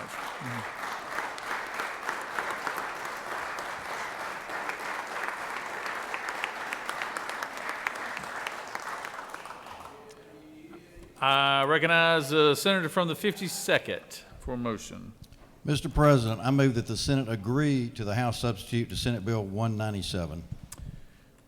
The senator has moved the Senate agree to House substitute on Senate Bill 197. Secretary, read the caption. Senate Bill 197 by Senator Huffstetler of the 52nd and others, a bill to be entitled an act to amend Chapter 1 of Title 43 of the Official Code of Georgia Annotated, relating to general provisions relative to professions and businesses so as to prohibit deceptive or misleading terms or false representations by healthcare practitioners. The House offers the following substitute to Senate Bill 197, a bill to be entitled an act to amend Chapter 1 of Title 43 of the Official Code of Georgia Annotated, relating to general provisions relative to professions and businesses so as to prohibit deceptive or misleading terms or false representations by healthcare practitioners. That completes the order, Mr. President. Recognize the senator from the 52nd to speak to the measure.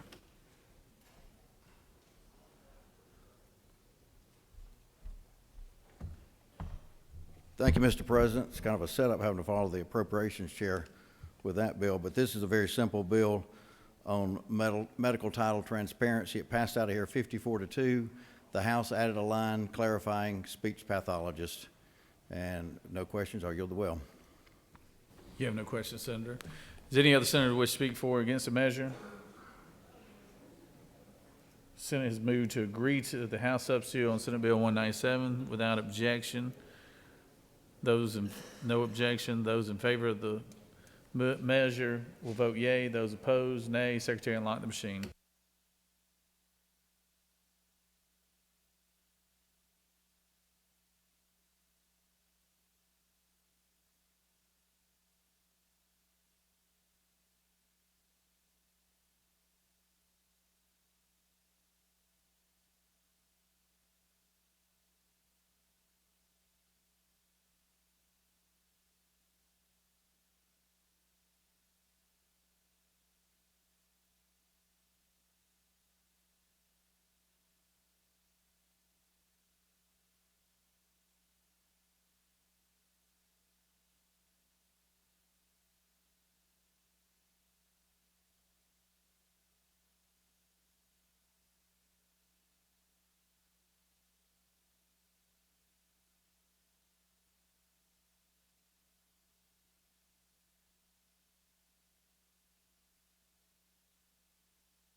On the passage of the motion, the yeas are 47, the nays are 1, and this motion has prevailed. Recognize the senator from the 52nd again for motion. Mr. President, I move that the Senate agree to the House substitute to Senate Bill 164. Senator has moved that the Senate agree to a House substitute on Senate Bill 164. Secretary, read the caption. Senate Bill 164 by Senator Huffstetler of the 52nd and others, a bill to be entitled an act to amend Chapter 26 of Title 43 of the Official Code of Georgia Annotated, relating to nurses so as to provide for licensure of advanced practice registered nurses. The House offers the following substitute to Senate Bill 164, a bill to be entitled an act to amend Title 43 of the Official Code of Georgia Annotated, relating to professions and businesses so as to provide for the licensure and regulation of healthcare providers, to provide for licensure of advanced practice registered nurses, to revise definitions, to provide for licensure requirements, to provide for renewal of licenses. That completes the order, Mr. President. Recognize the senator from the 52nd to speak to the motion.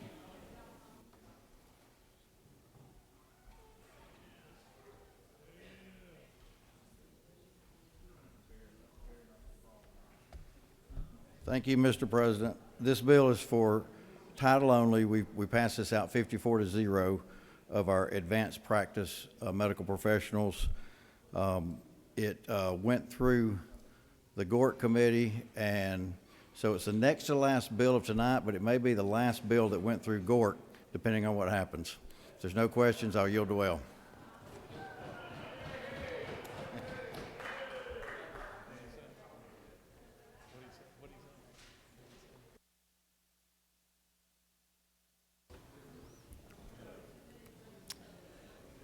Thank you, Senator.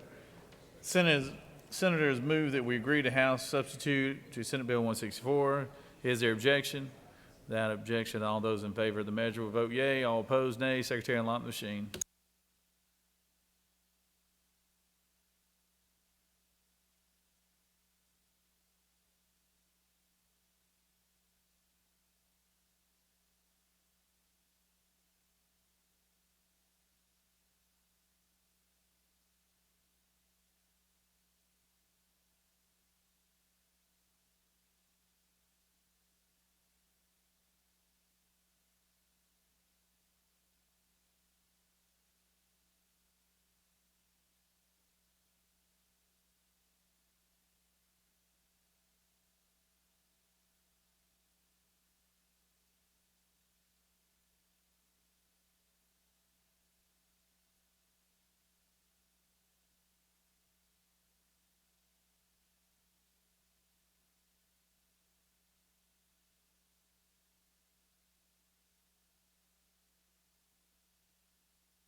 On the passage of the measure, the yeas are 47, the nays are 0, and this measure has prevailed. Recognize the senator from the 6th for a motion. Mr. President, I move that the Senate agree to the House substitute to SB 199. Senator has moved that the Senate agree to the House substitute Senate Bill 199. Secretary, read the caption. Senate Bill 199 by Senator Estevez of the 6th and others, a bill to be entitled an act to amend Article 3 of Chapter 18 of Title 45 of the Official Code of Georgia annotated, relating to the state's Employment Benefit Plan Council so as to require such council to establish health savings accounts and to continually provide for education or salary reductions for such accounts. The House offers the following substitute to Senate Bill 199, a bill to be entitled an act to amend Article 3 of Chapter 18 of Title 45 of the Official Code of Georgia annotated, relating to the state's Employee Benefit Plan Council so as to require such council to establish health savings accounts and to continually provide for education or salary reduction for such accounts. That completes the order, Mr. President. Recognize the senator from the 6th. Thank you very much, Mr. President. Colleagues, very quickly, this is a bill that passed unanimously to provide, from the Senate, to provide state employees with the option to have health savings accounts. The House made a minor change on the request of the department to provide them some more flexibility as far as timing goes. The good news is that DOAS and the State Health Benefit Plan have committed to both working towards providing employees and teachers with this benefit, which means hopefully that by 2025, high deductible plans will also come with pre-tax contribution health savings accounts if we pass this bill. Thank you. You do have a question, Senator. Senator from the 31st, you have a question? Thank you, Mr. President. I'm going to be brief. Will the senator yield? Yes. As a member of the Puerto Rican caucus here in the Senate, how does it feel that you're almost about to pass your first bill and maybe it will be signed into law? As a member of the Puerto Rican caucus and a member of the Jason caucus, I only hope I can pass as many bills as you have passed, Senator. Thank you, Senator. You got me on green now. Thank you. That was quick. I yield the will. You do have one other question. I'm sorry, Senator. Senator from the 19th. Thank you, Senator. You yield? I yield. As a member of I'm not, but since you're a member of the Jason and the Puerto Rican caucus, is it not true that your bills cost a whole lot less than the other member of the senator from the Jason and the Puerto Rican caucus? The senator from the 19th knows of what he speaks. Senator from 56. Thank you, Mr. President. Senator, yield. Now, y'all already grilled me. Is it true? I yield for my friend. I yield for the chairman. I'm also not a member of the Jason or Puerto Rican caucus, but is it true you can't speak Spanish either? Well, that senator is not true. I can. Yo hablo español. Y lo hablo. Muy bien, gracias. Creo que lo hablo mejor. I yield the one. All right. Vamonos. The senator from the 6th has moved that the Senate agree to the House substitute on SB 199. All those in favor will vote yea. All opposed, nay. Secretary, unlock the machine.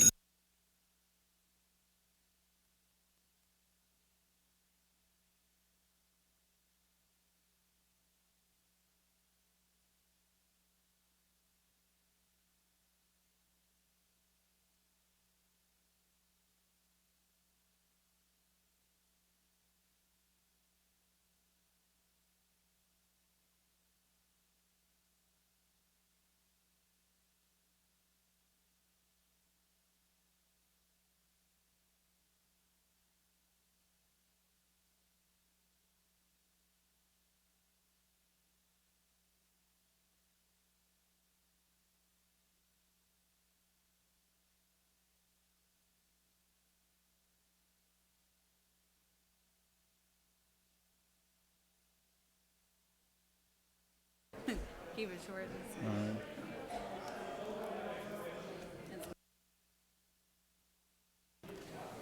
On the motion, the yeas are 47, the nays are 0, and this motion has prevailed.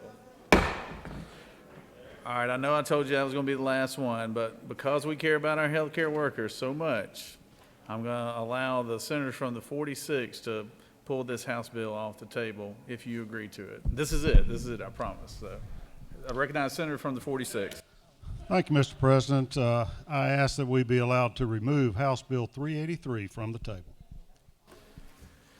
The senator from the 46 has asked that we remove House Bill 383 from the table. Secretary, read the caption. House Bill 383 by Representative Reeves in the 99th and others, a bill to be entitled an act to amend Article 2 of Chapter 5 of Title 16 of the Official Code of Georgia relating to assault and battery and related offenses against persons so as to provide for enhanced penalties for aggravated assault and aggravated battery committed upon emergency health workers and healthcare workers located on a hospital campus. That completes the order, Mr. President. Recognize the senator from the 46. Speak to the measure.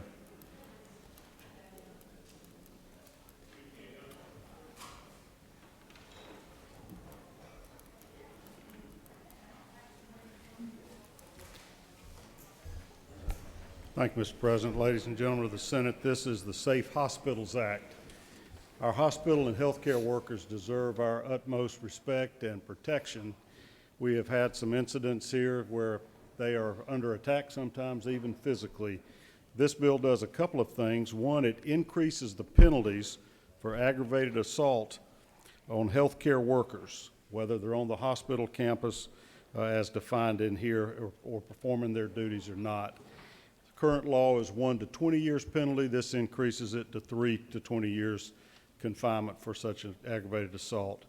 It also allows hospitals to utilize sworn police officers in their patrolling of their own premises or their campus as we define it in this bill. And if they're a sworn officer, post-certified officer, they're allowed to carry firearms at the option of the hospital and are given the same law enforcement powers as local law enforcement while they are on the hospital campus. And that would be the hospital building itself and 100-yard circumference around that.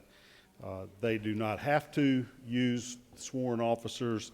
They may also use security personnel that are not sworn officers, don't carry weapons, and would not have these law enforcement powers. Mr. President, if there are no questions, I'll be glad to yield the well. You have no questions, Senator. Thank you. I urge your support of this measure. Does any other senator wish to speak for or against the measure? Chair hears none. Is there objection to the previous question being ordered? Chair hears none. The previous question is ordered. Is there objection to agreeing to the report of the committee which is favorable to the passage of the bill? Chair hears none. The report of the committee is agreed to. Is there objection to the main question being ordered? Chair hears none, and the main question is ordered. The question is on the passage of the bill. All those in favor vote yea. All opposed, nay. Secretary, unlock the machine.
On the passage of the bill, the yeas are 46 and the nays are 2. This bill, having received the requisite constitutional majority, is therefore passed.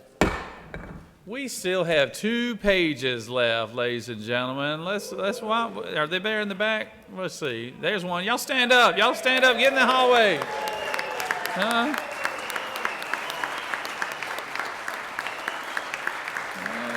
all right.